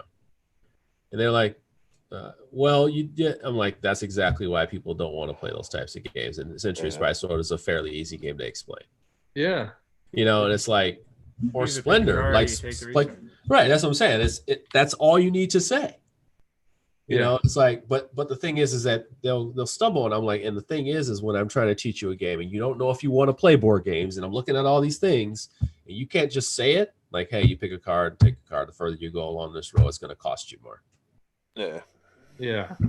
It's like that. Then people like freak out, and they don't get excited about it. And I think that's, I just saw a post about this on a game group, and they were talking about like, what old game do you hate, that you would not play anymore? And I'm thinking like the joke is always Monopoly, and I'm just thinking like all these games that I used to play are the reason why I'm here today. I can't be like elitist about it. I'd rather just play it with that person and kind of indulge them so that we're playing a game. I still can throw a Super Ball against the wall for an hour. Like I love to play ball. So I don't mind throwing Super Balls. I have a ton of Super Balls. But I don't mind doing that. And I think people forgot that original fun, Totally. I agree with that. I mean, that's when people take games so serious. To me, I'm like, look, I like playing strategy games, right? Like it's fun to like think through a strategy and do that, but only if we all keep it fun at the table, right? Yeah. If it gets just so serious and everybody's like, I'm doing this because I'm better than them, like I'm out. Like I don't need that. If I were to take one of your workers, Competitive. Matt, if I took one of your workers and I just pushed it over when it was standing up, would you be angry at me? Sometimes I do that. Like I just do it. Like I don't know why. I just do it. Like If we were having like having the game night that I go to game nights to have, yeah. It'd be like jackass. And then Yeah, put I it know my back up. friends. I know, like our friends, like we just do all kinds of stupid Yeah, shit. It's totally. like, I mean, I'm like, I actually had somebody look at me and they were like, "What the fuck are you doing?" I'm like, "Hey, man." I just looked. I'm like, "Man, I will slap you with this fucking board." Do not say that to me. I pushed your worker, man. No, see, This is come on, man. I've actually had that happen to me too. And beat Like, dog, come on, man. Table That's being flip. silly, man. Just being fucking silly. Have fun, dude. That kind of stuff. I intentionally do it with the Jen because she's like OCD with it, but Yeah, I'll put them exactly, upside compared to- down and all sorts of shit with her. It drives her nuts. When I go down to MVM, like they are like sometimes they're a little too tight, man. They're a little too tight, and sometimes I just gotta fuck it up, you know. Like I gotta fuck it up a little bit. I don't like people that play too tight, man. It's like have fun. Yeah, Stop You playing gotta, tight. you gotta keep it light. and like the sore winners, like I think ruin it for a lot of people too, right? Where it's like, look, I'm competitive. I was a college athlete. I'm about as competitive as it gets. I want to win the game, but I'm also not going to be a dick about it if I don't or something like that, because in the end, it's a game and I just got to spend some time with my friends, right? That's the goal here for me, is like I'm trying to spend some time with people that I care about. And yes, I would like to win, but I'm not going to be like so pissed off or annoying if I don't. I can't remember the last time I played with a sore winner. I just play with one.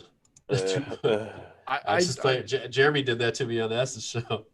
It was almost a table flip. Yeah, it pissed me off. It really, it got Jeremy. to everybody was pissed. Salinas, yeah, he did it because he was like, we were playing Praga, a Praga Kaput Regni, and both of us had never played it. I think he had played it 3 times or something like that. And he kind of pummeled us, you know. And I was like, hey man, we didn't know that it scored that way. I know it was Bonfire. I was like, we didn't know it scored that way. And he was like, you read the rules, didn't you? And I was like, I said, I just didn't know. He's like, well, you should have read the rules. I'm like, what? This is my first time playing. I like, and I looked out. I was just thinking to myself, I'm like, you are lucky we are live right now. We are right now. I was like, you don't talk to me like that. But whatever, man. It's not a big deal, man. He was just having one of those. You could tell he was just like, he was so focused on winning, you know. And after we were done, of course, Ryan was just, you know, he was pissed and stuff. And I was just like, God damn it, man, you should have told us, man.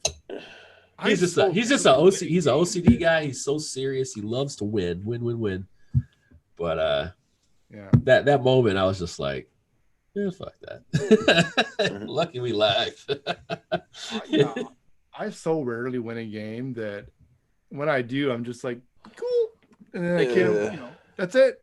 And I wonder how many like would-be gamers had a bad like first gaming experience, and then we're I don't like games, even though it's like no, they like right, it, you know, somebody I think about that with like when I have somebody that comes over that doesn't play any games, I'm very like choosy at the game I'm gonna bring to the table, because I'm like, I don't want to scare this person away from games, right? I'm not like even like a Century where I'm like, I'll play Century with non-gamers, but I'm playing it with non-gamers who have played games with me before. If it's somebody's first time playing games over here, like I'm doing like Deep Sea Adventure, or I'm doing Skull, or I'm doing something like that where I'm Bang. like, do Bang. Hey, Grant. Bang is one of our favorites. You got zombie dice? Yeah, dude. dice. Zombie That's dice. That's one of my go-tos. Yeah, exactly. Yeah. But how many people like that then go, oh man, this is really fun. Like I didn't know, and then they want to go in. But how many of those types of people that are like, oh, I want to seek out games more because you just introduced me. How many of those types of people came in and you tried to teach them, Everdell the first time they ever played a game, and they're like, what? Bro. Like, I don't want to Yeah. play games anymore, you know? What do you mean, I'm an pretty 18XS game shouldn't be the first? Yeah. I'm pretty much playing. I'm playing like sticky chameleons and just slapping the shit out of everybody at the table and not trying to win. Like I'm just. By the way, you should play sticky chameleons. It's absolutely. I don't know ridiculous. that one. Is that the Yeah, yellow? So it's a yellow game, and you That's get a like good you know one. how those sticky hands that you used to get like at the store. Yeah, like, in a yeah. top box. It's super long. You put a whole bunch of like random bug like cardboard pieces on the table, and at the time you just smack and try to grab a certain type. Like you flip over a deck and it's like get butterflies and get this, and then you just slap and slap and slap and try to grab them. But even when somebody grabs them, you can legally slap that out of their hand and pull it away from them. The game is a fucking disaster. Yeah. Just think of this. I can't see this going well with adults. Literally, it is a fucking disaster, and it's so fun, man. It's just Happy out of Salmon it. looks fun too. What's that? Oh, Happy Happy Salmon. Salmon is fun. Happy Salmon is very. I haven't played it. I've seen it played a bunch of times, but That's a good one, man. That's a Make good sure you one. get both colors, bump up the player count. There's also a follow-up to Happy Salmon that's pretty good too, called Funky Chicken. It's not as well known. You gotta try this. And there's also one called Funky Town where you have to go, what you take me to? Oh my god. Funky Town. That's my favorite clip from South Park ever. Is when Tally is trying to break in to get the Okama Game Spare, and he's just playing Funky Town on the security thing. Take me to Have you played this newer game? It's called Monstrosity. No, I've I heard remember of you it. were my invite to that live playthrough you did. It was in my spam folder. It was in the I spam, missed bro. out. It was in the spam, I man. played the prototype of that. I sent it in Dutch, man. My fault, bro. It's like the classic. Back when Anthony Ricano used to still come on the show, and right around BGG Con, the one after BGG Con, he'd always tell Scott, he was like, yeah, hey, I got all packed up and ready to go, but my car didn't come pick me up and take for the airport. So I guess I must have missed out on that one. Yeah, dude. That game is that game is such a goddamn right. I had to buy one right away. But Grant, if you're looking for a really fun game, I mean, basically what you're doing is you're taking a card. Somebody's taking a card. They have a monster, and they have to describe it to everybody at the table. And they just have to describe it to everybody. They can't say like exact things. They kind of have to give an idea what the monsters looks like. So then everybody kind of looks at, they kind of decide, hey, they kind of draw their monsters and stuff. And it's not about like how pretty it is.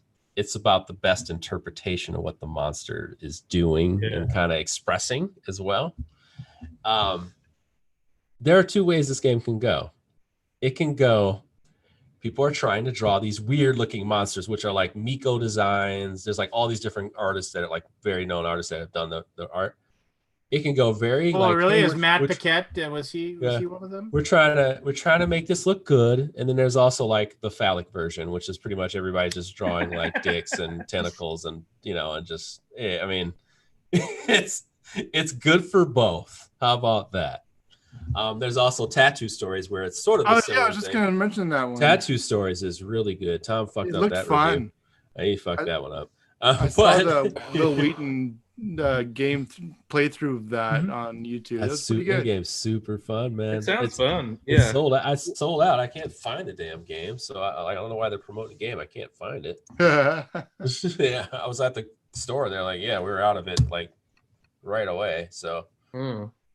Yeah, and when I have like comedian friends over, Telestrations is always like a popular game. You know. Do you have the After Dark edition? Yeah. And did you have Just One? Yeah, Just One's a good one. Played that I with love the family that up game. here. My mom can really only play cooperative games. She too upset. Too pissed about They're, it. Too they're upset. competitive games. Actually, let me look at here. Two. Great. Yeah, I think your comedian friends would like that. Usual Suspects. Usual Suspects? Oh my God! Did Grant. they ever bring that over? No, Holy That Santa is, Claus. yeah. Usual Suspects is the. So you're racist, huh? It is 100% So You're Racist, and it is the best, It's one of not my even favorite party racist. games It's of all any time. ist. Really? I never even heard of it. So the premise of the game is that like one person, like basically the idea is that you're trying to figure out who committed the crime, right? And then so it's kind of like so they'll have a question of like And then he person finds will look statue at the stories for question $17. and the question will says reads the newspaper every day, and there's like a picture, like well drawn pictures of like I think it's 12 people that they put out there, and then they read the note, and then they say they look at themselves, they know who the culprit is, and so they want to point people to that person, and so they want to make sure that they pick the right way. So they're going to look at it and say, what kind of people read the newspaper every day, and like does my suspect read the newspaper every day? And then they say yes or no, and that's all they do is they put that on there, and they put the question and they're and like and then the other players have to discern what they personally think of the people of the that are out there. Would they read the, and also try to figure out, but what about that person, that who do they think read newspapers and who doesn't as well? And so I mean, it's the only game I've played that like I've had family members say I don't like this game.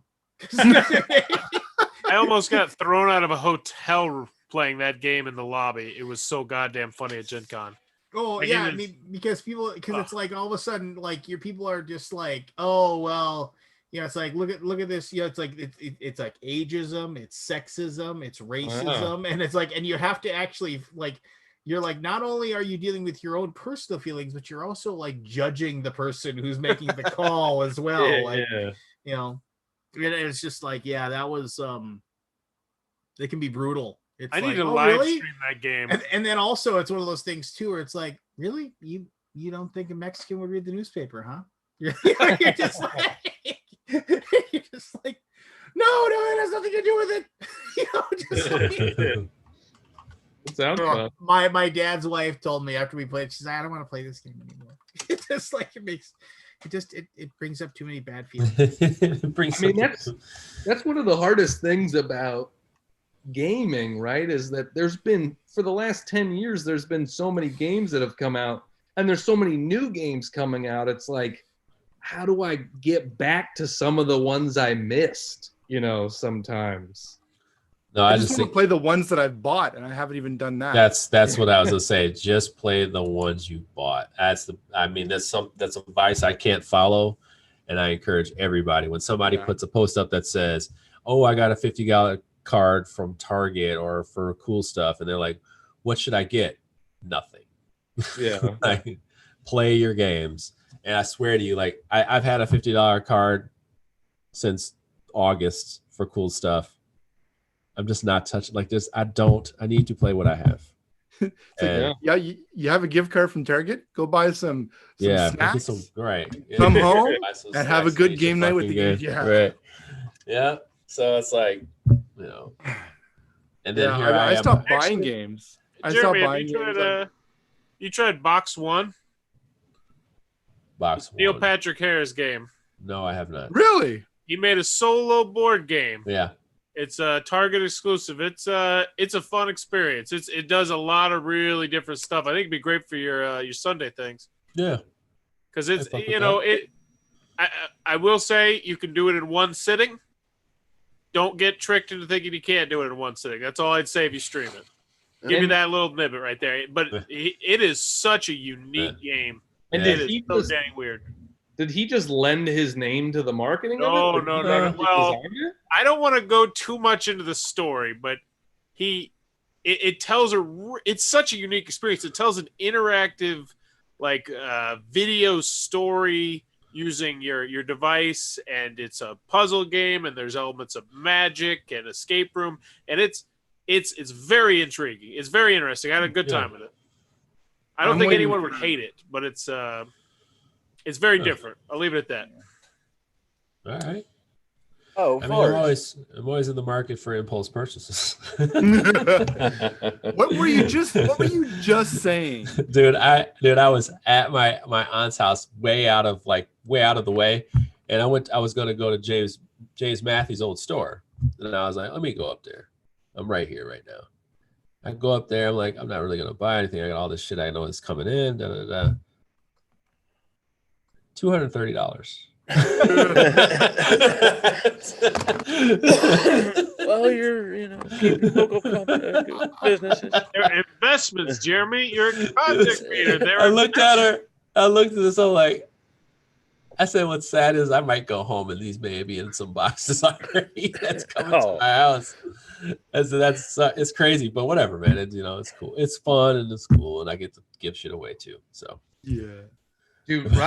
Robert Geisinger was saying that he was like, I probably buy 5 games a year that I already own. No, I swear to you. What? I swear to you. When you go to his, I've done that house, but... whenever I go to Indy, I stay at his house. Every time I pick out a copy and I'll say, you have this here, this here, and that here. I try to find matching ones. Mm-hmm. I try to find matching ones because he does. He literally does. He said he has about 3,500 games. Yeah, 3,500. Does he have dementia? No, he just has 3,500 games. It's hard to keep track of 3,500 of something. He's like the beginning of an episode where they have a shopping spree and you see people just throw games in there, or toys in their truck. It's like, hey, you got $5,000 for a shopping spree. I think that's what his store visits are like, and he just rings. Guys' grocery games, Right. but for friggin' yeah. And then he just says, ring that up, and it's like, dude, you have 3 copies of Sheriff of Nottingham, and he's like, ring that up. I'll just take what's in the cart. So yeah, he is just that way. By the way, thanks. Shout out to him. He gave me Sentient, which is a game that I love that I somehow traded away. I don't know why. And he gave me back. It's out of print. It's completely out of print. And he gave it to me. He saw it. I was like, man, I really love that game. And the guy's from Wisconsin. And he sent it to me for Christmas. It was very kind of him. Nice. Yeah. It was very kind of him. I backed a game, A homie. some party game that only ships to the US. So when they sent me the survey to fill out for the address, I'm like, can you just pay it forward to somebody who you think might enjoy it? Yeah. Oh God, dude. They only ship to the US. Wow. It was a first time indie pub. Oh, okay. Yeah. Wow.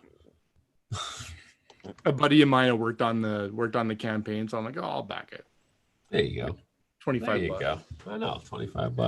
$25. That's a fucking problem when people do have some disposable income, brother. $25 is the worst problem because $25 is doable. That's where you start $25 me out. Those are co-pays for other bills and other shit. You got to start $25. That would be like, you know what I'm you saying? could buy incense waterfall for $25. You shut the fuck up, Lance. Shut the fuck up. I'm here for you. That was the impulse buy of the year, man. I love the fact that you tell me about that. You tell me about that. That didn't work for shit. Dude, the best part is like, you know how okay, so you do something for the first time and there's nothing worse than purchasing some bullshit and it not working the first time you use it. It's one thing of oh, I need to put a battery in here. Oh, I need to whatever. But I turned it on, I put the instant in, and it went down the first little part, and then the wind just blew the rest of it. It didn't even go halfway. It's like, this is some bullshit. Well, that set you back. I spent the whole weekend, by the way, burning all that extra bag for $15 of incense that I got. And I was like, oh, I'm gonna have 300 of these. And here I am, just like, I won't make fun of anybody for burning if they like burning incense or whatever. But if that's their thing, I won't. But all I know is that like when I had turned 21 and I was going to the bar, and there would be like, hey, there's an after bar party over here. Grab some off sale. We're heading over to this guy's place. Or we're going over to these girls' apartments or whatever. We're going to go to this after bar party. If I walked in and they were burning incense, I just knew immediately there was a giant douchebag. That's presumptuous, Lance. I know a lot of people use and dollars to donuts 99 times out of 100. It was some giant douchebag that lived there. Man, that is Lance is basically saying the studies are in. I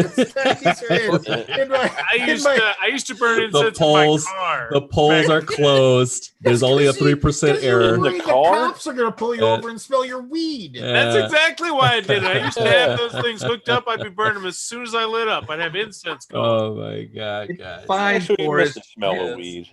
Forrest, you can light incense by your notebook poster anytime you want. Okay. No, okay. I just want to be clear though. I love statements like Lance just said because I love that we have to deal with that kind of shit. Because it's like, hey man, 99% of the time these guys are douches. It's like, you know what? Fine. It was always some douchebag. I love that. Like, I love who was trying to like, you know, get girls to do shots of Fireball whiskey and stuff, and you know, just like, he can describe the guy, by the way. That's Lance, awesome. I feel hurt He's right the guy. now. He's that There's guy. one everywhere. He cracked out his like green apple pucker out of his freezer. Dude, why you gotta be? Damn. He's the guy who drinks 99 bananas. No, there was this one guy I knew. 99 bananas is fucking great. There was this one guy I knew. He seriously. I am not giving this guy any credit whatsoever. But swear to God, we went to this guy's place. You know, it was like after bar party, and I mean, I ended up going there a few times just because whatever was supposed to. What was that other one? It wasn't Night Train. But that fruity one. What was that fruity one? After he would light up his newest bar Mad of Dog. incense or whatever. He would take out. He'd go to his freezer and, hey girls, you want to do some pucker shots? And he'd bring out his green apple pucker, and he'd look at me and goes, liquid panty remover. Oh. I was just like, douchebag. That's some good sleaze right there. Oh my That's some good sleaze. No, that's a sleaze ball right there. The early '90s. What a decadent era. Panty dropper. Oh God, man! How does anybody ever say that?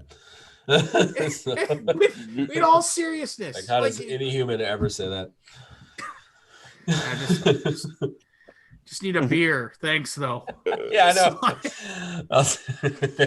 Well, based on what you just said, dude, I'll drink a light beer. This is I want to get the fuck out of here. This is like 1992, 1993. So this is like a long time ago. This is like you know, whatever, centuries. Yeah, centuries ago. Yeah, this is you know, 25 years ago for me, 26 years ago. So admittedly, I was a bit of a fucking a-hole and a douchebag back then too, in my like early 20s. But even I was like, dude, you know, just like, and that's saying something. Yeah, dude, you know, just so nice.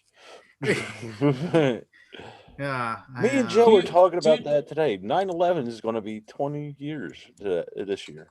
Yeah, there are people that can go to a bar that you know. I thought you were gonna say 9/11 can almost drink. No, it's just like no. Oh. We were just like, don't call them 9/11. There's probably some kid out there named 9/11. That's unfortunate. There's probably someone registered in the database of the United States of America that's named 9/11. Anyway. She's my little miracle. Oh, see, you went there. Yeah, I know. Her middle name is Miracle. Anyway, no, dude. Okay, so I did not know this. Mad Dog 2020 is actually it's a fortified wine. Yeah. Yeah. So I did not know. Yeah. Right, so it's Night Train, but let's just not even talk about Night Train. Yeah. I don't even know what these things are. Wild Irish They're Rose. very cheap fucking wines that'll fuck you up. Targeted towards black people to destroy their entire lives. You've never had Mad Dog, Grant? Yeah. No, I never even heard of it. It's so cheap. It's good It's so stuff. cheap. It's really good though because it's got like every punch. It's like the mystic of wines. Like give you like a good But it's- Mystic or a cooler. Guess It's what? like in a bottle. It's in a Yeah, bottle. yeah. So it's named after this guy named Morgan David, who wanted to make this affordable wine, and Okay. ended up getting so popular he made it into all these different flavors. I did not know all this information, but you would think like, okay, so if somebody calls it Mad Dog because it just has an M/D, he didn't have any intention to do it. Like he's not known for being like this crazy dude, but when people drink it, they turn into the Mad Dog. So he got this nickname for Mad Dog, and I'm sure he was just probably like, motherfuckers drink it. It's cheap. Let's make every color. It's like, hey, let's make bubble gum. Like it's like between 13, it's like 15% or something like that. So it was high. It's tough. It's a tough deal, you know. But what's wine anyways? Wine's like what 10 to 15% anyways, isn't it? Yeah, wine's up there. Yeah, it's more than beer. They limited beer. Yeah, it's truly a wino's drink though. It is straight up a wino's drink. It might be higher than that, but it's strong as fuck. It's strong. There's a brewery just over the river in Quebec here called Blanche de Chambly, and they have this one called Fins du Monde, which is end of the world, and it's like 13%. Yes. Oh. Yeah, we just had this other night at game night. This is called Cerebris.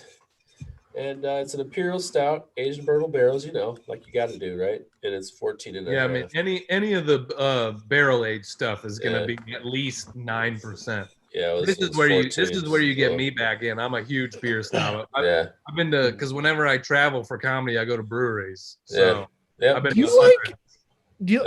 I tried a rye ale the other day. I like rye and I like ale, but I can't stand a rye ale. No. Fair. I mean, that's all right. You don't have to like anything. Yeah, you don't have to like everything. I really wanted to. There's a couple, a couple 50, 100 beers for everybody. Trust me. They play with a lot of blends every year. You always your beer company, beer publishing people will always have a good 20 beers in their kind of their chamber, and then they'll have their seasonals. So if you go to the actual brewery, like what is that? What's the one that I just Ballast Point. So Ballast Point was from San Diego, right? Yeah. And I'm a big beer snob too, but like you go to San Diego, they have the Gaslight District. District. And you go there, and it's pretty much where all the beer. Are you in San Diego, Jeremy? I lived in San Diego. Oh, okay. I lived there for when I was in the military, and they what they have is like when you go there, it's like literally 40. It's like literally 40 beers around there. Like so, here you are seeing like they're 10. And they got a little section. Yeah. And you realize they have like 40 beers plus seasonals, plus like whatever the chef beer guy is like, hey, this is a weird-ass concoction. I mean, try it. Craft brewery, I hate to say it, but craft brewery has gotten like unsustainable. I'll be in like a town of like 10,000 people and they have a brewery there and you're like, well, I don't think this is enough people to support right here. Think about it though. Think about it. Well, you can't be sustainable how small it is, depends.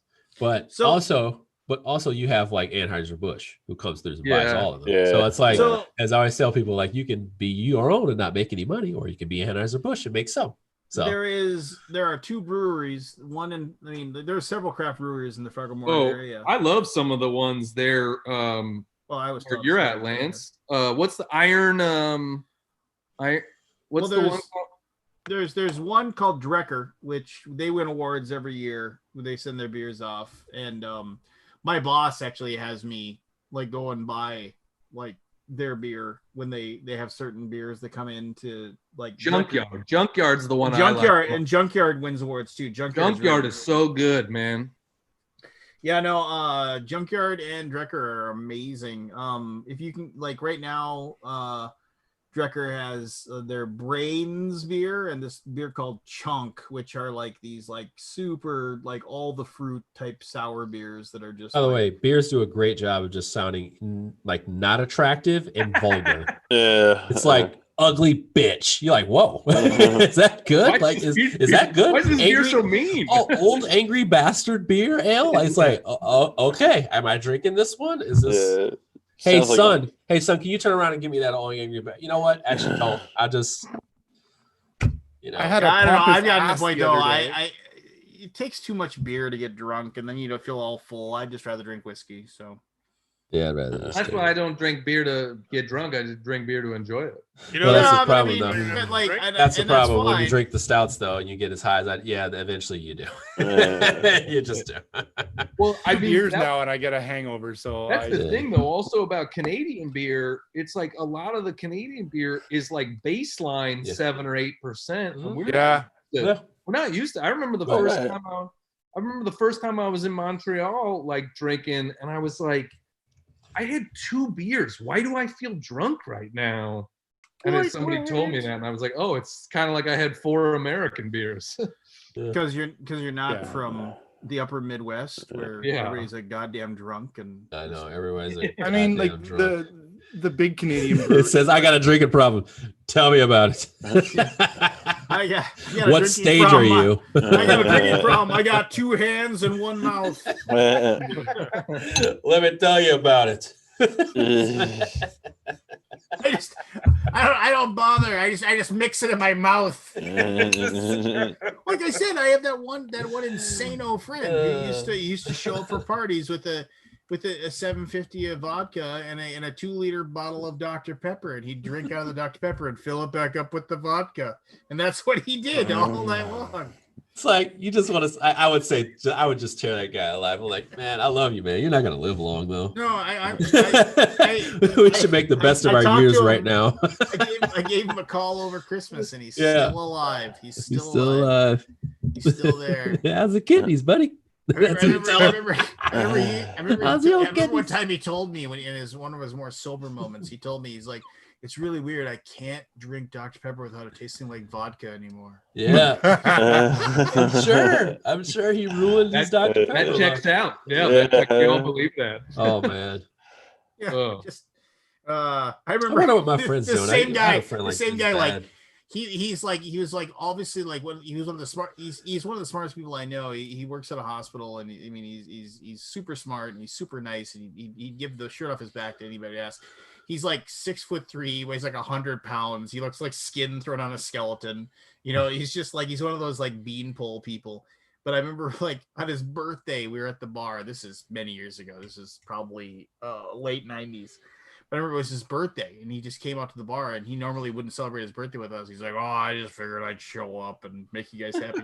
So I remember we pulled our money together. We bought him a 1.75 of Sky vodka and a pack of Marlboro Reds. And he was like the happiest. He was like a kid with new toys. He was just like, Oh my God. Oh, you guys Oh are my amazing. God. Thank you so much. Just hugging him like teddy bears.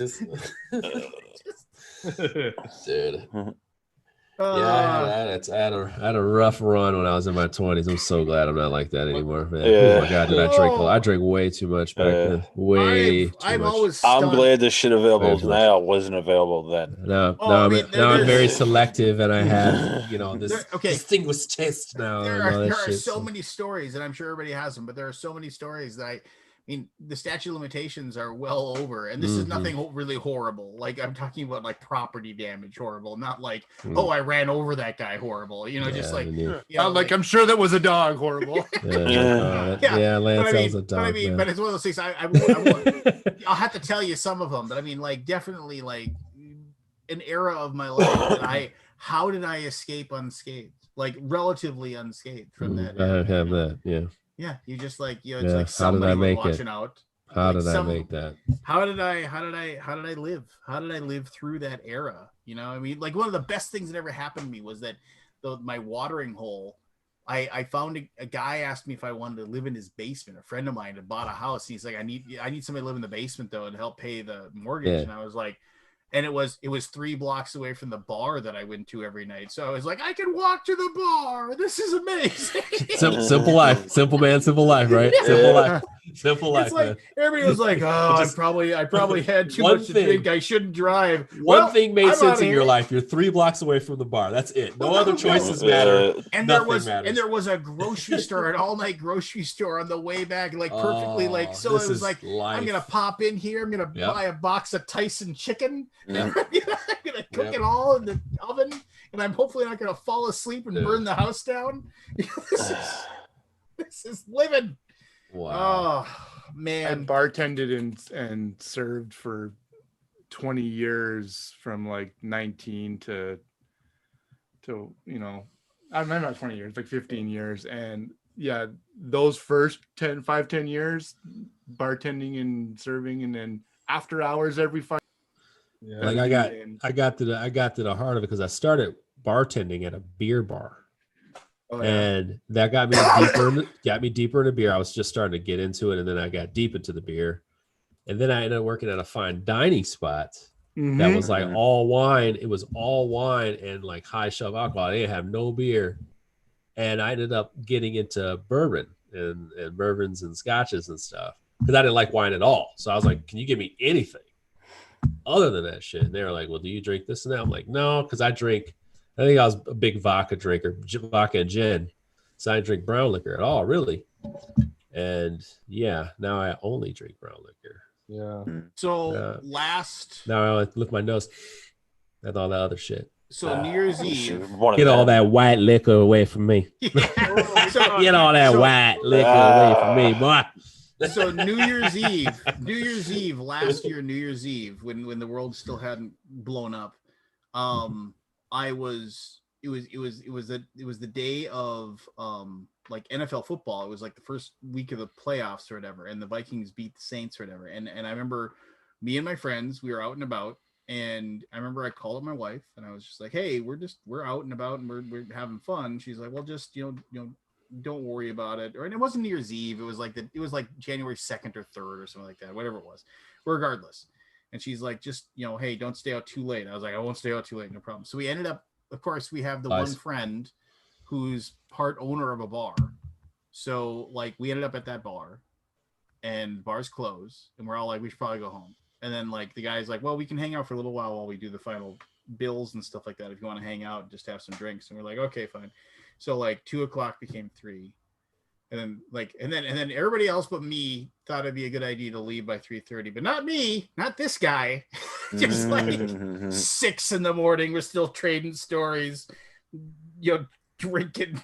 Just oh my god! I was like, this doesn't surprise me. This is a young man's game. It's a young man's game. Yeah. It's like, the days of having after hours at the restaurant or the bar you're working at, and then it's Saturday morning and you got to start at that restaurant in about. I gotta work at 10, man. I gotta work at 10. It's 4 a.m. Oh no! When you're like, not even. No, it's like, come on, dude. Like, oh god, I gotta work a double tomorrow. You got your sweated out shirt that you know you gotta wear tomorrow. Like, oh my you don't have your other white shirt that's clean. You're like, oh fuck. Oh my god, man. Oh god. All right, I gotta get, man. I gotta get. Me too. Rest. It's like I gotta review like 50 applications tomorrow. I have to get up in 5 hours. I know. Same here. I gotta read all morning. So, all right, so guys. Matt, now you're not staying up late drinking. You're just staying up late talking about board games before you have to get. It's more mature. There you go. Good night, sirs. Pay the bills, man. See you guys. Have a good night. See you, Matt. Right. So far, them Haba games, the the Fairy Tales line, do they come in like a box set now, or do you still have to get them like individual? Oh, the yellow ones, like the tourist. Yellow ones, yeah. Sorry. I don't know. I think they kind of discontinued that line, which is a shame because I think it was a damn cool line. They were great, like family games. Yeah. But yeah, I don't think they do those anymore. Oh no, okay. I thought they still did. My knee. I wanted to pick some up for my niece. She's only a year old, so she got a little bit of time. But I wanted to pick something that light up. They had to go. You should get her something from the Haba My First Games line. They're specifically for kids that are like 2. I wasn't playing on that young. I didn't even realize they had them there. Who was Grant? Who was the guy that had the bit where he like when you're late drinking and you start bargaining?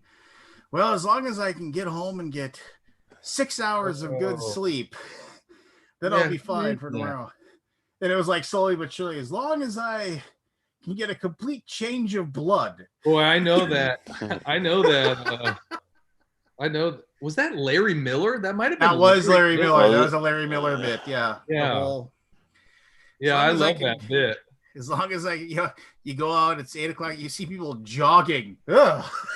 Just like But one of my favorite. There's a guy named Ryan Hamilton, New York comedian. You should look him up. He's so funny. But he has a joke about being a sober guy around a bunch of people who drink a lot, and he's like, the problem with being the sober guy around a bunch of drunks is that I actually show up to the plans that we made.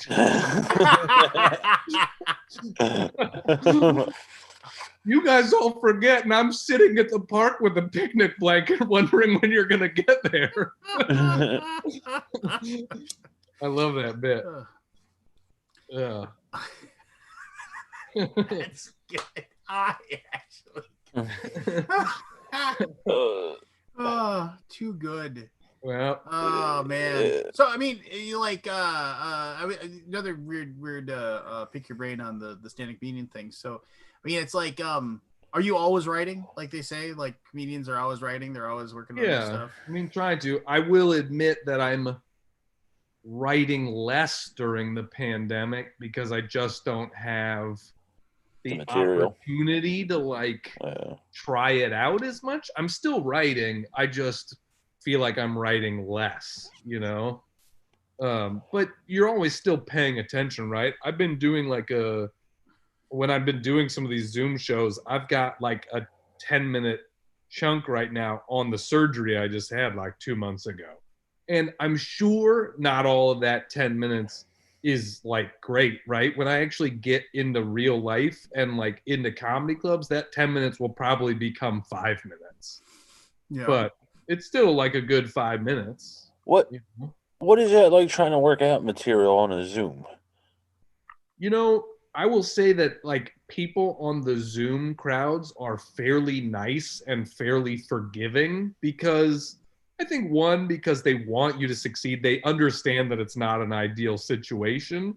And two, it's like, well, I don't have that much invested in this. I'm sitting on my couch at my house. Like, you know, I'm drinking my own wine or whatever. And so I find that like the Zoom shows actually go very well. I'm also not I'm not a comedian that like is precious about things, right? Like I like to be silly and fun and I'll talk to people and I'll just like keep it loose and the Zoom format like lends itself to being looser, right? Like if you want to just these are my jokes and this is how I'm like the timing's weird. It's just you got to be loose and you got to roll with it. But I find that like I do actually very well on the Zoom shows, so much to the point that I'm skeptical that some of this stuff that I am writing that is doing well on Zoom shows will actually be that good in a real show. Yeah, I was just going to ask that. Like there are things where I'm like, okay, I mean, this is kind of like, this is getting laughs because I'm selling it or, you know, that, but like I wonder if this is actually that great. You know?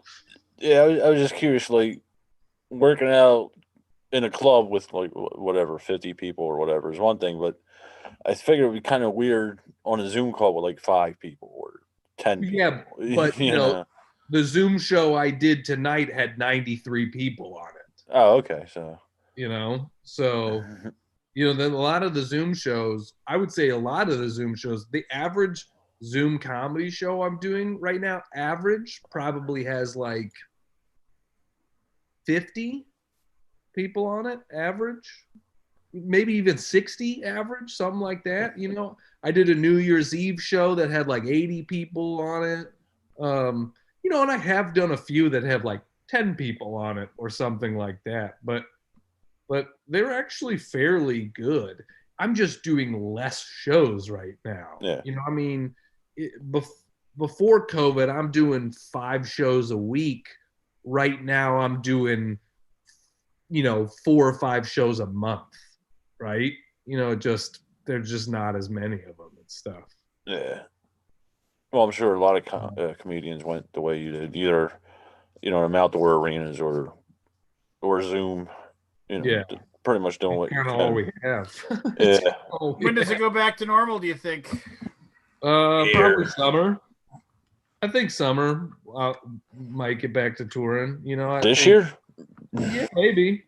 You know, I think it'll still be, you know, not full capacity in the comedy clubs and things like that, but like people are gonna want to try to open and have it at 50% capacity Yeah. with masks required or something like that. You know. Yeah, I can see that. So, I mean, my buddy is opening a comedy club in Fort Collins, Colorado, which is not a town that's ever had like a full-time comedy club before. And my buddy's opening a club, and he's opening February. And he's like, look, he did a whole post today where he's like, I get that this is like not an ideal time, but if I don't open now, I won't have any money by the fall. You know, and we're only, you know, it's a limited capacity. They're trying to do all the, you know, all the right precautions and all that sort of stuff. But he's like, I was already sunk a lot of money into this before the like pandemic started, and I have to move forward or I'm left. Yeah. You know? Yeah, unfortunately, a lot of people are going through that now. Yeah. I mean, how did you guys already talk about it, Lance? How are you doing? Oh, I mean, I passed the worst of it, right? Yeah, just like 3 days left on my quarantine. Thankfully, my entire family, like, you know, I mean, there was 3 or 4 days where I just felt completely like dog shit, but you know, just got through those. And mostly it's so like it was the body aches that were just killing me. It was all up and down my back, my sides. I couldn't sleep, but that's because I didn't find out until like somebody actually told me. It was like, wow, that's your immune system. It's like it's spitting out all those, you know, toxins and everything. Your white blood cells are just like, you know, your body's telling your white blood cells to, you know, go to town on the virus. And then the side effect of that is just making your entire body feel like it just like wants to curl up in a old ball and die. So yeah. No, I would not suggest if somebody gives you the option, hey, you want to get some COVID, I would say well, I'm actually still in Oregon right now because LA has gotten so crazy that I've just been like, it's not worth me going back right now. I mean, dude, Los Angeles is like the epicenter of the country right now. I was reading a thing, the LA Times, because, you know, I was supposed to drive back like at the start of this week, and then we've pushed it, and I don't know when I'm going to go back now just because of everything.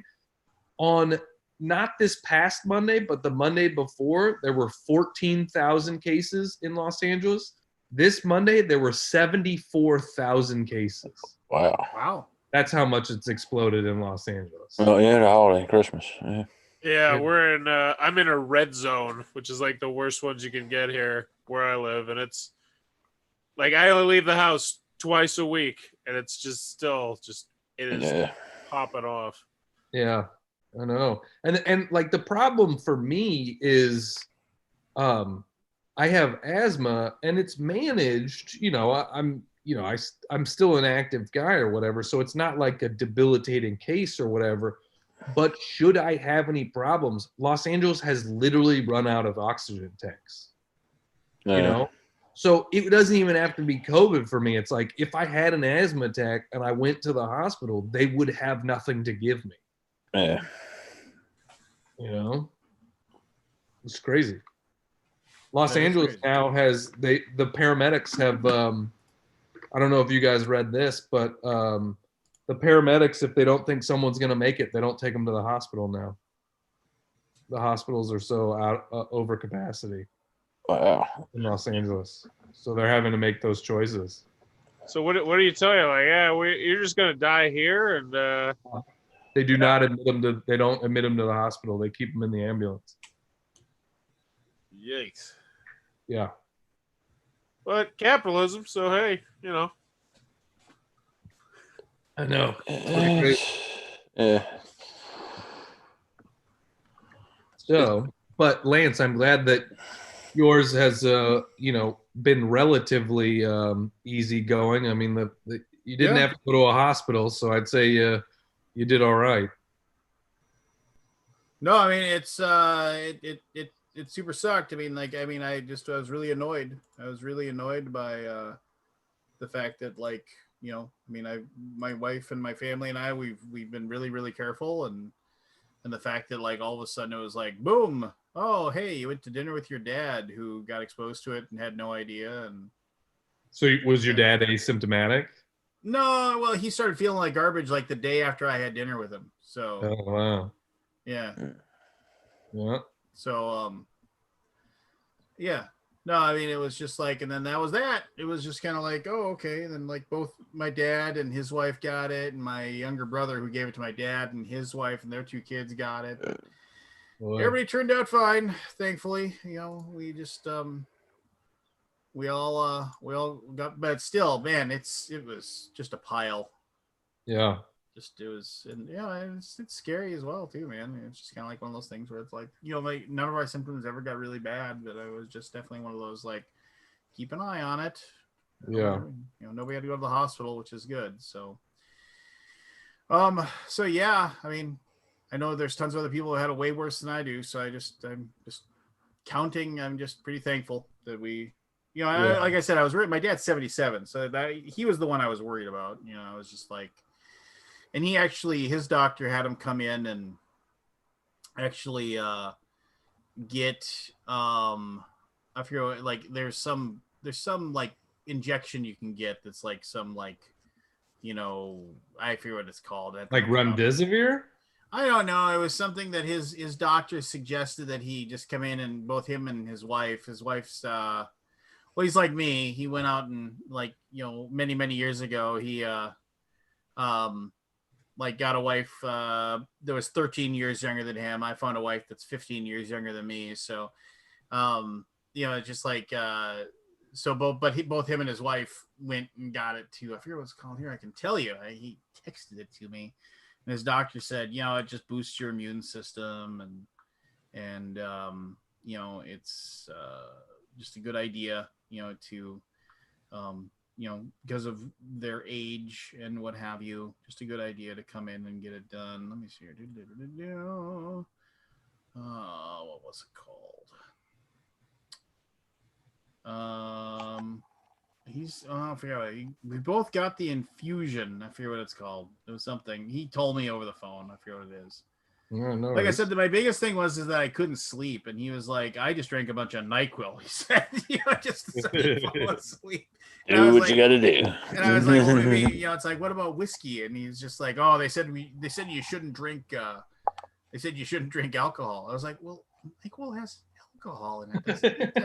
It's just I mean, I'm just skipping the middleman. I don't have to drink green death flavor either, Which is the classic Dennis Leary joke where he said, NyQuil, everybody, all the other medicines are like, oh, we want to appeal to your inner child, so here's the cherry syrup, not NyQuil.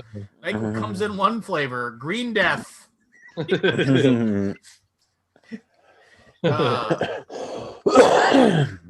tastes like really bad. It tastes like really bad.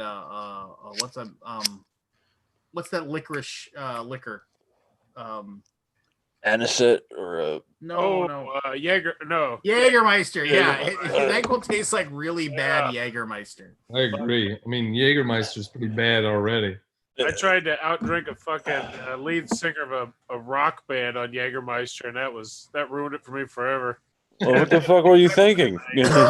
So way back in the day, not to turn into a bunch of people, we used to make up shots and then dare people to drink them, and it was and there was only guys would do that. Also. Oh yeah, only guys would do it. Just and I remember I showed up late to the bar. Because I had been out on a date with my now wife, and she was 20 when I started dating her, so she couldn't be at the bar. And I told my friends I'd meet them at the bar, and I showed up, and I walked by the bar, and they just handed me a beer when I walked in, because I just always had a tab. And as I walked by, they handed me a bottle of something, and I walked in the back, and they're all standing around a table by a pool table, and there was this shot sitting there, and I was just like, oh. whose shot is that? And then one of my buddies says, "Oh, that's yours. We knew you were on your way, so that one's for you." And I was like, "Oh, all right, cool." And like, I just took it, beer and a shot, right? And it was Jägermeister and tequila put together. That was probably one of the worst tasting liquors I ever had in my Dude, life. I can't believe you didn't throw that up. You gotta live up in the upper Midwest where it's like, what's that? We use it to clean combs. Okay, I'll take a shot. There's a bad liqueur that starts with like a P. Oh, what is it called? Peach schnapps? No, it's that's one of my favorite lines from Futurama. Give me a fuzzy navel and the girliest drink you got. 2 fuzzy navels coming up. Man, I can't think of. Oh boy, I want to tell this story, but it won't be good if I don't know what it was called. There's a lot of really bad. There's a lot of really bad liquor. Yeah. It was basically something like Goldschlager, something like that. I was at a comedy festival, and they had a drunk show where the theme of the show was you do a set sober, then you go drink a bunch, then you come back and do a set drunk, right? And so they wanted us to do 4 shots and a beer in between sets. So it's like a decent amount, right? And I'm somebody like, I like whiskey or tequila. That's what I'm going to drink. And the options they gave us were like, oh, I remember what it was. It was Rumpelmints. It was Rumpelmints. Oh, God. That one's ruined for me as well. And I have never had Rumpelmints before. And so they were like, what do you want to do for your shot? Do you want to do like rum, Goldschlager, or Rumpelmints? And I was like, I don't want to do any of those. Can I just have like whiskey or something like that? And they were like, nope, this is what we got. And then the host was like, nobody's doing Rumpelmints. You should do Rumpelmints. And I was like, what is it? And he was like, you should do it. And I was like, okay.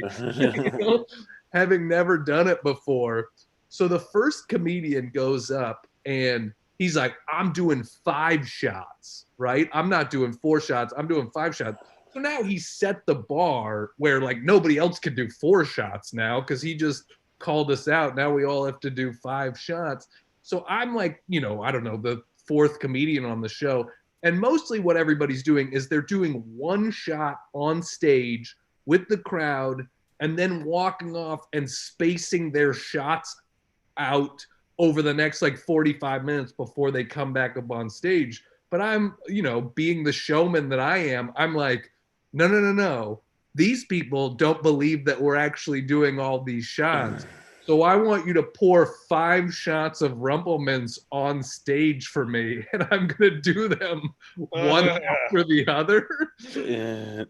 And remember, I haven't had Rumpelmints ever before. So I'm like, come on, people, you don't believe we're doing this. Boom, knock back the first shot, and I'm like, oh, God, that was terrible. Mouthwash. Boom, second shot. I'm like, boy, was this a bad choice? Third shot, I'm like, I don't think I can do all these shots. I don't think I can do this. 4th shot, oh my God, I'm going to be sick. 5th shot, I do all of them, and I walk off stage just like, oh God. Oh God. And I'm like, people are like, other comedians are coming out to me like, man, are you all right? And I'm just pacing, just trying to keep it down. And I held it all down for like 15 minutes, and then I just went and threw up in the like gutter outside. I couldn't keep it all down, man. Too much in a row. I'll say all day long, like when there was everybody's got their stories, right? And everybody's, if you've been at the bar and you've been doing your thing, whatever, everybody's got that moment where like at the bar I used to go to, Thursday nights were 25-cent tap night, and eventually it became like 35-cent tap night. Then it was 50-cent tap night. But a 12 ounce of like of like Coors Light or whatever gutter crap like beer 25 cents. So like, and that was really easy. And the place was just always packed. You'd have to get there early, you know, like to make sure you had a table. But I mean, it was like very easy to like, yeah, buy 20 beers for the table, you know, $5, you know? Yeah. But I can remember many a night where it's like bar closes at 1. I've got like my 2 now like room temperature beers left. And like, you know, I drink down the 1 and I'd be sitting there and I'd like take that and I'd throw that keg cup away and I'd be sitting there and I'd be drinking this. And for whatever reason, my body's like, even though that beer cost me $0.25, I'd be like, I don't want to throw this away. I paid $0.25 for this, damn it. I'm gonna get this. And like you're sitting there and like, you know, and even though it's like a sin to bring up this guy's name, Bill Cosby did a very big bit where it's like your brain actually tells you, okay, don't take another drink. You're done. But you're sitting there and you're staring at that beer and you're like, well, I can't let it go to waste. yeah, I'm not gonna go to waste. And I mean, there was a couple times. I mean, I remember one time distinctly, I could see my friends angling their way. We're leaving the bar, we're going, and I'm waiting for them to show up, you know, and I'm sitting there and I'm just like, yeah, I'll drink the rest of this. So like, glug, glug, glug. And I was like, I'm gonna throw up, you know, just like you just made a beeline out the door, got out to the parking lot, you just whoa. Yeah. But you felt so much better afterwards. You were just like, Totally. oh my gosh, just how wonderfully cleansing that is. I can see how people get addicted to that. You know, that like, oh, all that poison out of my system. Just like it can't hurt me anymore. You know, I can rally. We can go get some ham and eggs now. That was that bit. What's your dig? The party in your stomach with all the different types of beers fighting and everything like that. And then God, I forget what comedian that was who had that entire bit. It was like a 15-minute bit about all the different things and like how like y'all like yeah, he had different accents for each of the beers and like the whiskeys. Well, I don't know that one. Oh yeah, and like the big, and I just remember the last line was something like, I think it was Jim Brewer, and he said something along the lines of it's just like, and that's finally when the stomach's like, you know, your stomach goes, all right, everybody out. You know, it's like, oh no, not that way. The way you came in, you two ham and eggs, you're out of here.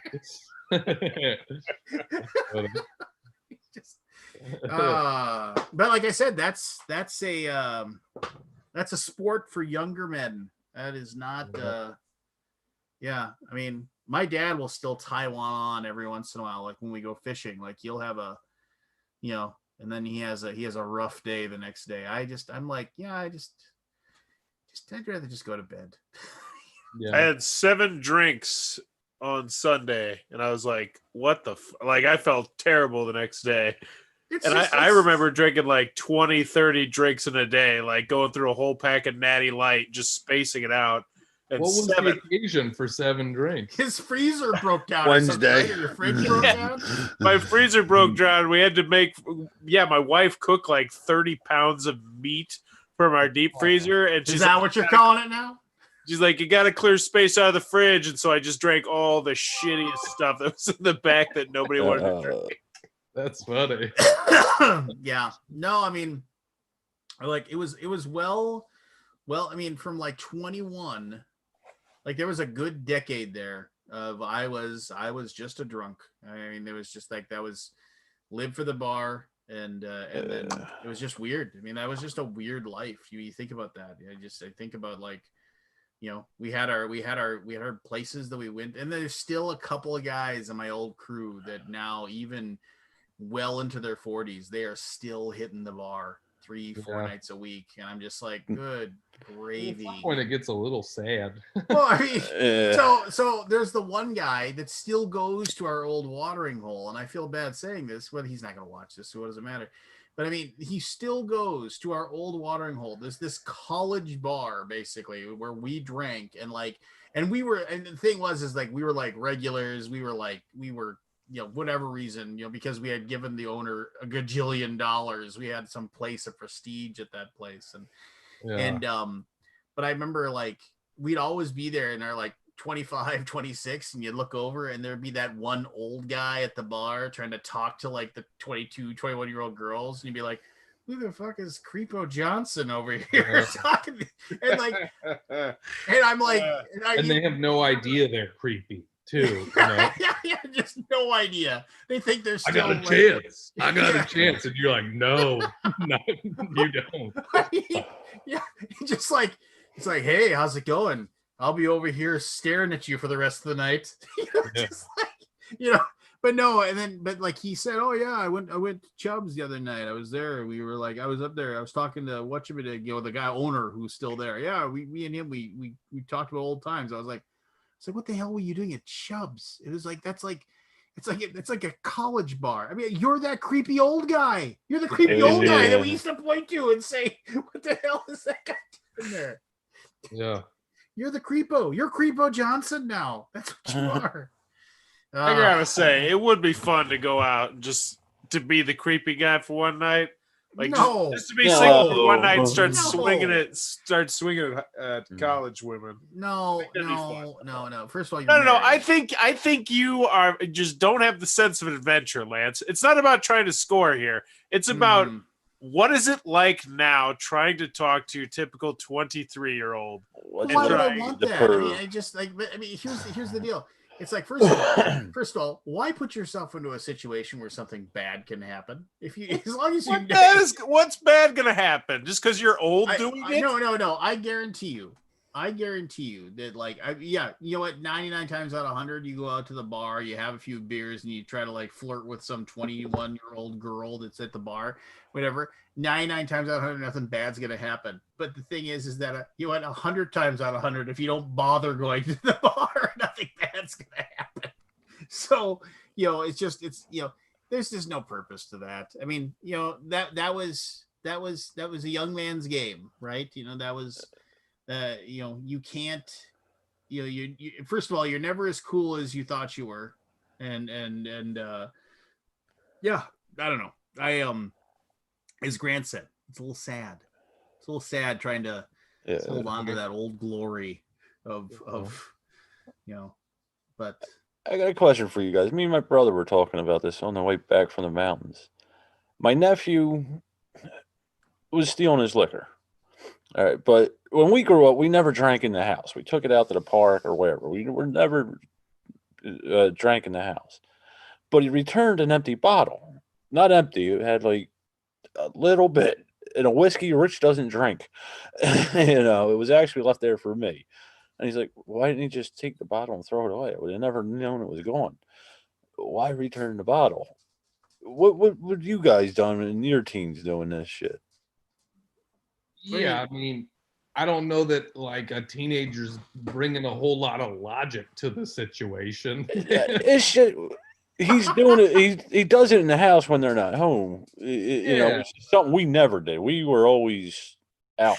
I used to do the grossest fucking thing ever to my uncle's liquor. He would have like 7 or 8 bottles of liquor at a time. Like he would sample it. He'd go through different stuff.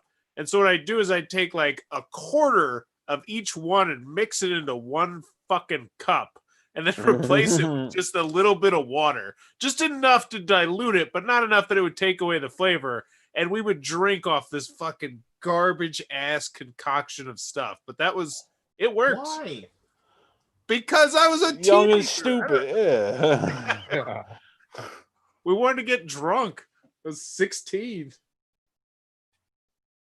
It was just the whole drinking in the house thing blew me away. Like what, but yeah, that's odd. That's kind of about like I remember when I used to drink like as a kid. It was like about going out and having fun, and drinking at home just seems like it's such a middle-aged thing. Yeah, I grew up a little different. We started a little young, but as long as we were the family, it didn't, But we would never bring like our boys and shit in the basement, and start drinking. That blew me away. Is it all his friends do this at their houses? He's like, yeah. I'm sure the answer is yeah. I was like, did he ask permission? He's like, nah, they just did it. Yeah. And I'm like, I think there's a liability issue here, bro.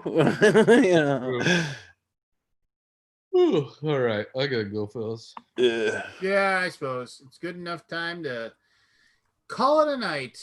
Time to hit the dusty trails. Time to hit the old dusty trail. All right, everybody. Well, next week we can maybe talk politics, but doubtful. But thank you for steering clear. Just being a night of being able to tell some jokes and enjoy each other's company when perhaps the rest of the world has just gone crazy around us. So yeah.